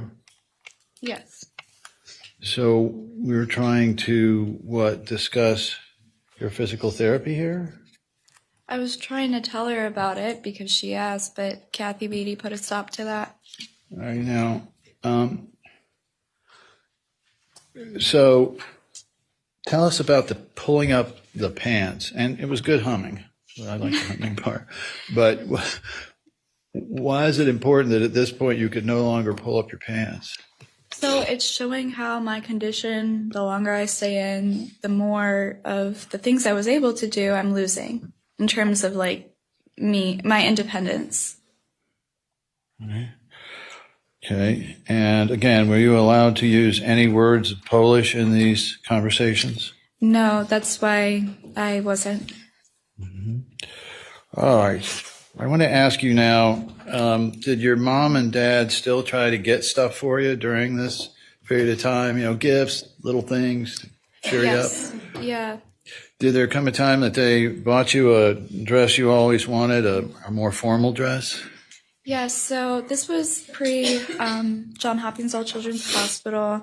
We were at the Ellington outlet malls, and we went into Tommy Hilfiger, and there was this really nice dress that I was obsessed with. It's just white, the shoulder, it wasn't long sleeve, it was just the width of a dollar bill, and then around it was navy trim, and then the signature logo was on the breast area. And so were there attempts made to bring this dress to you while you were at the hospital? Yes, so my dad was permitted visitation, but everything that to my knowledge, most of the things he gave to me, they had to go through certain people. And the dress that he had brought, it had to be given to Kathy Beatty before it reached me. Did the dress ever reach you? No, and I clarified with my dad because I thought, maybe he didn't know what dress I was talking about, but he was there when I bought it, and I described it to him. He knew exactly what I was talking about. Instead, I got a red dress, but to this day, that dress is probably rotting in Kathy Beatty's office. Where did it turn out that dress that was not delivered to you, the Hilfiger dress, actually was? Kathy Beatty had it. Now, oh, and I know that because another social worker said she saw it in Kathy Beatty's office. That's right. Yeah. Okay. And so now I want to talk a bit about the day you were supposed to go to a court here, January 6th. Right? So on that day, were you excited? I was ecstatic. I mean, not only was I getting out of the hospital for a little bit of time, I was going to see my uncle, and the goal was to see the judge. All right. And were you preparing for it, to get yourself ready? And yeah, I told people in the hospital, the people, the nurses and whatnot, I'm going to court today, I was excited, yeah. And so then what happened insofar as trying, what did you have to do before you were allowed to go to the court and see the judge? What happened with Ms. Beatty? So it was my understanding that I was just allowed to go to court because they ruled on it and I was allowed to come in person. So I was just expecting my uncle was going to come pick me up, and Kathy Beatty was going to wheel me down to meet with my uncle and put me in his car. Instead, Kathy Beatty showed up in my room a little bit earlier than the time I was supposed to go. She came in alone initially, and she told me that if I wanted to go and see my mom in court, I was going to have to be stripped naked and photographed by her nude, so I could go to court. I cried and cried because I'm a very modest and private person when it comes to stuff like that. I have been, and there's a reason for that. I really respect my privacy. And eventually I was able to reason with Kathy, and she said that I could keep my training bra on and my shorts. That's when she left the room. She came back with Nurse Alicia. I don't know her last name, but she came in and she assisted with holding me down and moving me and removing some articles of my clothing for the photos. Now, the purpose for these photos, typically, DCF takes them. DCF did not take these. And there's supposed to be a side-by-side comparison of pre-visit and post-visit. So I was leaving the hospital, so they took the photos before. There was never photos taken after. And has it come to your attention that this did not end up in any analysis in the medical records or anything like that? That's another thing I was promised in the whole reasoning with Kathy about not being nude. She told me that I could keep my shorts on in the training bra, and I specifically asked her to keep these photos private. I asked her if they were just going to be in the medical record, and she told me, yes, only doctors can see them. She actually physically went over to the computer where I've seen nurses and doctors put in information, and turns out she never put the photos in there. All right, so let's turn to, first I'm going to publish a photo, 2604. And were you actively trying to keep them from taking off your clothes? No, that's not it. There. Yes, so that, you see my hands right there, and then someone else's hand, I can't tell if that's Kathy's or the nurse's, but I was trying to pull up my shirt actively as she was pulling it down. All right. And around this time, where we go into a few more photos, did you document this in your MyCare journal? I believe I did. I haven't seen the MyCare journal in quite some time, so I would need my memory refreshed. Let's look at this photo here. Now, it has been portrayed that you were somehow enjoying this and just holding hands. Tell the jury what was going on. I was not enjoying this at all. It is true, when the nurse came back into the room, I wasn't crying as much because Kathy had calmed me down after we made that, agreement. We met in the middle. But you can see my cheeks are red, and that happens a lot when I've been crying. Okay, and we can see a little corner of your mouth there. Are you smiling, grimacing, or what? I am most definitely not smiling. Okay. And is that a training bra? It is. Now, was there a time that you had to switch out of one bra to another? Yes, so they're trying to maintain the position that, I was in a training bra and shorts, like we didn't, see anything. No, Kathy watched as I got naked because I was changing into clothes for court. That's why there's two different outfits. But this was the same time period. There was no before and after photos. All right. Let's look at 2604-15. There they are, blue shorts. Now tell us about the shorts. Did you remain in the same outfit during this ordeal? No, because I was changing into court clothes. Okay. So which are these, the blue shorts there? That's. I don't know which outfit I ended up wearing to court, but. Okay.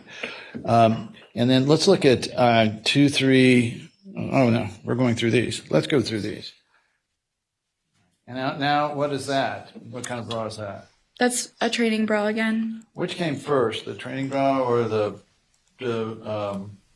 those are both training bras? Both are training bras, correct? They switched them out. So this wasn't a workout bra, right? I don't know that much about no. Bras.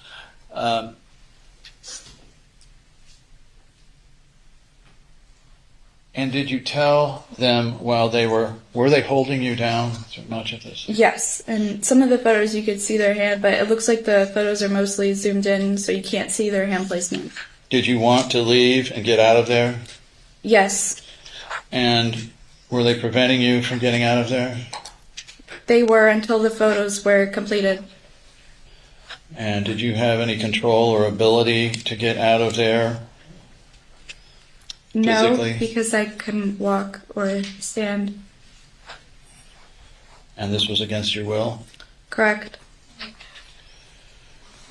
All right, let's look at 2364, unless there's more of these we want to go through. That's good. Yeah. That's it. So,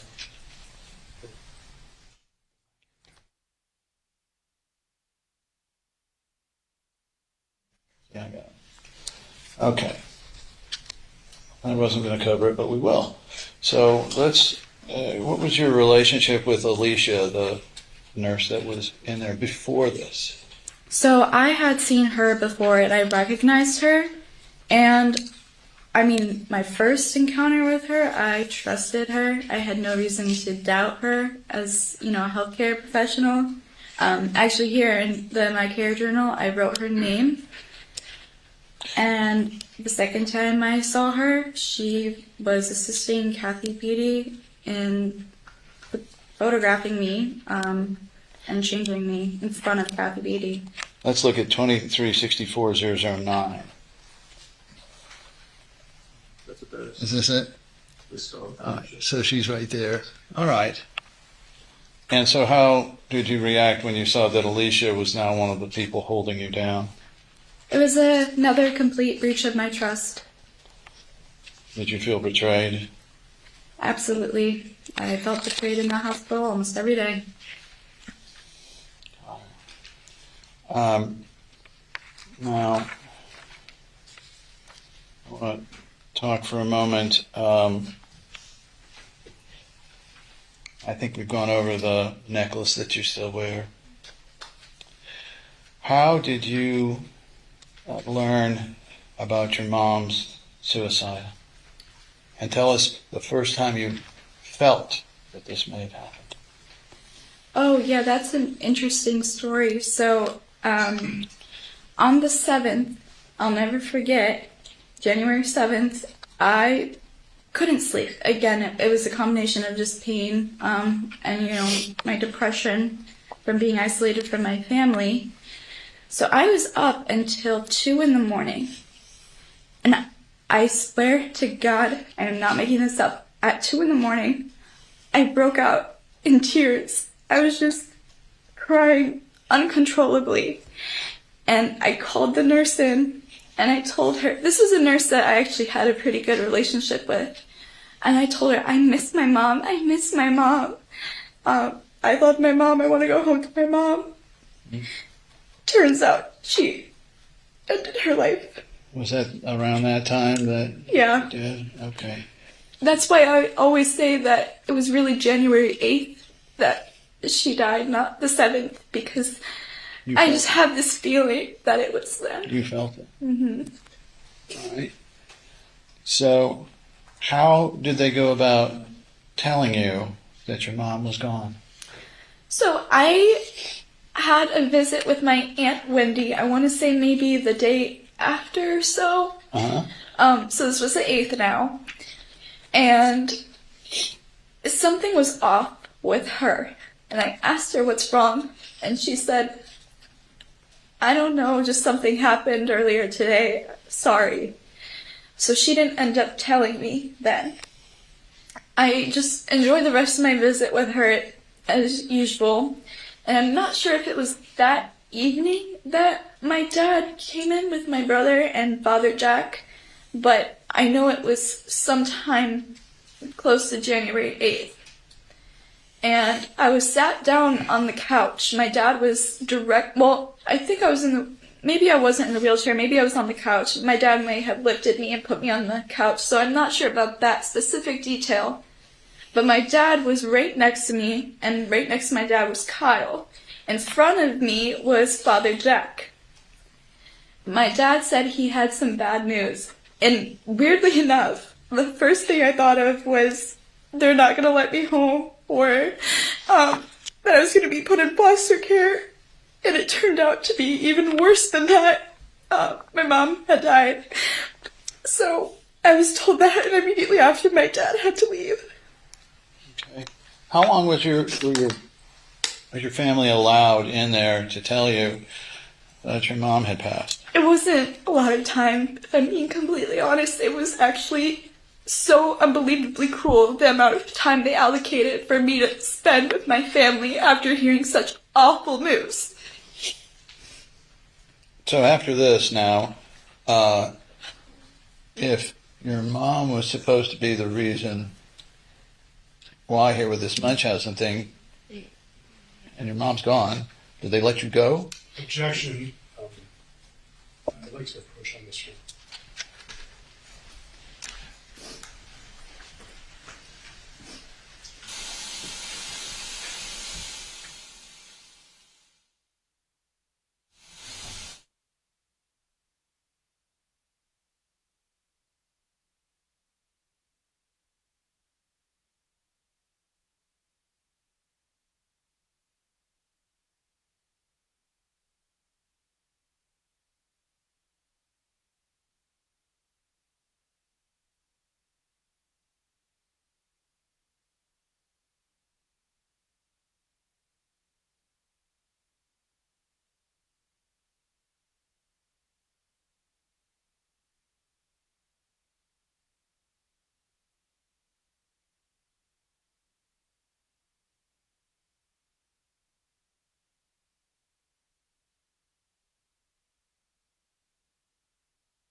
Members of the jury will sustain the objection and direct it to disregard the last question. Let me give you an instruction at this time. At the time of Beata Kowalski's death, Maya Kowalski was still under the jurisdiction of the dependency court, and a court order remained in effect continuing Maya Kowalski's stay at Johns Hopkins All Children's Hospital. And Johns Hopkins All Children's Hospital could not release Maya Kowalski without a court order. You may continue. To the best of your knowledge, after this, did Johns Hopkins continue to maintain a diagnosis of Munchausen by proxy? Objection, foundation. Overruled. Yes. And are you aware of how they responded to your mother's suicide internally? I am. I actually had one-on-one interactions with the nurses. So most of the nurses, when I told them, they would say, "Oh, sorry," and just kind of continue on. And here I am just like crying, no consoling me whatsoever. However, there was one nurse who did. She was extremely kind and compassionate about the whole situation. As a matter of fact, she started crying as well. So let's publish again 2175-004. I'll ask you whether anyone here at the hospital did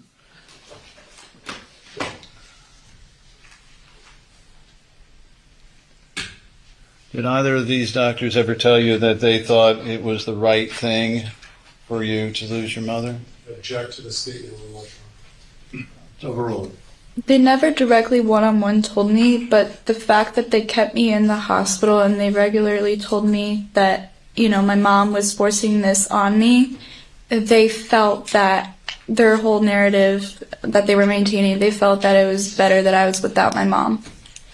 And there on the bottom, did they believe that now life was going to be better for you without your mom in it? Objection and speculation. Overruled. It's sickening, but yes. And Maya, we'll get into it in a moment.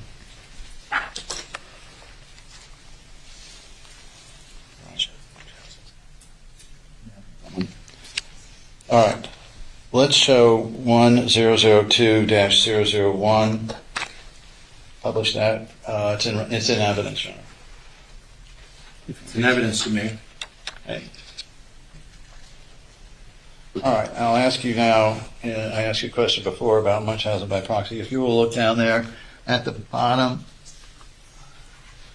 under the admission diagnosis and then the discharge diagnosis, what is it? It's fictitious disorder, Stall-Munchausen syndrome by proxy, and conversion disorder. All right. Now, how long was it before you were able to go home? I was released on January 13th, and that's why 13 is my lucky number. Okay. So about, 6 days after your mom? Correct. All right, let's show 2528-002 and ask you how things were when you came home. I don't think that's...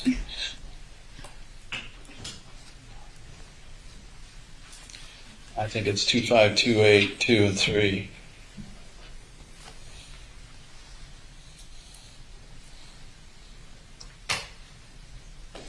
And that is definitely not, and neither is that. I know, and they're not the right ones.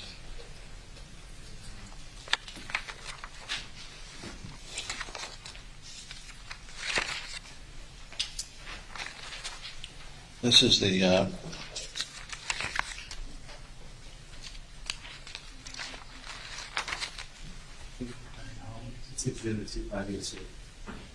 2580. 82. So it's super backwards. All right. So it's 2582002, 2582003. Tell the jury what's happening here. So this is at the very entrance of my subdivision. I am in One of my dad's friends, but he also went to the same church as us. He helped pick up our stuff and take all our belongings out of the hospital. So I'm in his car, and it's basically the entire neighborhood with balloons, welcoming me back home after 3 months. Okay. And then 3.5 months. And then let's look at 2582003. Okay. Yeah, so this is another sign that was part of the homecoming party. Now, in the car coming home, were you able to hold yourself up? No. Can you describe for the jury your condition? Well, physically? I was not doing well. I had lesions, discolorations, temperature changes. Now I physically wasn't able to sit up by myself. As I explained earlier, we had to basically start all over from the beginning. I couldn't even open up a bottle cap. I had to have help using the restroom. That included, even later on when I went to friends' houses, I had to have their parents help me, which is extremely humiliating, but it's how my condition was. I could no longer stand up like I did on the walker, like I did previous to entering Johns Hopkins, and my pain obviously was a lot worse. So, now, what did you decide to do in what was it like, although we'll get into damages another time, but what was it like coming home to the house after this? It was very emotional. I remember being wheeled in and having to be pushed to my room because I couldn't wheel myself anymore. I remember, you know how like every house has like a smell? Like when you go into somebody else's house, it smells. It was just like so soothing to like have that familiar like air around me, I guess. I remember my room. It was very different than how I have left it. There was gifts that my dad had to take home from the hospital that I wasn't permitted to have in there. There was 2 notes my mom had written me. That never made it to you? No. And how was it without your mom being there? I mean, as much as I was happy to be home, I try not to complain, but obviously it wasn't as perfect as I wanted it to be. I wanted her there. So now you had a decision to make on your recovery. What did you decide to do?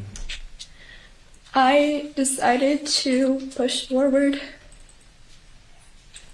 And tell the jury how you did it, what you did.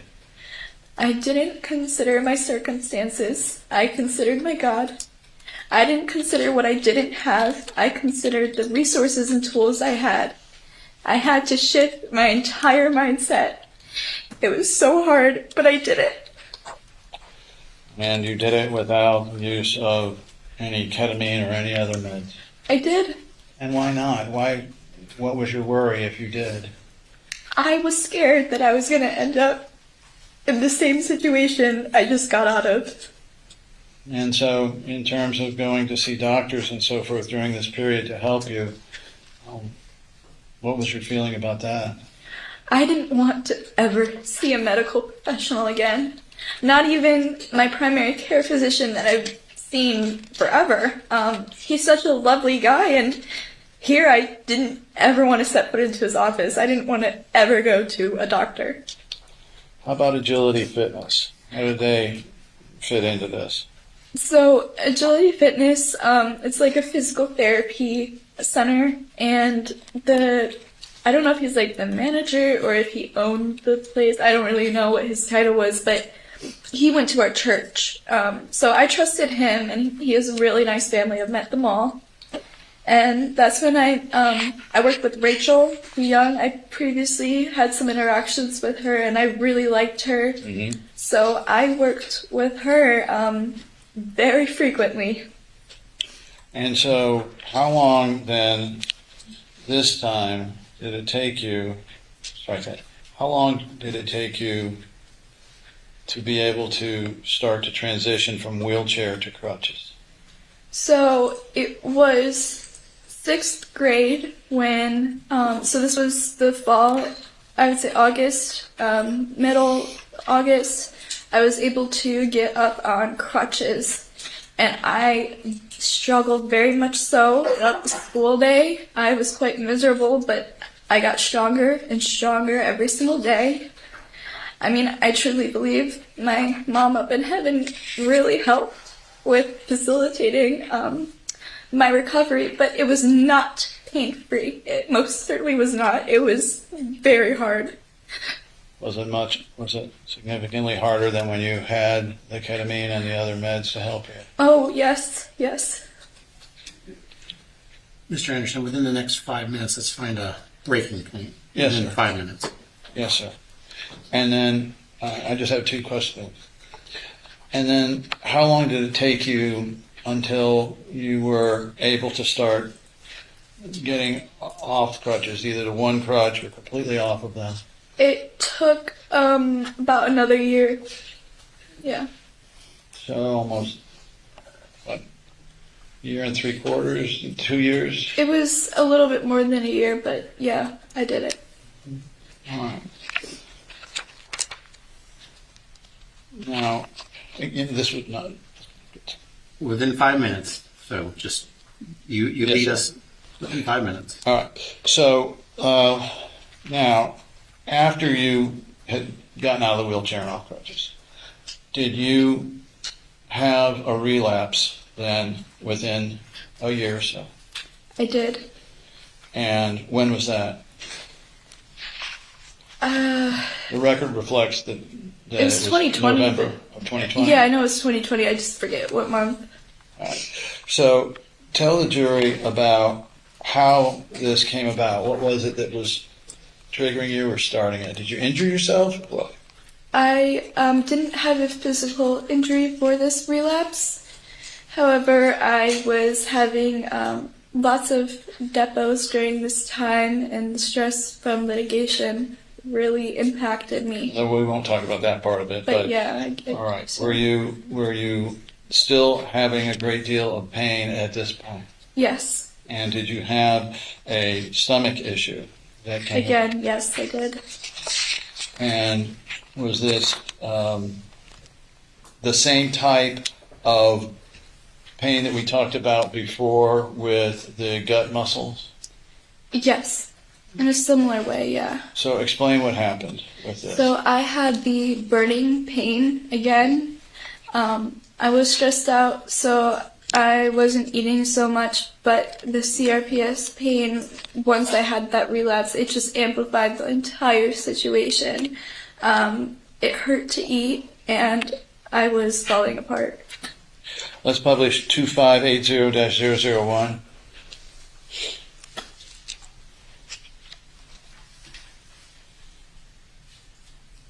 Okay. And did you dye your hair there, or what's that? No, that's my natural color, actually. It's just the lighting in the room. Okay. Yeah. All right. And was this during COVID with the mask, or was it just you were in the hospital? It might have been COVID. I can't remember when COVID was. All right. And so then let's publish 2580-002. Now, I apologize, Mr. Anderson. Can you see what the date of this of the last photo? sure. This would have been, I don't know if it's on there. It would have been in November of 2020. Yeah, that was it. November 2020 or 2022? 2020. 2020. All right. So is this you? Yes. What's wrong with this picture? Had you lost weight? Yes, a significant amount. Is that your collarbone there? Yes. How much weight did you lose? I don't know the number, but it was a substantial amount. And did you have to have something done to eventually stop this wasting away? Yeah, so there was a feeding tube place, and I got sedation for that one. I asked for it, and they had no questions about that. And then my dad helped at home with the feeding treatment, and I only stayed in the hospital for 7 days. I don't know if that's but I know it was like a week or less. And they were very understanding of my situation and took care of me. Let's look at 2580-002. That's you again. And your legs are very thin there. Yes.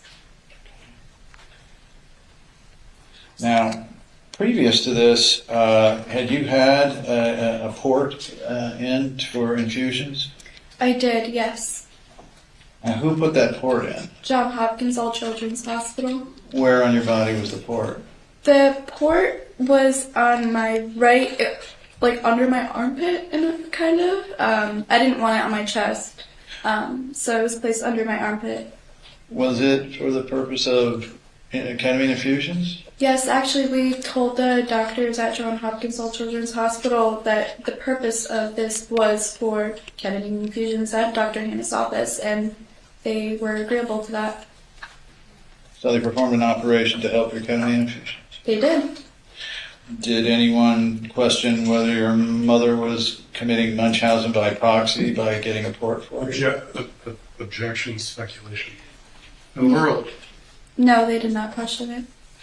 Well, did they question whether you had CRPS before they put a port in? They accepted the diagnosis. And how did those doctors treat you? Those doctors that I encountered at Johns Hopkins, they didn't question my diagnosis, and they were ready to put the port in because they knew it was necessary for my infusions. Okay. All right. So, again, you are inpatient here. Why? Mr. Anderson, we really need to take a break. Why don't we just take a break here? Yeah. You said to keep going. I got to go. I'll give you 5 minutes. Members of the jury, we're going to take an afternoon break. Do not discuss this case amongst yourselves. Do not do any investigation and receive no information. Let's try to keep it to 15 minutes. All right, Ms. Egerton.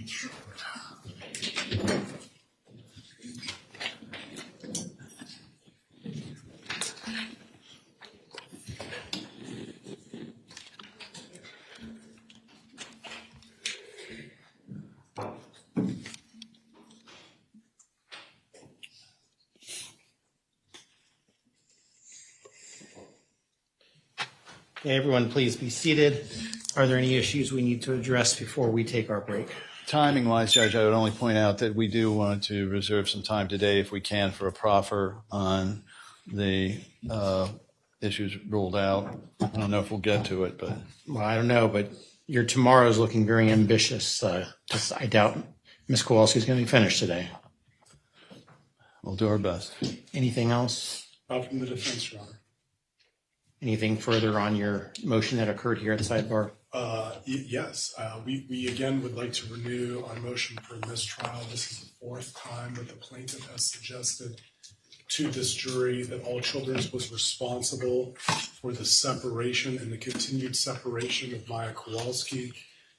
Again, this court made very clear to plaintiff's counsel prior to the trial that we were not going to be relitigating Chapter 39 issues. All Children's Hospital has immunity for that. While we appreciate the court's curative instruction, we believe that a mistrial is not only appropriate for the intentional question of that to Ms. Kowalski while she's on the witness stand, but the cumulative nature of this now being, by my count, the fourth time that the plaintiff has suggested to this jury that All Children's was responsible for both the separation and the continued separation of Maya Kowalski. Yes. Right, and we do have concern based on counsel's comments at sidebar that this is going to be a continued theme, specifically his representation to the court that he believes that All Children's has responsibility for Maya's continued hospitalization after her mother's death. Leaving the last part aside, because that will likely be part of a of a rebuttal. The purpose of the question, as established at the next question, was to point out that instead of changing the diagnosis, they kept the diagnosis, and thus Maya had to continue to stay at the hospital even after learning that the reason why she was there was because of a Munchausen by proxy diagnosis. There was no other reason to leave her there, and yet they continued to maintain the diagnosis, and I corrected that. And the court gave a curative instruction to the extent that there was harm. I again point out, as I did up here, that there was a court order, and you knew there was a court order, yet you asked the question again. So you've got to stop that, or there will be a mistrial, and there will be sanctions. I understand, Judge. Okay. Now, I do, in this particular case, believe that the curative instruction is sufficient to disabuse the jury of any implication that the beginning of that question had. But I just need to be very clear, Mr. Anderson, that needle's starting to shift. It's not there yet, but please don't put me in the position of starting this whole thing over, because I will. I understand, Judge. It is a bit of a minefield out there, but I will. Well, this one is very clear. There is a court order. It's not even up to debate. Florida law provides immunity for anything having to do with that, and that's been the subject of many court orders, many discussions for the last several years. Please don't test me on it. I will not. Thank you. We'll be in recess. Let's try to take it 10 minutes. All right, we're in recess.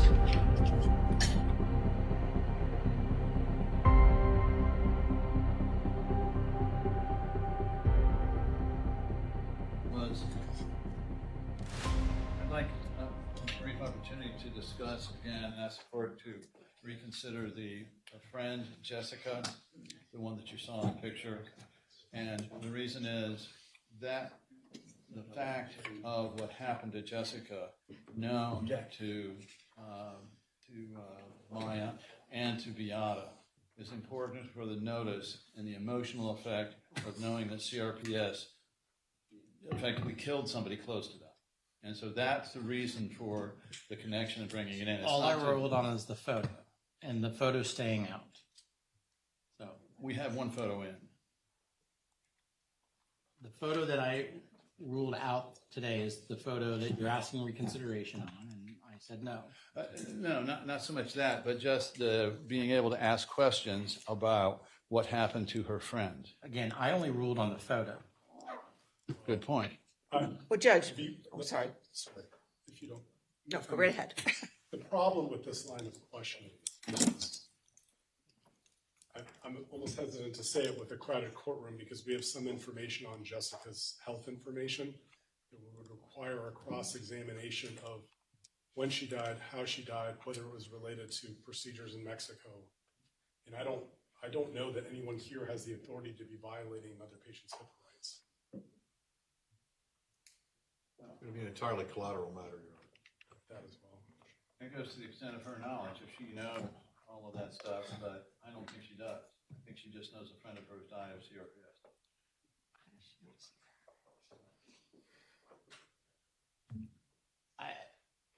I mean, what do you want me to say? I mean, the photo's not coming in, and I haven't ruled on anything else. I understand. Trying to be careful. We're gonna have to wait and see what the questions are. I understand.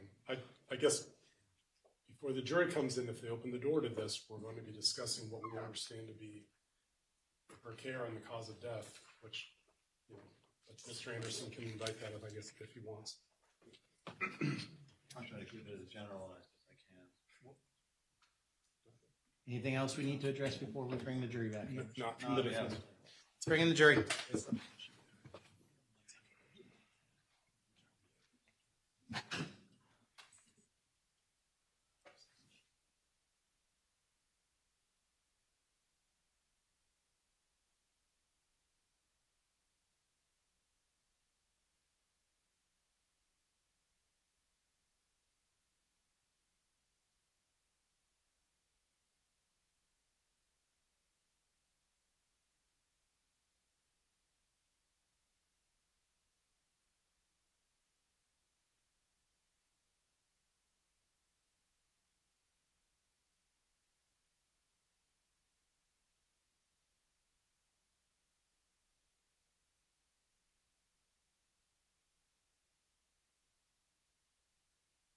Not discuss this case amongst yourselves. You did no investigation and received no information. Is that all correct? And you did not see any media accounts. Is that correct? And no one approached you. Is that correct? Okay, Ms. Maya Kowalski.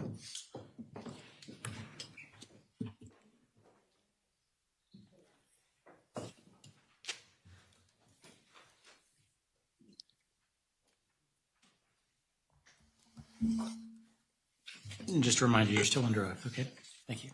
Mr. Anderson. May it please the court. Now, Maya, there have been, strike it. Are you continuing to have relapses here and there? Yes. Can you tell the jury how and why they come about, if you know, and the length of them? Right. So whether it's from a physical injury or if it's just intense stress or like mental, just like problems with stress or anxiety, it can impact the severity of my relapses. And are you experiencing stresses in terms of going past hospitals, seeing people that look like people involved in this and so forth? Yes. And have you, since the time of being in Johns Hopkins or while you were there, become familiar with the fact that CRPS can be fatal? Yes. Does this have any effect on you? It worries me because I am scared to seek the resources that once had helped me in fear of going back to a situation similar to that of Johns Hopkins. And I've met people who have passed away from CRPS. And have you tried different activities that you did before all of this happened, before you went into the Johns Hopkins Hospital this time? Yeah, so there was one instance when I went with my best friend and her brother and also my brother. We went to Ellington, the ice rink, and we just skated around. That was when I was walking, and this was in middle school. But it wasn't until high school that I started to take lessons. I just wanted to try it out, and it's something my mom and I had done together, so I wanted to revisit it. It became too hard. My pain increased. I was falling, and I just didn't want to risk a relapse, so I quit.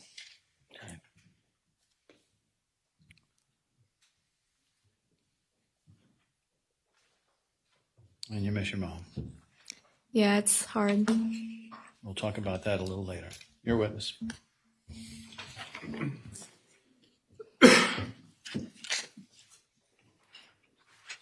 May it please the court. Good afternoon, Maya. Hello. Before we get started, I want to tell you that I'm very sorry for your loss. Thank you.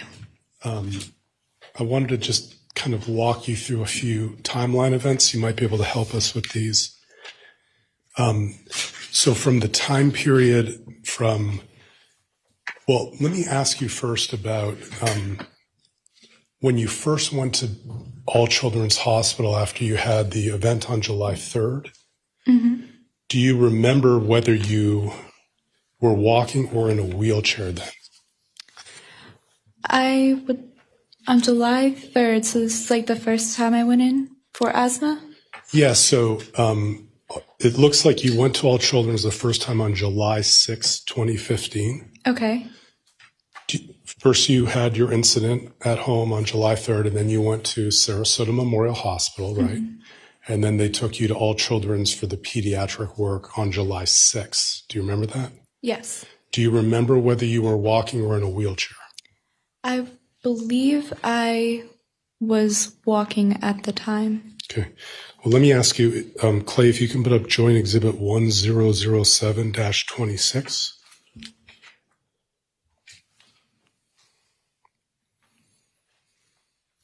And at the top where it says triage arrival, and it says mobility wheelchair, does this refresh your recollection as to whether you would have been in a wheelchair at that time? I know they pushed me in a wheelchair. I had weakness of muscles, But at this point in time, it wasn't like I was confined to a wheelchair at home as well. Sorry, I misunderstood your question. Okay. And Clay, you can take that down. Just sort of fast forwarding this a little bit. From that time, around July 6th, 2015, until October 7th, 2016, you were in a wheelchair over that period of time. Is that fair? I was. Okay. And just for comparison's sake, I know we'll talk later about your bravery and your perseverance to get on crutches, but you weren't even using crutches during that time period, were you? No, but I was working my way up to that point. So sometimes it's easier for me to sort of separate this by school year. For you, fourth grade would have been August 2015 until May 2016, age 9. Is that about right? Yes, that's right. Okay. And you were out of school for that year, correct? I believe, yes, I was out in fourth grade, yes. Okay. And then also all of fifth grade from August 2016 until May 2017, you were out of school as well. Is that right? Yes. Okay. Let me ask you, we got to see some photos of you. Let me ask you about, Clay, do you have access to Joint Exhibit 2530-41? I'm sorry to interrupt. Maya informed me she's a bit hungry. I would just like to have her get this chocolate milk. It's fine. And Maya, would you like to take a break while you have a bite to eat? If it doesn't bother anybody, I could just drink this here, but... Okay. That doesn't bother me at all. But let me know if you need a break, okay? This picture is dated May 21st, 2016. Yes. Okay. And I think your testimony, you were feeling pretty good at that time? Correct. Okay. I was getting the ketamine infusions, which lowered my pain. Therefore, I was feeling pretty good. Okay. Clay, if you can pull up Joint Exhibit 1052-16.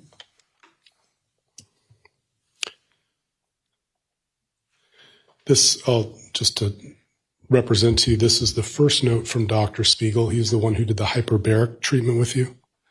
Okay. And this note was dictated 4 days earlier on May 17th, 2016. And it notes that your exam had to be cut short due to your inability to be examined. It appears there was a lot of change in your condition back and forth depending on the day. Is that fair? Yeah, that's the nature of CRPS, and a lot of CRPS patients would report the same. Okay. So the photo that counsel showed to the jury, you feeling good one day, 4 days earlier, you were in so much pain that the exam had to be cut short. Is that fair? Correct. Okay. And let me ask you about another one. And I remember that counsel showed you that by the end of July, I think it was July 28th, there was a video of you dancing to Meghan Trainor, I think. Yes. Okay. Let's take a look at Joint Exhibit 1028-0020. That's an evidence. That's one of the therapy notes. And at the top, it says Daily Note, July 27th, 2018. And this was the therapist that you were working with. Do you see under the current complaints? I guess my question to you, Maya, is this accurate? That the day before you had reported constant whole body pain, greatest in upper extremity and lower extremity? Is this note the day before of the video? Yes, the day before. Yeah, that's accurate. When I went to Dr. Hannah's, normally I had an infusion and therapy, and the infusions did help a lot. Okay. My pain. So, and just so I understand your answer, the day before you were reporting constant pain, whole body pain, greatest in upper extremities and lower extremities, a combination of burning, aching, intermittent stabbing pain, generally exacerbated with movement activities, but the next day you were able to perform the activities that we saw in the video. Well, again, when I was administered those ketamine infusions, I did feel better after and was able to perform different movements that I wouldn't be able to without the medication. Okay. So I think that you saw.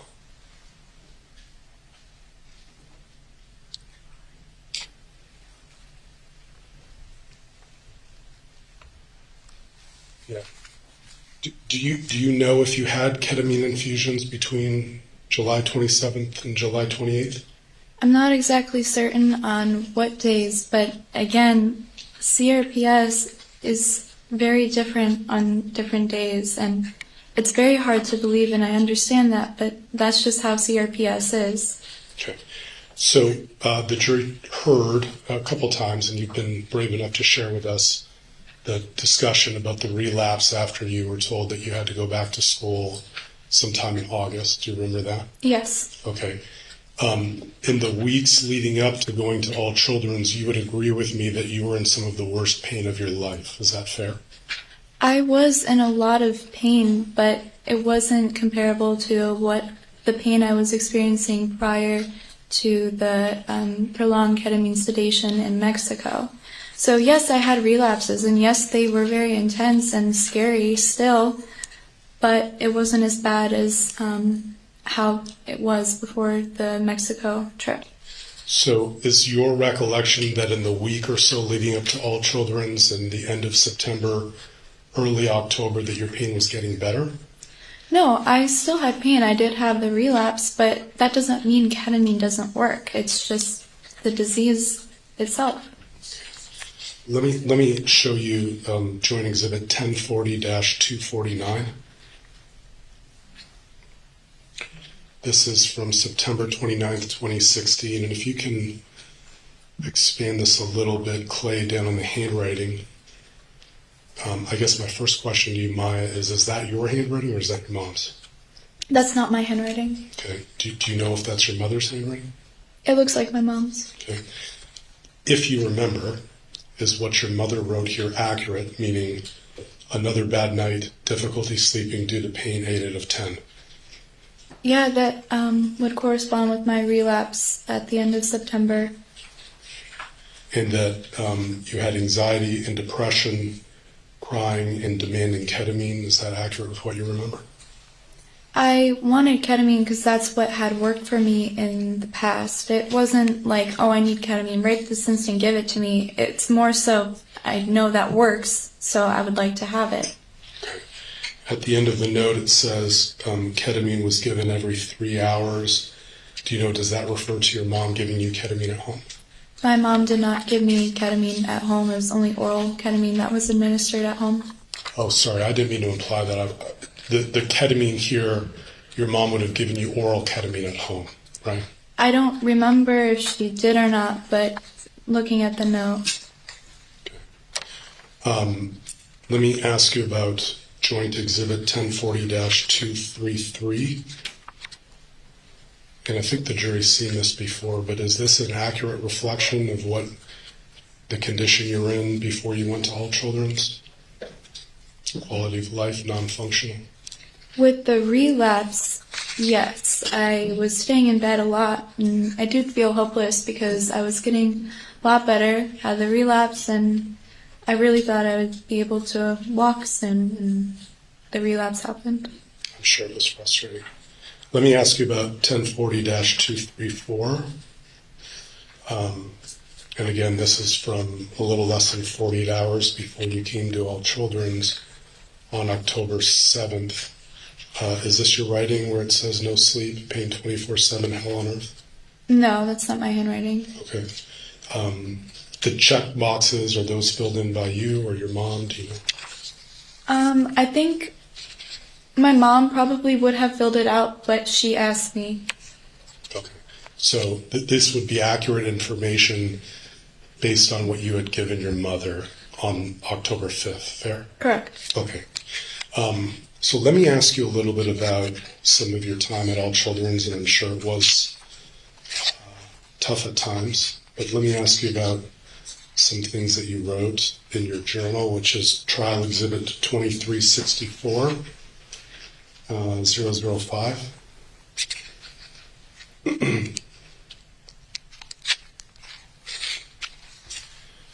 You had a nurse named Amanda. You wrote a heart behind your name. Do you remember what it was that you liked about Amanda? Yeah, I put a heart in front of her name. Amanda was pretty sweet to me. I'm not saying that all the people at Johns Hopkins are bad, because there's certainly some people who had kind hearts, and Amanda was one of them. Okay. There was an Amanda Cook who was your nurse from October 18th through December 26th. Is that the one that you think you're referring to? If I'm being honest, a lot of the nurses, they had the same name, so I don't want to say yes just because I'm not for certain. Okay.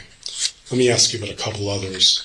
It's a trial exhibit 2364-008, and this is also from your care journal. People you really liked at the hospital. It was a while ago, so let me see if I can help. Do you remember Kaylee, the first one being Kaylee Gay, a patient care technician? No, so I have to explain this one a little bit. So in my hospital room, there's a big whiteboard in front of me, and there were names of people who were taking care of me. I just filled out the journal and I put their names in there. And part of the reason that I listed a lot of people was because I thought if they knew I liked them, they would let me go home. Okay. Well, you listed somebody named Barb. That was Barb Flatten. She was your nurse in November. Do you remember what you liked about her? It's hard to remember. Some of them, they weren't as regular as the other nurses. Like, I remember Amanda and I remember Lindsay, but the rest of them I'm not very familiar with. Okay. There was one, you put Victoria Pagano. Well, I'll tell you her last name was Pagano. Victoria, she was your respiratory therapist in December. Anything particular you remember that you liked about her? I'm sorry, I do not remember. How about Lindsay? She was Lindsay Arenas. She was your bedside nurse in December and January. Do you remember what it was you liked about her? Yeah, I remember I told her about my mom's passing, and she was very compassionate, and I liked her because she was funny and she was nice to me. Okay. On the next page, Clay, which is Trial Exhibit 2364-009. This continued with the list of people you liked. There's someone named Debbie. I'll let you know there's a nurse named Debbie Bill. She was in the pediatric ICU October 10th, 11th, and 12th. Do you remember what it was that you liked about her? This would have been a different Debbie then because I did not list anyone from the PICU. Do you remember who this Debbie was? I'm sorry, I do not. The nurses, when they wrote their names on the board, it was usually just their first name and then their last initial. The Billy, that was Billy, if you remember, was that Billy Cecil, your physical therapist? I believe so, yes. Okay. Billy Cecil gave you 19 physical therapy sessions between October 9th, 2016 and January 4th, 2017. Do you remember what it was you liked about him? I remember like little snippets of our therapy sessions. Again, most of these people I just listed names because I was trying to get out of the hospital, and I'm 10, so I'm thinking if they think I like you, then I'll get out. Beneath that is Alicia, and we talked about she was the one that was with Kathy Beatty when the photos were taken, right? Yes. And then below that is someone named Nicole.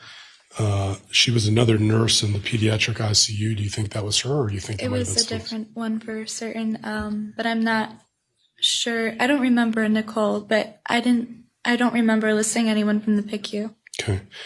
There's a Sylvia. Do you remember who that Sylvia was? I do. I had her on a few occasions. We didn't really talk much, but she was friendly. Do you remember, she was your nurse for about 14 shifts from October through December 27th. Does that seem right? That seems about right. Okay. And I think you told us about a nurse named Sam that you also liked? Yes. Okay.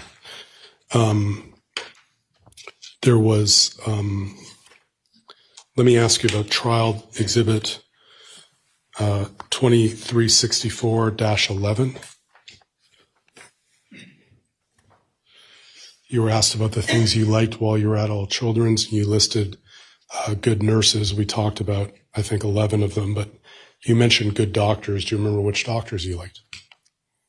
Again, I just listed that in hopes of getting out. You have to remember the hospital is the one who gave me this My Care journal. It wasn't something I had brought from home. And I was under the impression that they were going to be reading it after I completed it. So I thought if I made them out to seem good, then they would consider releasing me back to my family. You listed RJ's Activity Center. Do you remember what you liked about going to RJ's? Yeah, that's where I met the girl Natalie. What types of activities did you do in RJ's? There were arts and crafts activities, and then at one point there were these, I call them the bead ladies, because they would physically come up to the room and help you make bracelets. I actually made some for my mom. During your hospitalization, you did receive sacramental rites, correct? At a certain point, yes. Okay. You received sacramental rites from not just your outside from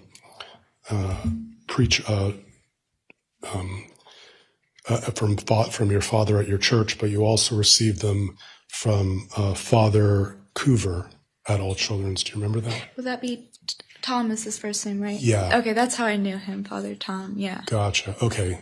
I used his last name. I apologize. It's all good. I just want to make sure. Yeah, okay. Father Tom also administered on more than one occasion sacramental rites while you were at All Children's, right? Yes, I think it was like once or twice.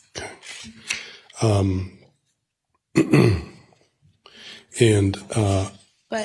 I just wanted to say the first time he came, he did not give me the sacrament, actually. It took, I think, about like a month until I was actually able to receive the body of Christ. And then he told me some things about his past, so I didn't end up seeing him again. Okay.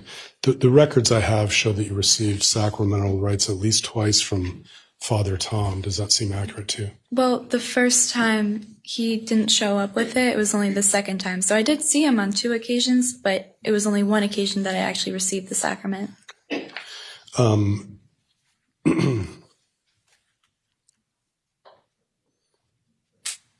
If we could go to Joint Exhibit 1001-1834. And at the bottom, the comments section. At least according to this, it said that Father Tom had visited you on both Saturday and Sunday and provided the sacramental rites on at least 2 of those occasions. Does that help refresh the time period for you? Honestly, I am certain that it took at least a couple of weeks before I received the body. I know that for certain. I know that I visited with him, and again, the first time he didn't have it, but it did take some time. During your hospitalization, you had the chance to nominate a nurse for a Daisy Award. Is that right? Yes. Okay. And what's a Daisy Award? I think it's just like an award that you give to a nice nurse. You write somebody's name down. Okay. Let me show you exhibit. Actually, this is not in evidence yet. So if I could hand it to the witness. May I approach? You may approach. Thank you, Your Honor. Let's show it to Mr. Anderson first.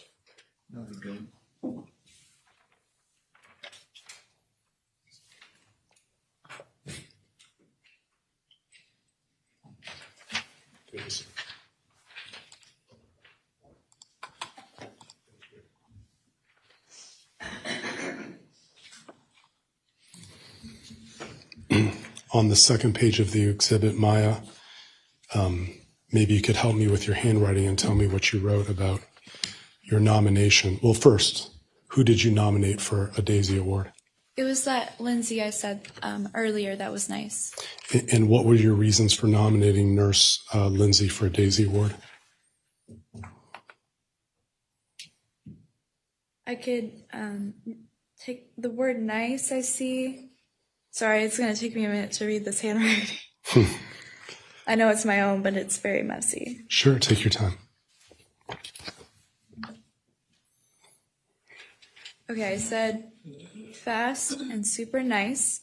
The reason I mentioned fast was that in the PICU, if you remember, Ashley Sumner, she would always yell at me to wait to use the restroom. So when nurses actually took the time to answer my call and take me to the restroom, I was very appreciative of that. And then she was nice. She didn't yell at me.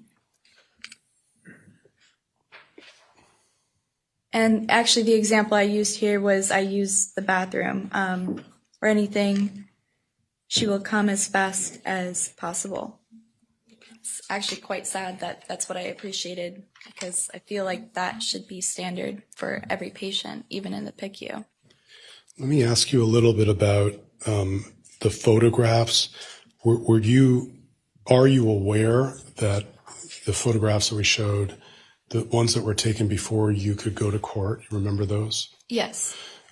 You are aware that there was a second set of photographs taken after you returned from court to document the differences? The truth is, I feel like I would have remembered that, and I don't have any recollection of a second set of photos being taken of me. So at least as you sit here today, you don't remember whether two sets of photos were taken, but it's entirely possible there were two sets. Is that fair? I really don't think there is two sets. There was only one set taken, Kathy and Alicia. I remember a group of doctors coming into my room and asking if I would be ready for the second set, and I told them, no, I don't want to, and they didn't do it. Okay. And I guess the reason I ask is the photos that the jury were shown, do you know whether those were all taken at one time or whether they in fact reflect photos taken before court and photos taken after? To my recollection, it was that one set. I was changing from my pajamas to a court outfit. And I guess you wore a dress to court, if you remember. I think my uncle may have brought a dress or something, yes. Okay. So let me transition a little bit with you after you got out of All Children's, okay? And we all had the chance to meet Rachel DeYoung, your therapist? Yes. Okay.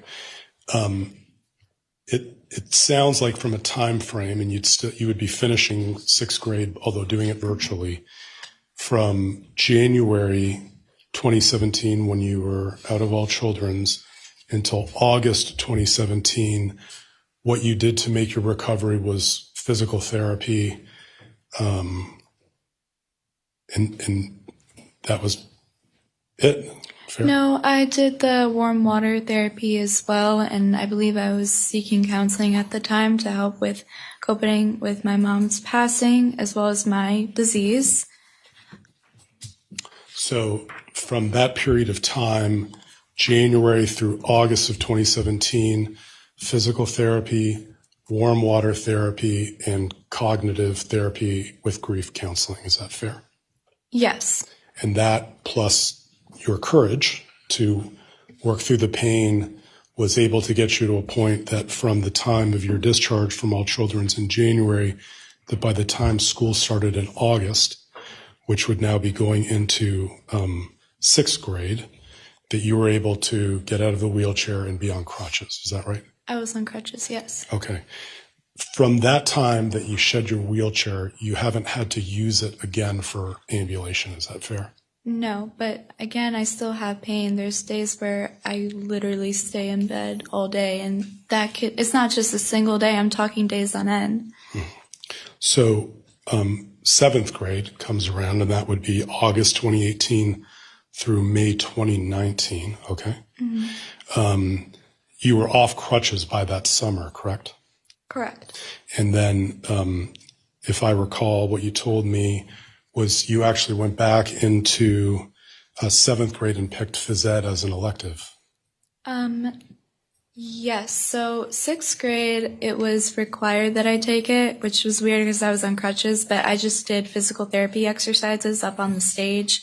And then seventh grade, I did start PE because, you're walking. It's like the first time you've ever walked in such a long time. Obviously, the first thing you want to do is play.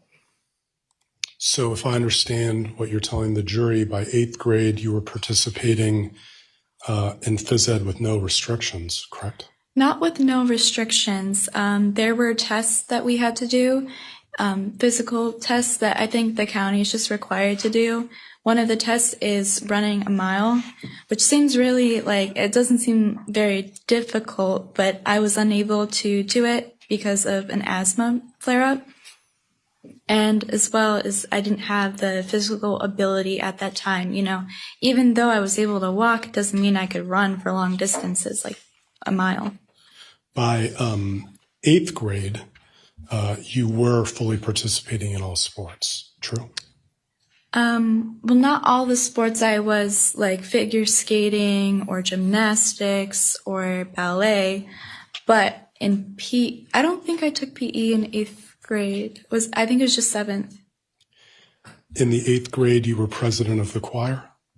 I'm sorry, what was that? President of the choir. Yes. And you were president of Students Against Drunk Driving?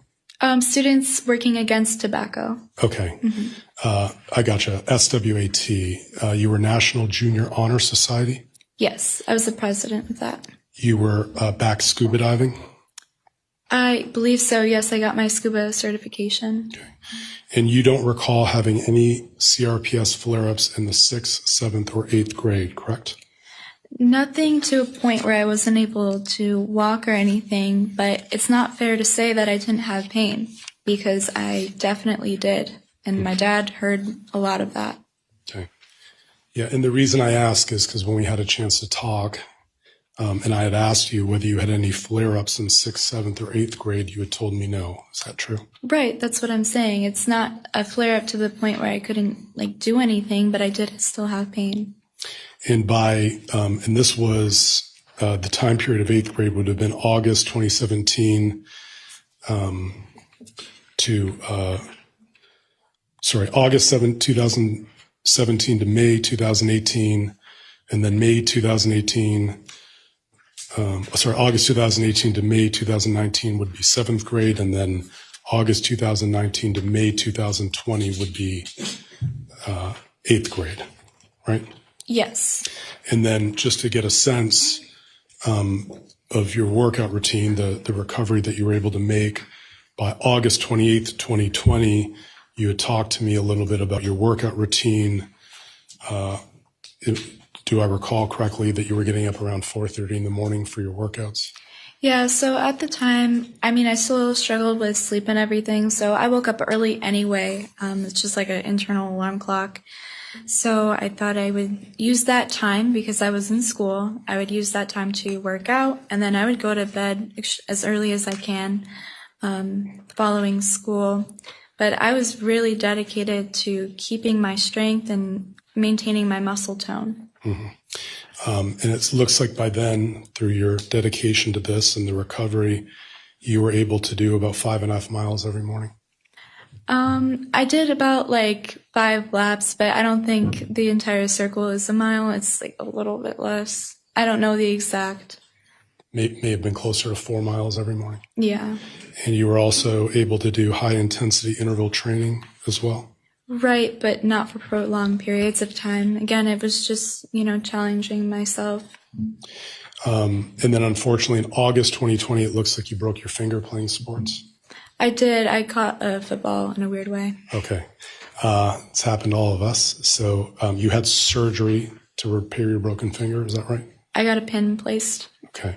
And fortunately, that did not cause any CRPS flares or relapse, correct? Correct. So not every injury is going to bring on a CRPS relapse. It's just not the nature of it. Some people are more sensitive, but for me, there's been times I've been injured, and there's been times I've endured stress and haven't had a relapse, and that's normal too. And so, again, on the calendar, from the period of time from when you came out of All Children's in January of 2017 until this time when you talked about the broken finger in August 2020, the only medications that you were taking were Flonase and Claritin. Is that fair?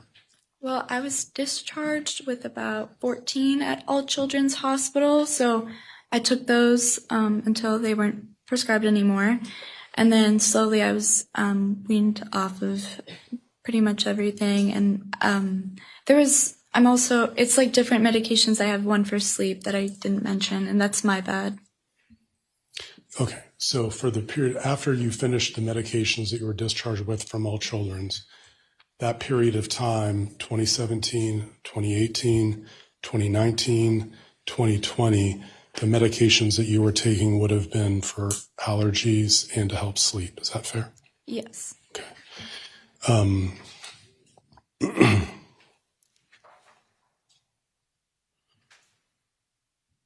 You talked about returning to figure skating. You mentioned doing a jump called a Salchow. What's that? It's a special kind of jump. I really can't explain it in terms that would like make sense, but I was working on it. Yeah, this was in high school.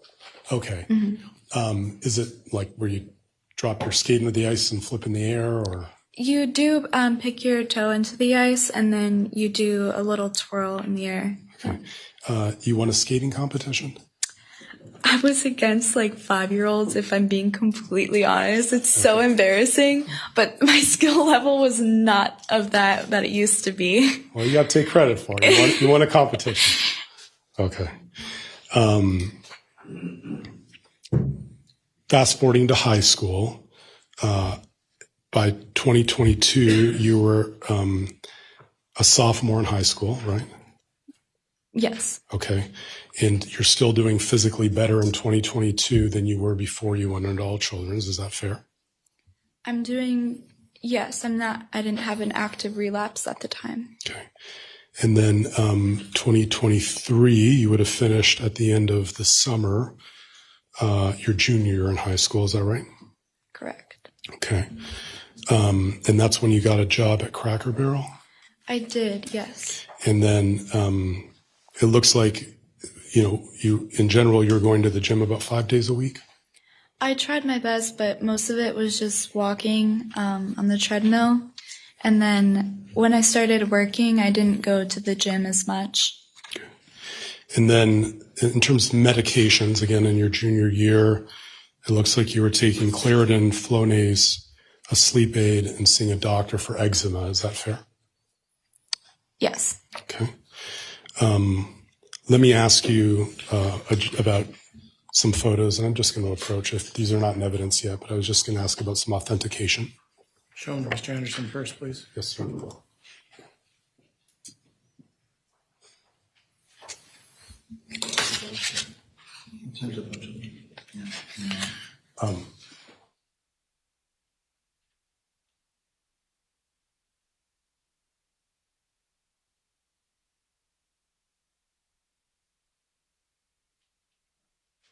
Just for authentication, is what I understand. Yes. May I approach, Your Honor? Yes.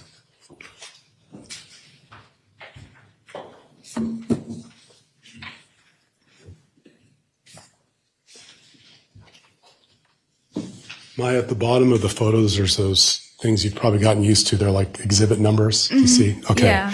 The first one is exhibit 001. Do you know when that photo was taken?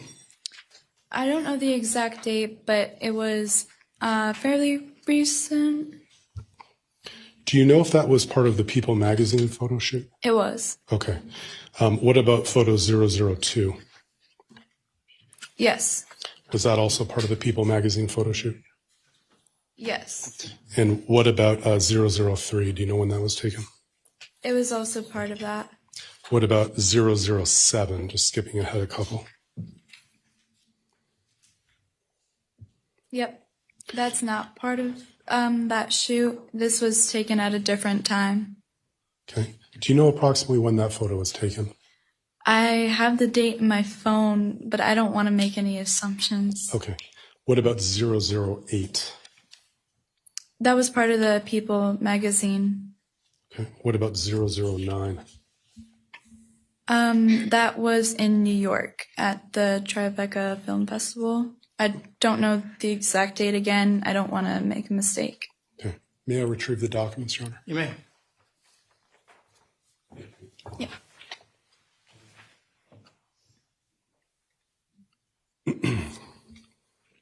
Have you seen Dr. Barr as a patient since you were discharged from All Children's? I don't remember. Okay. How about Dr. Spiegel? Have you seen him since you've left All Children's? I'm sure it's hard to remember everything. He was the one who did the hyperbaric Yeah. oxygen treatments. No, I haven't. Again, I'm very afraid of going to doctors, and unfortunately, I think it's a fear I'm going to be living with. That's all, what was the end? I said, unfortunately, I think it's going to be a fear I'll be living with.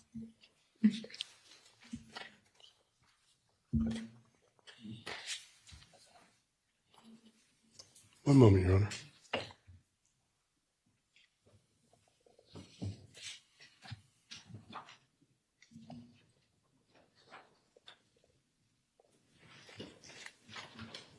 Davis Flores, last question. Tough one. When we last spoke, you were telling me you were thinking Duke or Florida State. Have you narrowed it down? I have not. Now, I think my options have even gotten bigger. I'm thinking about, I don't know, maybe New York. Any particular college or field of study? My kids hate when I ask that, but I got to do it to you. No, not yet. I'm keeping my options open. Okay. Best of luck to you. Thank you for your time. Thank you. Mr. Henderson. We could pull up 1930, please. Now, I am through these different notations they had you make on your, what was it called? The My Plan? My special care journal. All right. They gave that to you. Correct. And they were pretty insistent that they wanted you to fill that out? Yes, the nurse who gave it to me before, so I went to her and I was complaining that I haven't seen my mom and I haven't been able to talk to her, and she suggested that I write a note to my mom, so she came back with the special care journal. But at the same time that they were trying to get you to talk about them in a good light, you were telling them that you were in too much pain and you hate this hospital. Is that right? Sustained.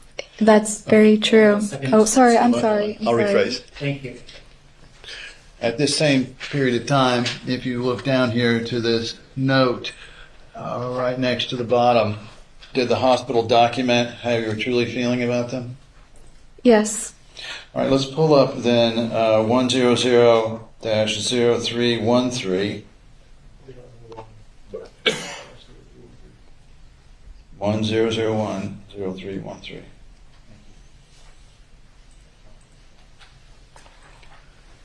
Okay, this is from November 5th, and here you are telling them what? That you want to go home, and you did not want to participate in rec activities? Your Honor, again, we object to the leading of the question. Sustained. What, if anything, were you telling them about your desire to be there and to do this stuff? Well, I know from experience that physical therapy that I've had in the past, like very intensive and not at my pace and tailored to my needs, actually ends up hurting me as well as my CRPS. Let's pull up 1001-0510.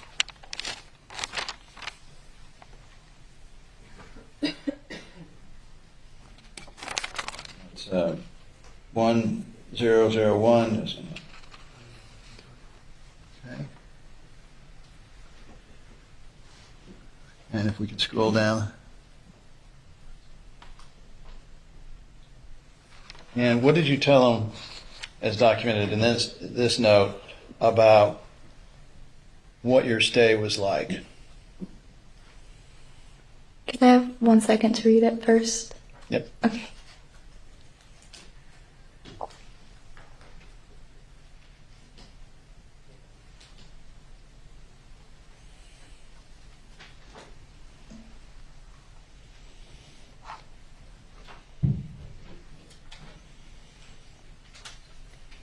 This definitely accurately depicts my mindset at the time.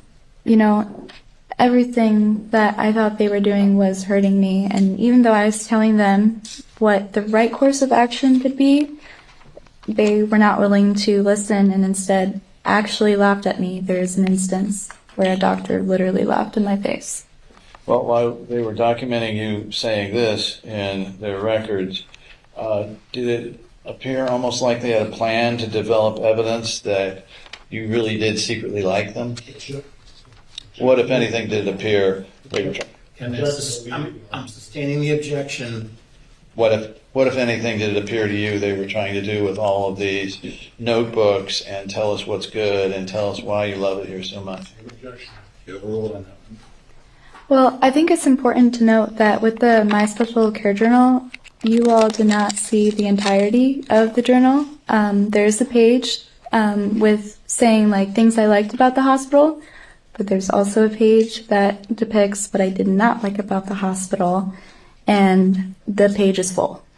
And along those lines, you had been to a lot of outpatient doctors, is that right? Correct. Are you referring to the John Hopkins? Yes, yes. yes, I have. And so when you were referring to some of the doctors here, were you referring to those outpatient doctors that were trying to help you? Yes, I believe so. And were the outpatient doctors questioning your CRPS or accepting your CRPS? They were generally very understanding of my CRPS. And insofar as whether Father Tom was appropriate for you, did he make you comfortable or uncomfortable? Initially, he made me comfortable. I confided in him and I told him about my situation at Johns Hopkins All Children's Hospital and the way I was being treated and how I wanted to go home. Then he relayed to me that he had a very traumatic experience of his own. I don't know, he didn't give me a time frame, but he said in the past. And I come to find out it was something extremely inappropriate, which I don't know if I'm... So did you want your priest that you regularly knew and trusted? Yes, after finding out what he had done and the things he had, I definitely wanted my priest back. Did they ever explain to you why they were going after your mom for this... for these medications instead of the doctors, licensed Florida doctors, experts in the area, that... Can I get the question out? What's the legal basis? Obviously... Well, let's work on our pronoun usage. Let's eliminate pronouns. Did the Johns Hopkins doctors that you spoke to ever explain why they were going after your mom if they had a problem with your treatment as opposed to the doctors prescribing it? Exactly. I apologize, Your Honor. Whatever. There's nothing else from that, Ms. Kowalski.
The objection is overruled. Ms. Kowalski, you may answer the question. Can you repeat the question one more time? Sure. Did any of the doctors at the hospital ever explain to you why they were accusing your mom of these things, if it indeed was all about the prescriptions and the treatments you were getting, instead of the doctors, licensed Florida doctors that were prescribing it? Same objection, would argue with it. Overruled. You can answer. They never directly explained to me. Does that complete your questioning? Right, Judge, but we have the proper opposition. Okay, so you're finished with redirect? I am. Any recross? No, thank you, Your Honor. And members of the jury, do you have any questions?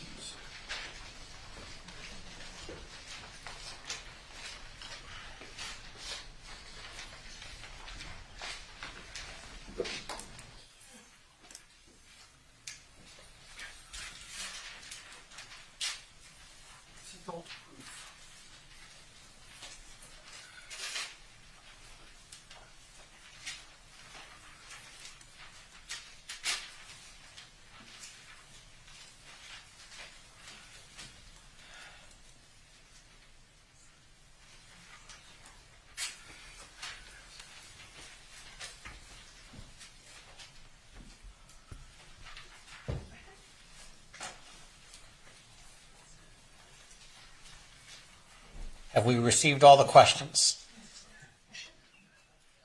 Because I know we adult-proofed the legal pad. Okay, members of the jury, it's going to be easier for us to do this if I send you to your room. Do not discuss this case amongst yourselves. Do not do the investigation. Receive no information. We'll try to do it faster this way. All right, Drew, thank you.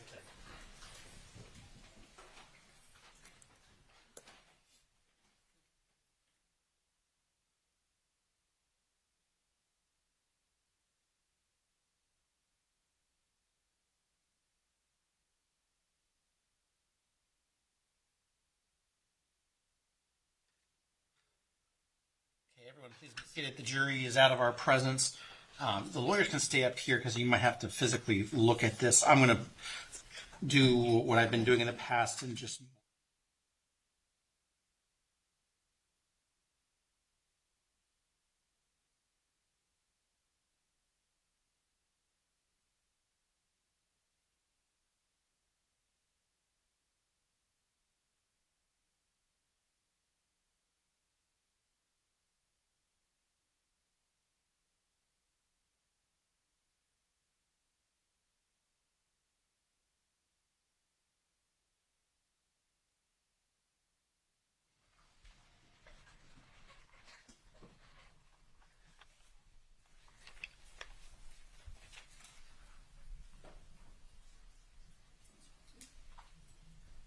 Ms. Kowalski is out of the courtroom. Question 1. You stated documentation shows additional photos of Maya were taken upon Maya's return from court, a before and after photo documentation. Are there, in fact, quote, after, end quote, photos in Maya's Johns Hopkins All Children's Hospital medical records? Yeah, and I think if I peeked, it says Judge and Mr. Shapiro, not to the witness, but I don't object to you asking her.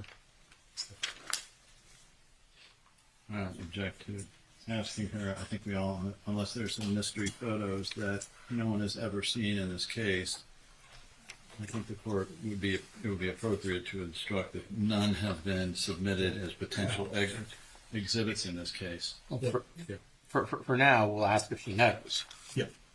And then the lawyers can do whatever you need to do to address that particular issue. Red number 2. Did the jury hear correctly the series of photos before court or not in your medical records? Please clarify.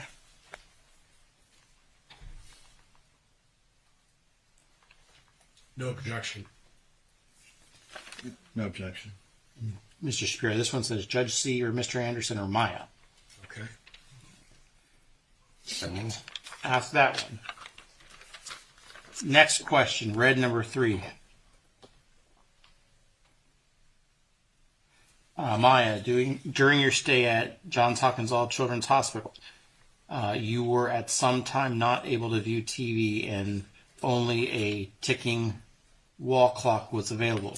While you were at Johns Hopkins All Children's Hospital, did staff inquire if they could assist you in any way, such as adjust the TV channel, the volume, bring an item closer, further, adjust your bed, not counting the 48-hour EKG? When it comes to creature comforts, were you made to feel comfortable, or were you made to, or just felt you were in a hostile place? There's that one. No objection. No objection. Ask this one. Number 4, red 4. Judge C, Mr. Anderson or Maya. As hospitals may and do use both colors and even symbols to identify patient conditions, statuses, treatments, and even restrictions, do you have any photos that may reveal these placards on Maya's room, deliberate or even by change in the background? There's that one. Yeah, we can ask her if she knows. No, so far in this, there's been nothing put in the record to my knowledge about that. It's not her scope of knowledge, but that's fine. No objection. If she knows. Red number 5. You stated Dr. Kornberg recommended first boots to straighten feet. If that fails, then surgically break and set feet straight. You said the boots were tried but failed. Is that correct? Jack and or Beata and or you agreed to boots. Is this correct? Surgical remedy not done. Maya, do you know why surgery declined? It could simply be it is very expensive, or evasive. Or did your mother find via research of some kind that your dystonia was a symptom of CRPS and surgery to realign your feet was not a proper remedy for your condition?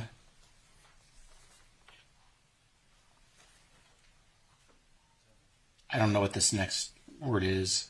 So surgery was not a valid remedy. And that's the unknown word here. Y'all can figure it out. Well, Stump the judge day. objection, compounded meeting. And it's I don't know what that word is either. What?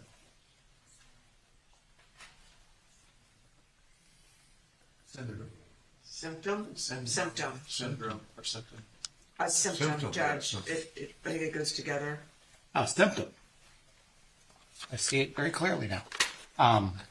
Okay, so Yeah, which I wasn't being sarcastic, Your Honor. The problem with the question is it's so leading, it does suggest to her what the answer should be. Is there a way we could separate out the first part of the question from the second? Otherwise, we would object to it. I don't think an objection of leading falls within the scope of the questions from the jury. It looks like they want to know options. So we have no objection.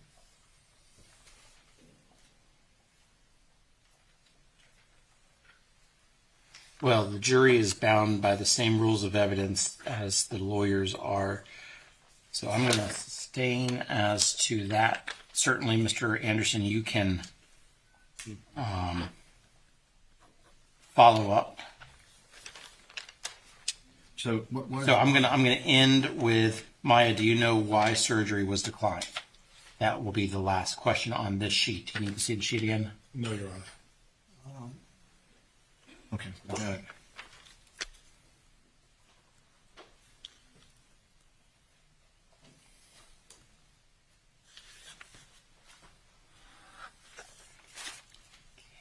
was 5. Number 6. What are the dates that Beata stopped being allowed in the hospital? That goes to the Dependency. yeah, that we need to at some point get a instruction on. Mr. Altenberg. Yeah, we'll confer with Mr. Alderman, but we would object to that question at this time. And then the next one is, what are the dates Jack was not allowed in the hospital?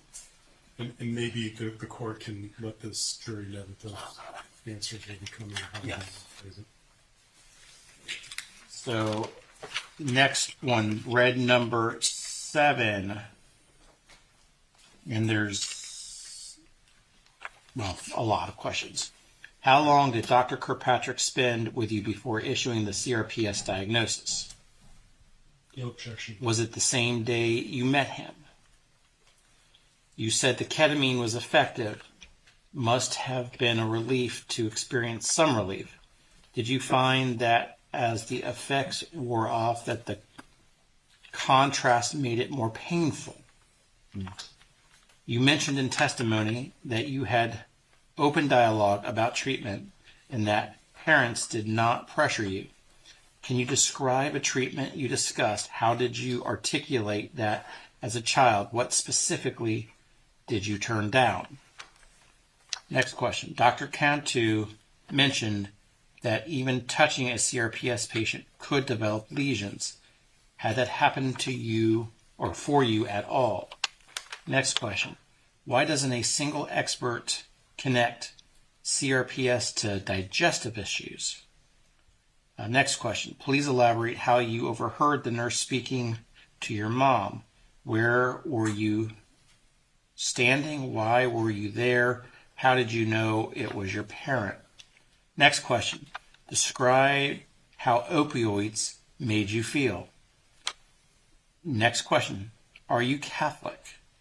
Do you carry your rosary? What was your last mass, confession, communion? All of those questions. The only one that I would object to, I believe, would be well, that too. Yeah. Which one? Yeah. Why doesn't a single expert connect CRPS to digestive issues? I believe that's outside the foundation of this witness. Well, I thought we did have testimony on that from Dr. Chopra. Jeez. No. Well, whether we did or not, we would object to it being outside the foundation.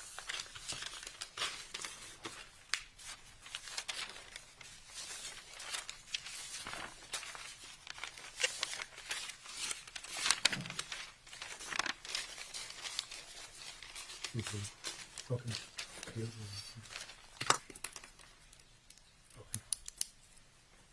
Yeah, I don't know about single expert because I could have sworn Cantu already testified to that. So you have to remember, just trust his memory. You would be that question, shouldn't be asked. Yeah, I don't know how she would know.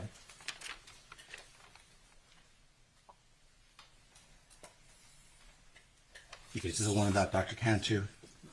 No. Yeah. Is that it? No, the one about why don't the experts relate digestive issues to CRPS? Yeah, it's the next one. Yes.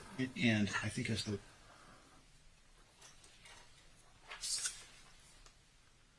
Sorry, what was the Dr. Cantu one? It's the number 8 on this one. Sorry, the Dr. Cantu was number 7.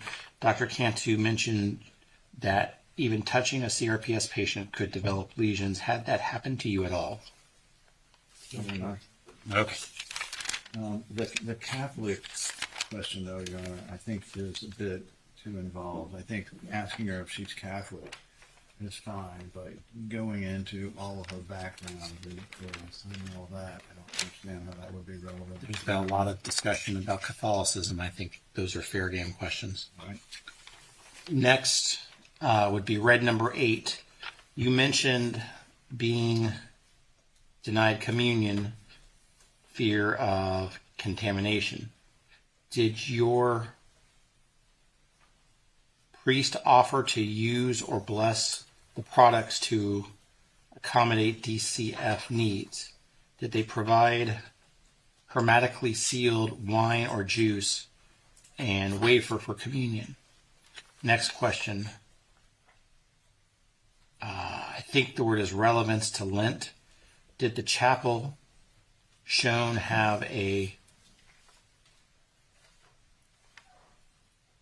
tabernacle? Did you ever see the Eucharist? Next question. You mentioned that, quote, most, end quote, of the things your dad gave you had to be reviewed. What things were not required to be reviewed by Miss Beatty, I should say. Next question. How did you become aware of diagnosis after your mom passed? You didn't find this info out as a patient, right? Here is the those questions.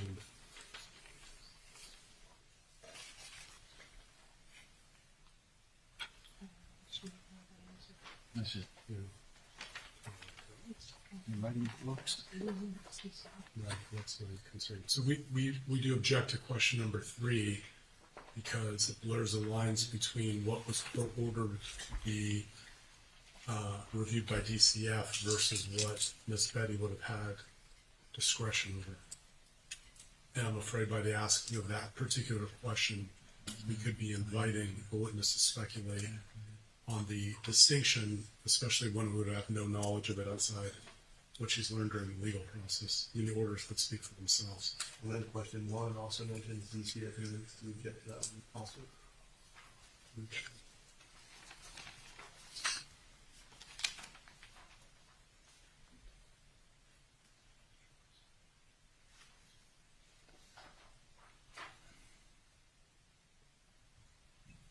Well, the only reason I don't is because it clearly says DCF. But the other one mentioned Kathy Betty without the layer. So anyway, I'm making the objection to number 3 if you are making the objection to 1. That's up to you, sir. DCF is the one to keep it out there. Yeah, I agree with number 1. That's way too complex into the DCF thing based on the court's rulings, but the rest of them are fine. What's your position on number 3? Sorry, I shouldn't remember all these.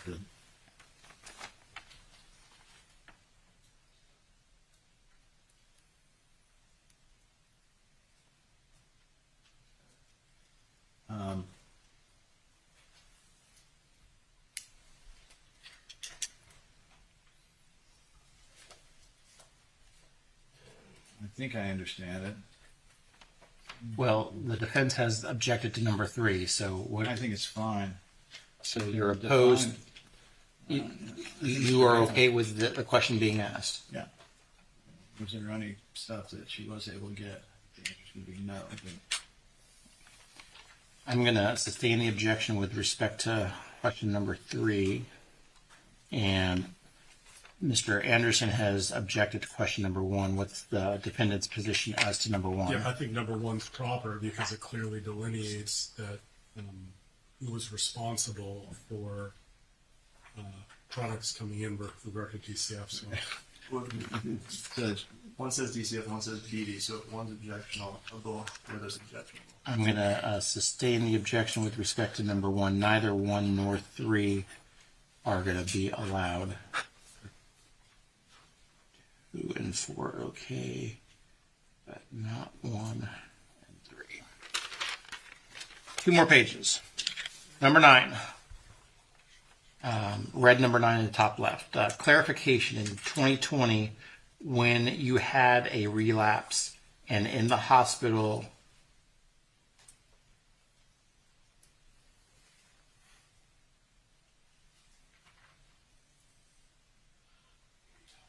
I don't understand what that word is. Were you in J Hatch and was another port installed, or was this a prior port? And then the second question, did Kathy Beatty console you when your mother passed, or even say she was sorry for your loss? And I'm going to underline in red one word I couldn't see. I couldn't make out.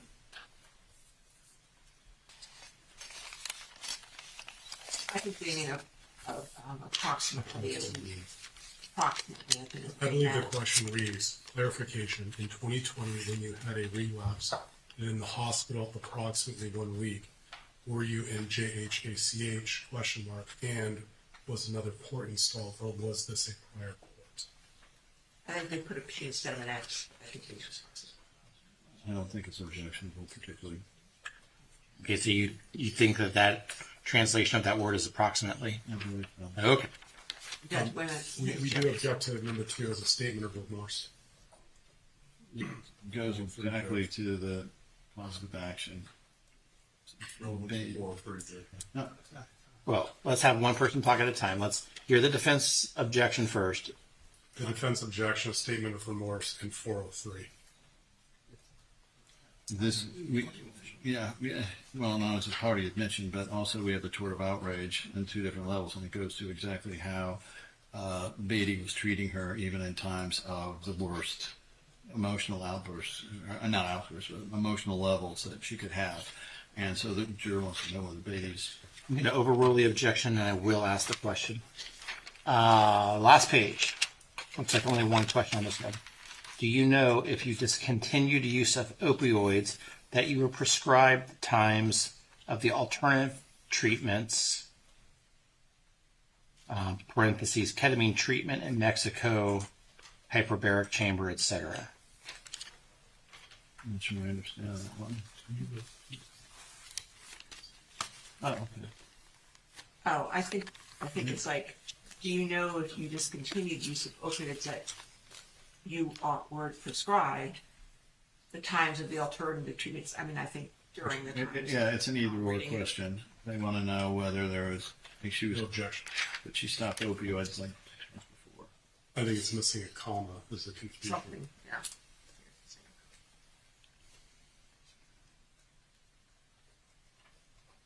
During Okay. treatment, but I'll have to see what happens. Anything else before we bring the jury back? we just have 30 seconds to conclude. Sure. And someone can bring back Ms. Kowalski.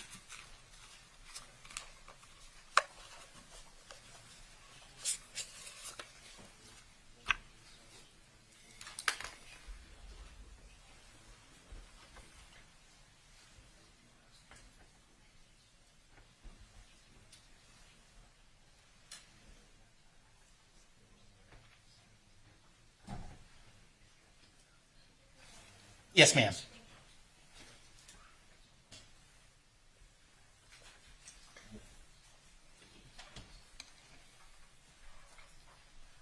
Looks like the plaintiff's lawyers are ready. Are the defense lawyers ready? Yes, Your Honor. Let's bring in the jury. Yes, sir. And Ms. Kowalski, I'm going to remind you, you're under oath, but I'm going to do that in front of the jury. Okay, thank you.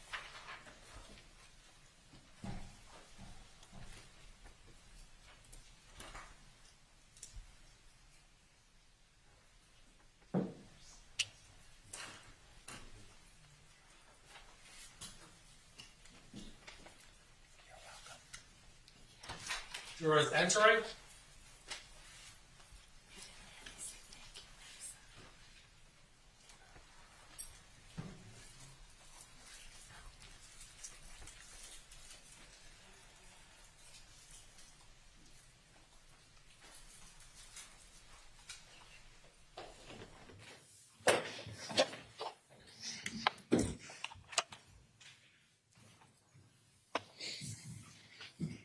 Fresh legal pads and fresh pen. Everyone, please be seated. Okay, members of the jury, I want to confirm while you're away, you did not see any media coverage. Correct. And you've not been approached by anyone. And that you did not discuss this case amongst yourselves. You did no investigation. You received no information. Is that all correct? Okay, and Ms. Kowalski, I just want to remind you that you're still under oath. Yes. And so the jury is aware, since I didn't have the white noise machine on, we did ask Ms. Kowalski to step outside, so she did not hear the discussion I had with the lawyers. And I am able to ask almost all of them, but there's a few that I cannot ask. Okay, we're going to start. You stated documentation shows additional photos of Maya Kowalski were taken upon Maya's return from court, before and after photo documentation. Are you aware if there are any after photos in your medical records at Johns Hopkins All Children's Hospital? To my knowledge, the photos weren't even entered into the medical records, so there's no proof of, as far as I'm concerned, of a second set of photos. Did the jury hear correctly? The series of photos before court are not in your medical record. Please clarify. Yes, so when I talked to Kathy Beatty, I asked for her to only put them into the medical records because it was my understanding that that was a secure place where only doctors can access that, as opposed to anyone who had access to the camera that they took the photos on. She told me that she had put them there, but as of last weekend, I figured out that that was not the case, and I was infuriated because she made it seem like she was entering them into the medical base. The next question. During your stay at Johns Hopkins All Children's Hospital, you were at some time not able to view TV and only have a ticking wall clock was available to you. While you were at Johns Hopkins All Children's Hospital, did the staff inquire if they could assist you in any way, such as adjusting the TV channel, the volume, bringing an item closer or farther, adjust your bed?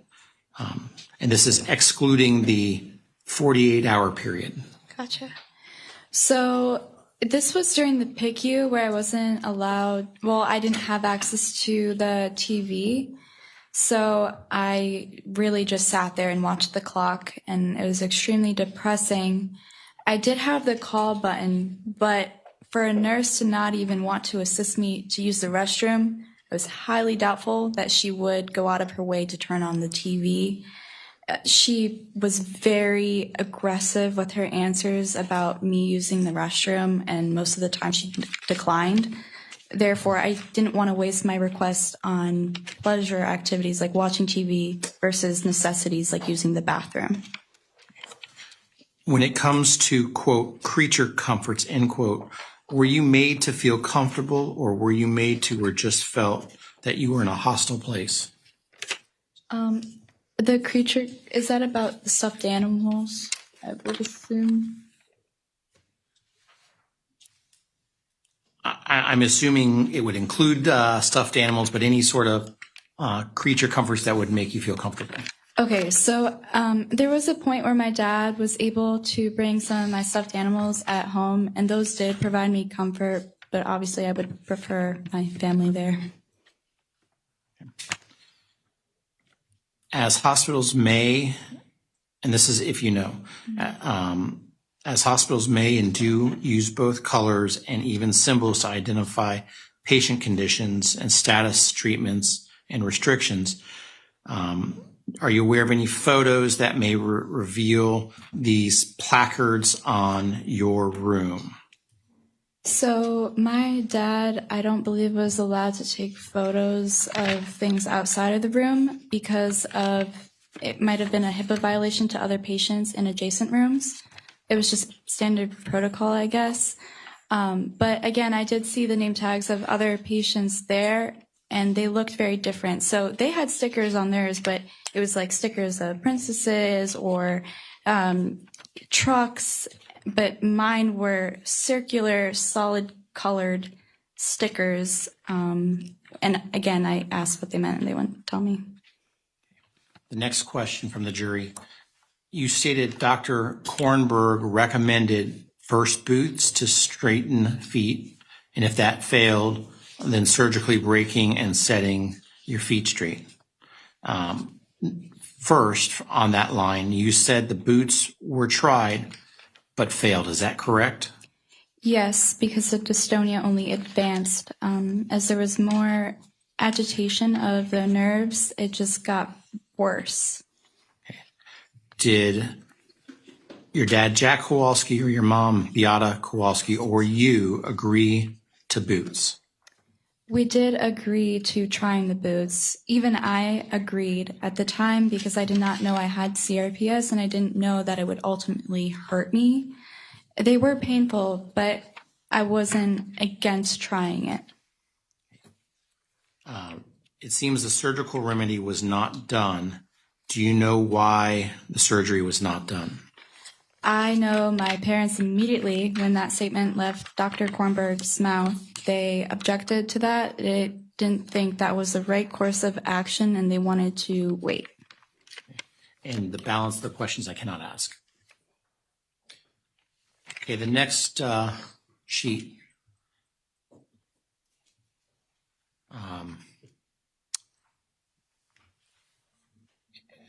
I'm not asking Ms. Kowalski these questions, but members of the jury, there's been another request about dates relative to the court orders, and I will, in the future, get that to you. I promise.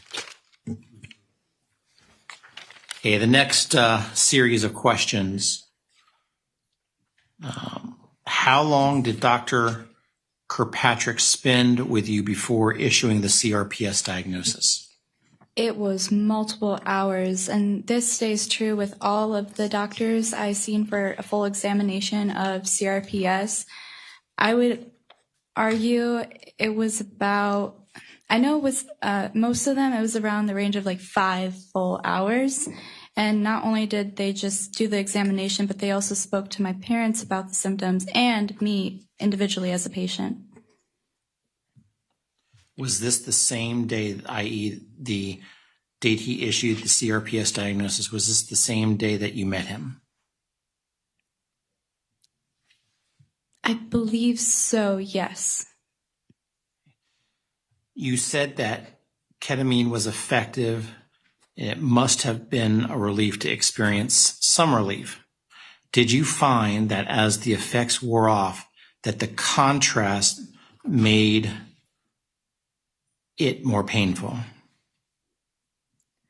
That's a good question. I think I was so used to pain at the point, and I was so used to it coming back that I didn't really notice, I don't think the contrast itself made it worse, because I've experienced the contrast pain before as well, if that makes sense. So I was familiar with the pain. I don't think the contrast itself made it worse. I think it was just whether there was a trigger involved that made my CRPS worse, or if it was just a matter of the drug not working as long as we would have liked it to.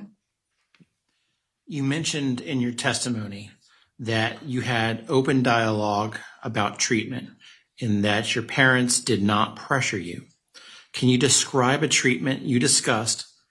How did you articulate that as a child, and what specifically did you turn down? So this would align more with the whole Mexico treatment situation. The doctor spoke to my parents first about whether they were considering that as an option. And then the doctor spoke with me individually to just check and see how I felt after explaining all the risks. Obviously, he dumbed it down a little bit to a level a 10-year-old could understand, so I can make an informed decision. And again, because of the pain, with it being so terrible, I decided to go forth with it, and my parents listened to me and ultimately decided to make the trip. Okay. Dr. Cantu mentioned that even touching a CRPS patient could result in lesions. Has that happened for you at all? So every CRPS patient is different. For me personally, my CRPS wasn't a thing for me. It's something I haven't noticed. I did have lesions, but they didn't sprout from just a touch. Okay. Now, the next question in that series I cannot ask, but the following question is, please elaborate how you overheard the nurse speaking to your mom. Where were you standing? Why were you there? And how did you know it was your parent? So I learned about that conversation. I wasn't actually near the nurse or I actually don't even know who it was, but I know it was somebody at the hospital because my mom had called the hospital itself. I learned about the conversation through an audio that I listened to. Describe how opioids make you feel. I honestly don't really remember the feeling of like opioids. I know I took them initially early on, but they didn't do anything for my pain at the time. I didn't notice, like there's nothing notable about them that I could pick out and tell you, and I apologize, it was a really long time ago. But I know that the ketamine worked, and I know the opioids didn't. Next question is, are you Catholic?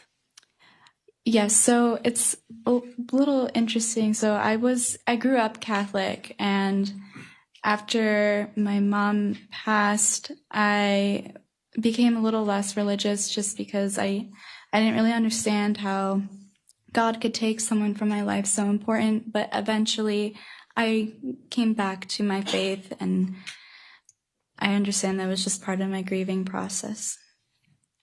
Do you carry a rosary? I have one in my pocket. When was your last Mass? I actually haven't gone to church in a while, and I'll explain that. I used to go to Epiphany Cathedral. It's in Venice, and the four of us have gone as a family, my mom, Kyle, my dad, and I. We did go back multiple times after her passing, but it's just very difficult because you get looks from people, and they know that your mom's not there, and it just doesn't feel right without her. There's a lot of activities like that, and that's part of the reason I stopped skating as well. When is your last confession and communion? Last communion, that was more recent. I don't have the date on that, but someone came to my house, and this is kind of weird, but my grandma, she's very Catholic. She lives in Illinois. She'll send me communion through the mail from her church, and it's blessed and whatnot, and I'll take that. Confession, I have not had confession in a minute, and again, that's because it's at the same church I used to go to with my mom. The next page of questions, I'm only going to be able to ask 2 of the 4 on this one. The question, relevance to Lent. Did the chapel shown have a tabernacle? Did you ever see the Eucharist? So there was at one point where I was given the Eucharist. It was, that's when I was talking about the body, like it was a month after the priest had come and visit me, but I didn't see a place in the chapel. I don't know how to say that, but wait, the big word that you just said, it was not in that chapel, no. How did you become aware of diagnosis after your mom passed? Diagnosis of... I'm just reading the question. Yeah, you're good. Trying to think of what diagnosis that could be in reference to. Did you find out a diagnosis as a patient while you were as a patient? Oh, okay, I see. Okay, I got it. So it was only after I had left the hospital that I was able to review the medical records, and that's when I saw the conversion disorder and fictitious disorder. When I was in the hospital, I just had to assume that's what, I didn't know the technical term because I've never heard of such a thing before, but the way that they were treating me, I knew that they thought I was making it up. So I knew whatever they thought was going on, it was a disorder in which I was making it up. And then when I reviewed the medical records, I was finally able to attach a name to what they were thinking. Okay. The next question is a clarification. In 2020, when you had that relapse and you were in the hospital for approximately 1 week, were you at Johns Hopkins All Children's Hospital? No, I believe the name of the hospital is Arnold Palmer in Orlando. Okay. Was another port installed, or was there already a prior port? So there was no port. I just had the nose tube. Did Kathy Beatty console you when your mom passed?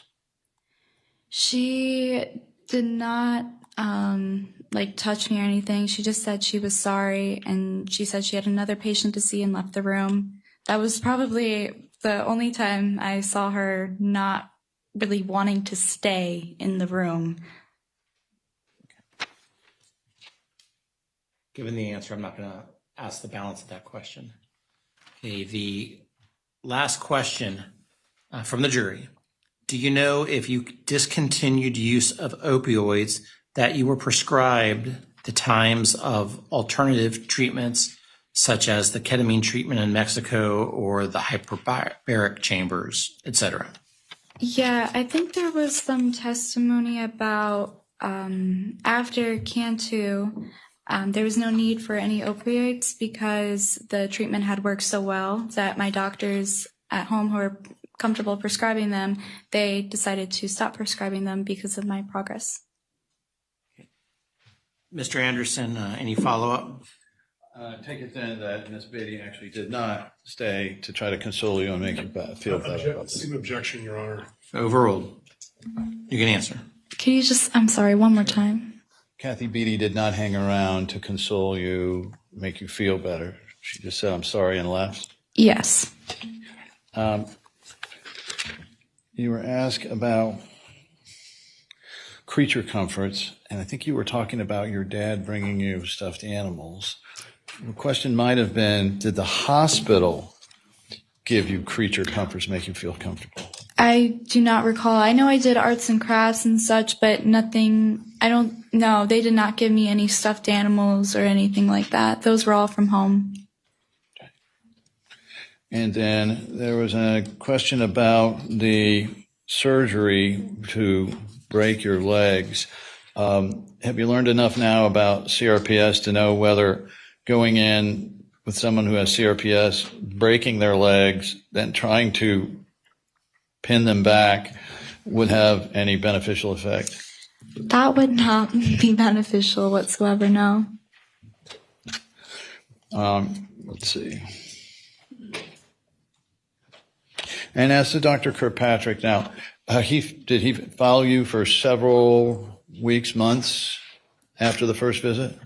I believe we kept in touch with him, yes. All right. And did he continue to keep up with how your symptoms were doing? In other words, was it helping or not? Yeah, the improvements, especially after Mexico, he was one of the first people to know. Well, I think the jurors are wondering, did Dr. Kirkpatrick continue to mentally challenge the CRPS diagnosis such that, you know, if things didn't clear up or got worse, maybe it wasn't CRPS? Object to the leading, Your Honor. Sustained. Was Dr. Kirkpatrick sure it was CRPS, and why? He was sure it was CRPS because of his in-depth examination, his observations, and the symptoms that aligned. I mean, there were so many questions I had to answer. And then he also questioned my parents.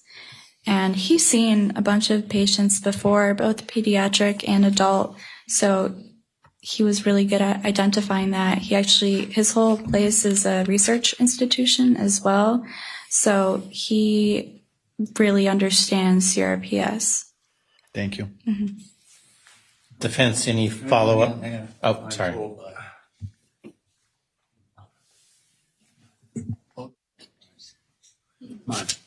There's some confusion on the timing of the port for the infusion port. And I ask it in a strange order because I was asking it with the Arnold Palmer. Just reminded me. In any event, was the port that you were testifying to that was involved with the infusions of the ketamine in the spring of 2016 as opposed to, well after at Arnold Palmer? The port was placed after Kirkpatrick, after Cantu, but before Hannah, or around the time of Dr. Hannah. And it was to facilitate the ketamine infusions? Yeah. Overruled, you can answer. Yes, and that's what we told the doctors at Johns Hopkins All Children's Hospital, and they installed it. Now are we finished? I believe so. Defense, anything further?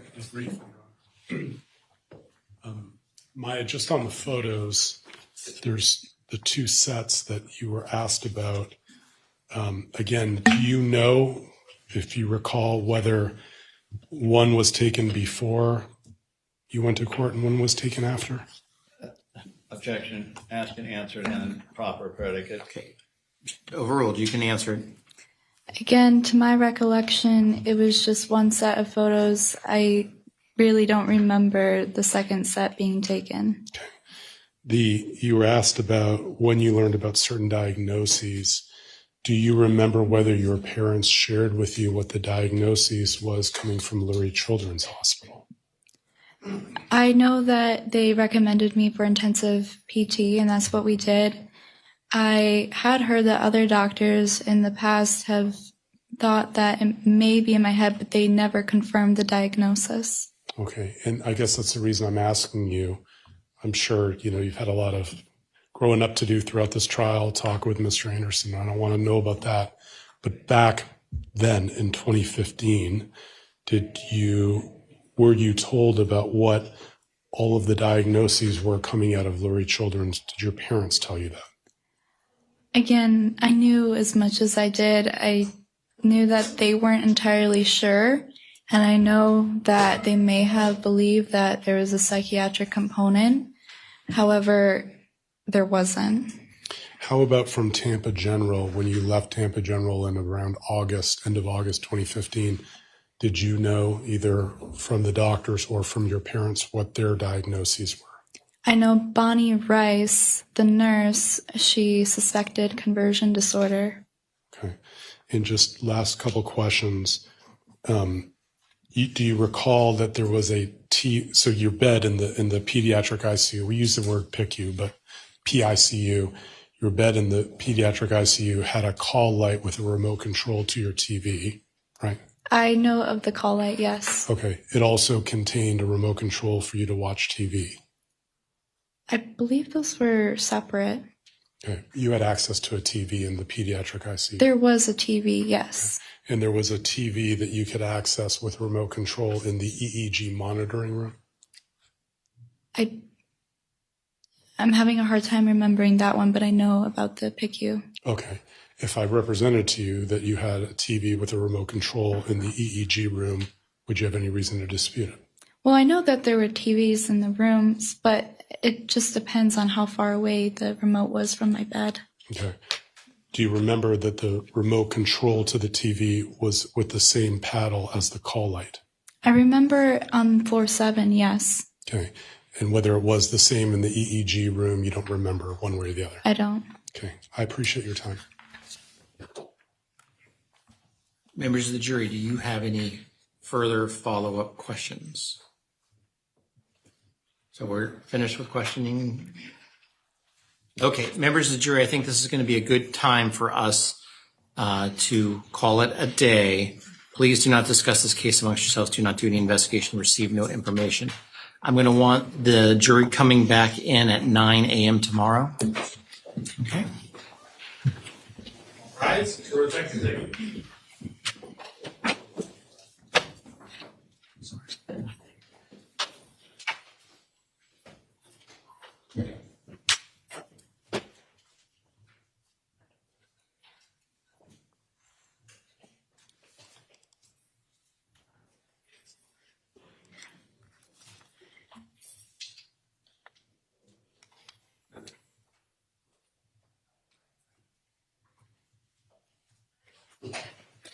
Thank you. The jury's out of our presence. Everyone, please be seated. My understanding, Mr. Anderson, you wanted to do a proffer? That is correct. Okay, so the court reporter should just mark the transcript that this is the beginning of a proffer. And please, court. Maya, do you recall a time at Johns Hopkins Hospital when a doctor came in and made you feel uncomfortable? Yes, I do. And approximately how far into your stay did this happen? To my understanding, it was fairly early on. I want to say October.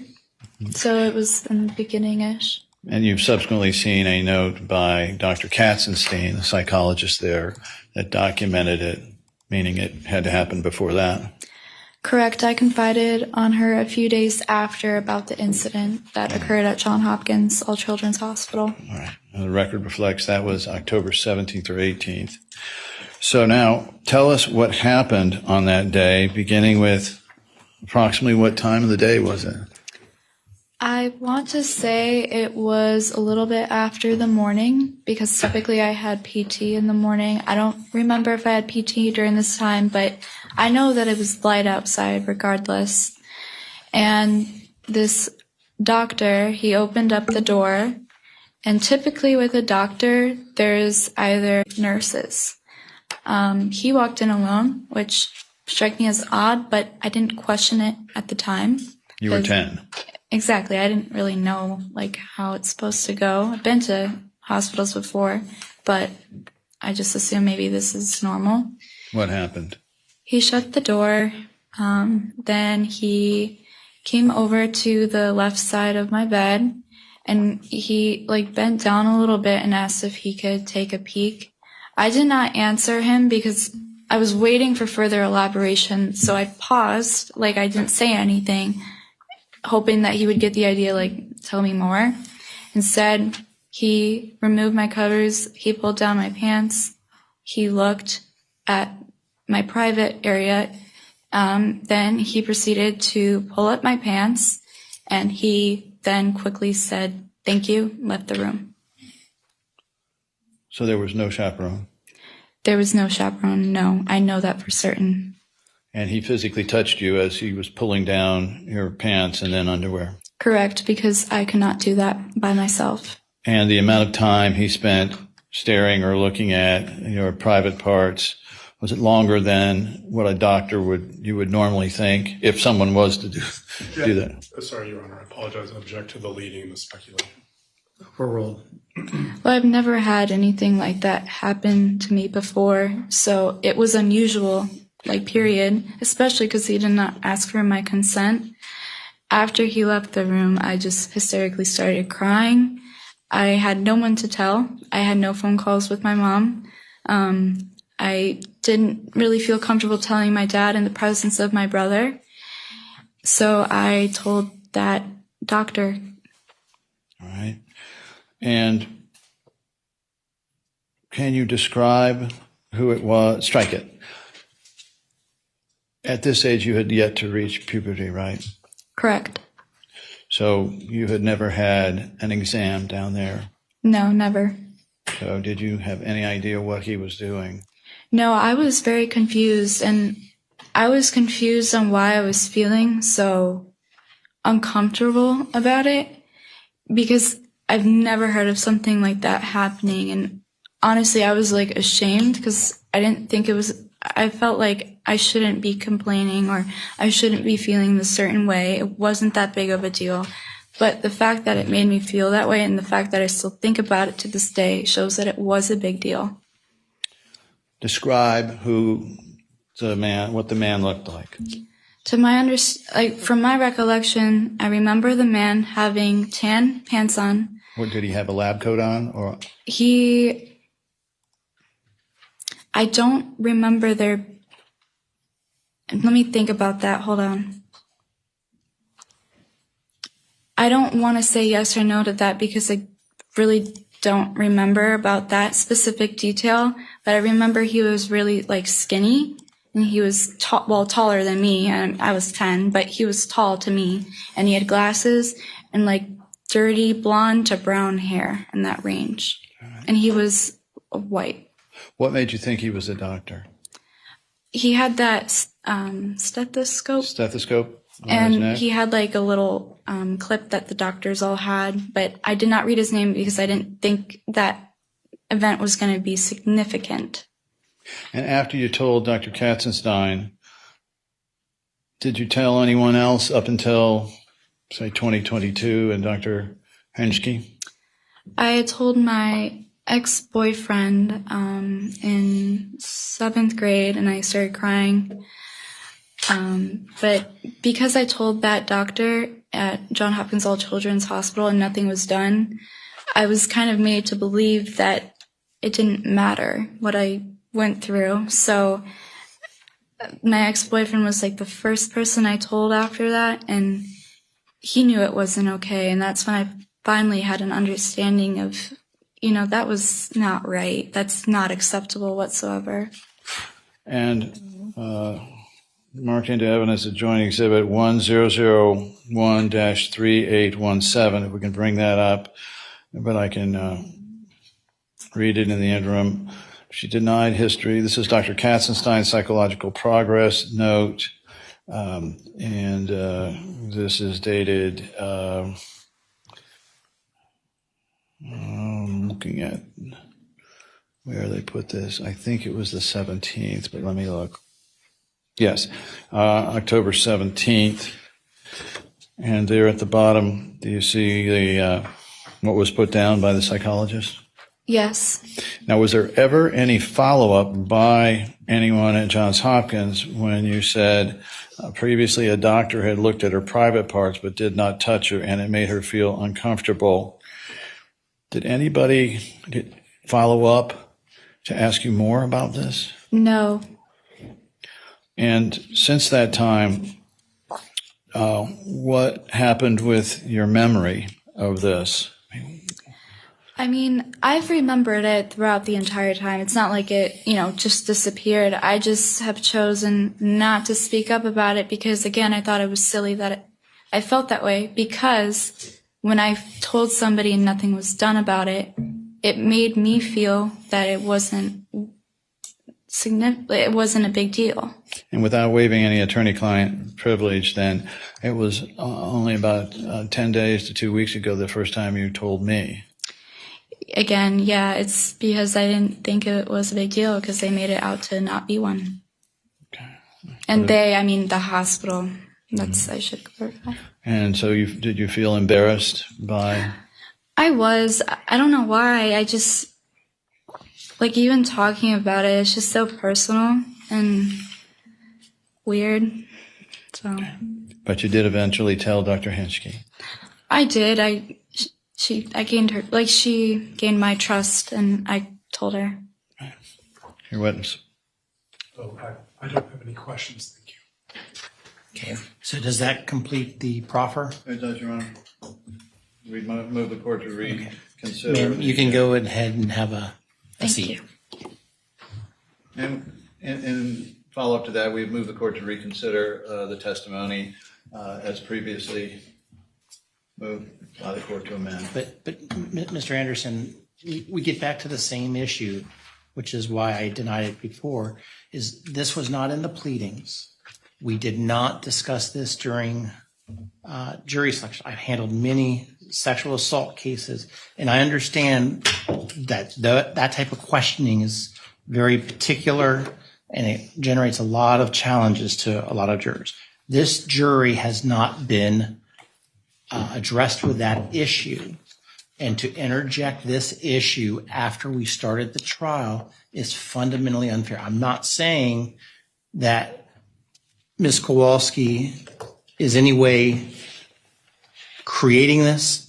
And like I said the other day, I assumed everything that you were telling me that what Ms. Kowalski was telling you was the truth.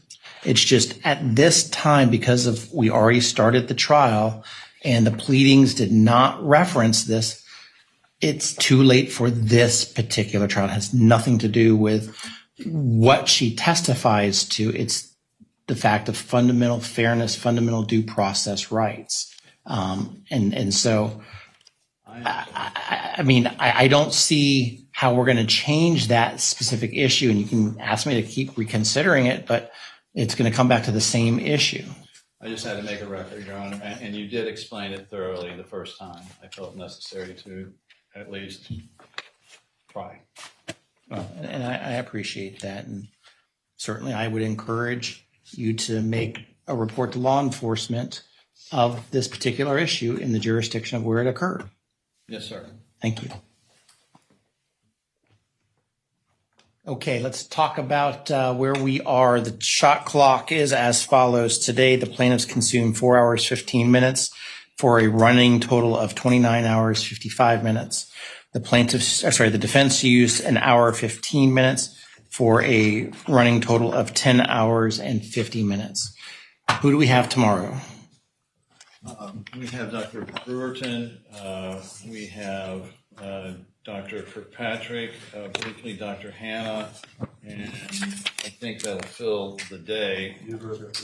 Yes, and if by some miracle council's able to complete the Newberger edits and then get to you, then we would try Newberger, but that doesn't sound like it has much of a chance.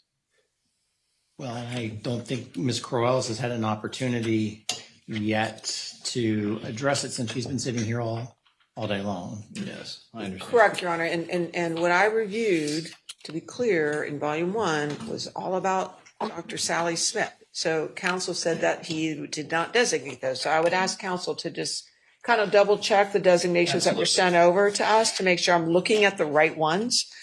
Yes. So that we're, on the same page. Yeah, I will, and most of that, counsel, I don't think is relevant to this case, so I will go back and double check it within an hour getting home and tell you. Okay, that'd be great.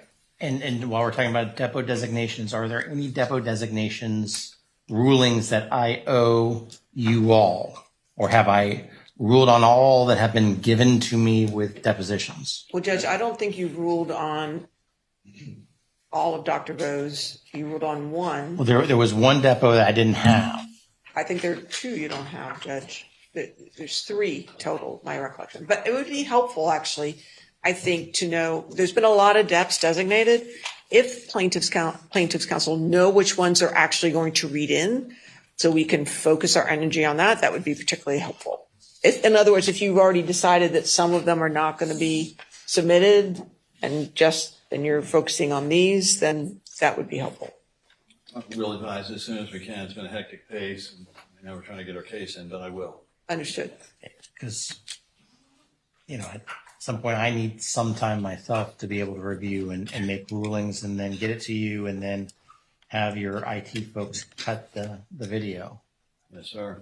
Your Honor, do you recall reading volumes of Sally Smith's depositions? I think I have ruled on 3 volumes of Sally Smith of defense, or was it 5? Or There's 5 volumes, Judge. I think I've only ruled on 3, but I think I've only been given 3, and I've only seen designations for 3.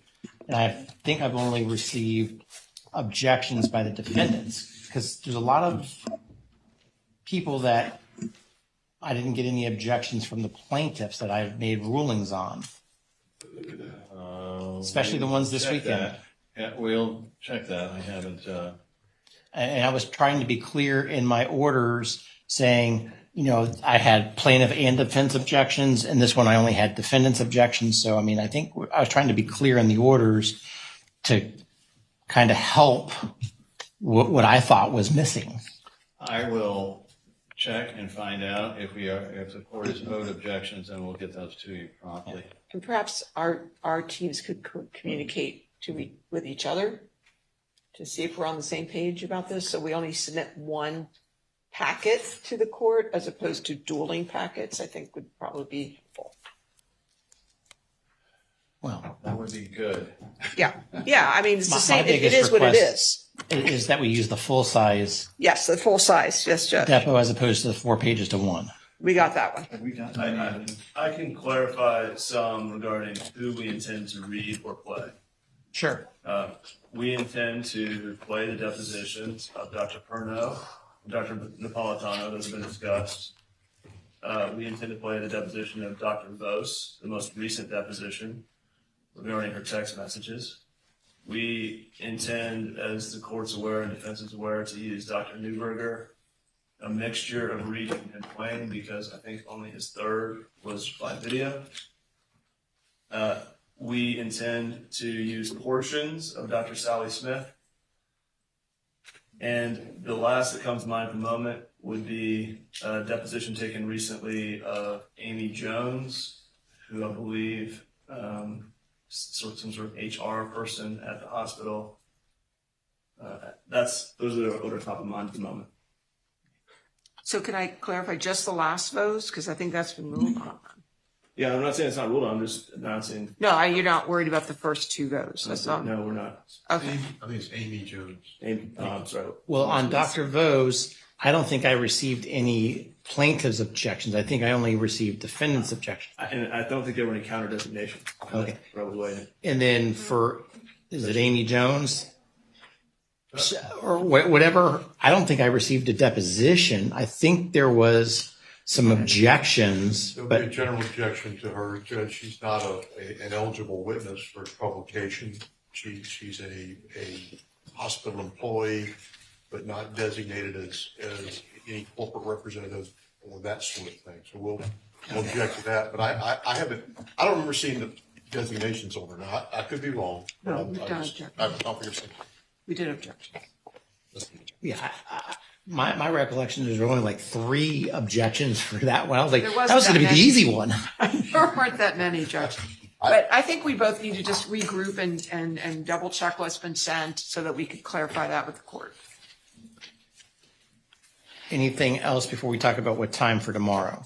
I see Mr. Altenburn popping up. Just a quick question, Your Honor. In light of the jury's questions about when specific people were under orders, and your observation that maybe that could be an instruction, it seems to me that maybe then, rather than trying to describe these orders in an omnibus fashion, that I might be able to grab something that could explain to the jury when Mr. Kowalski and Kyle could visit under what circumstances. I might be able to do something that's sort of a simple English explanation of those visitation parameters, if that is something you're interested in. I'm not opposed to that so long as we have, from this date to this date. Right. And it becomes clear for the jury so they don't have to guess what we're talking about. I haven't tried to study these orders to see if I can make it clear and specific that way, but if I can, maybe that would be useful. So.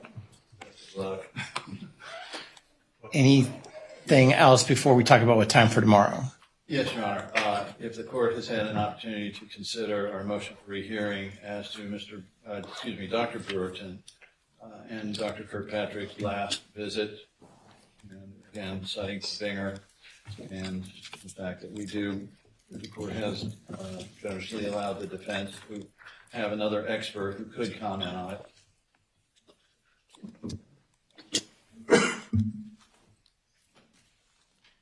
I have not heard or read anything that changes my mind on that issue. So I guess the answer is no, or no reconsideration. So maybe we can make a record tomorrow, and the court could actually hear the circumstances and make a decision, at least as to Dr. Brewerton to begin with. Well, if you want to do a proffer, we can do that. Do you want to do that before? It's just, you've got to come earlier.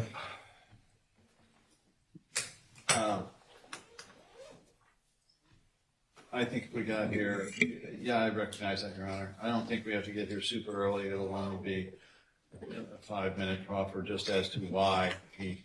And well, how many exhibits are we going to not agree on for tomorrow? That's a new question. Well, that's a them question, I think. Well, I think tomorrow actually is pretty straightforward because for each of them, there are medical records and evaluations. Have you already given them the? Well, yes. Okay. Well, typically we get some, and then at 6 o'clock we get more, and then at 9 p.m. we get more. So we've gotten, I think, 3 listed so far.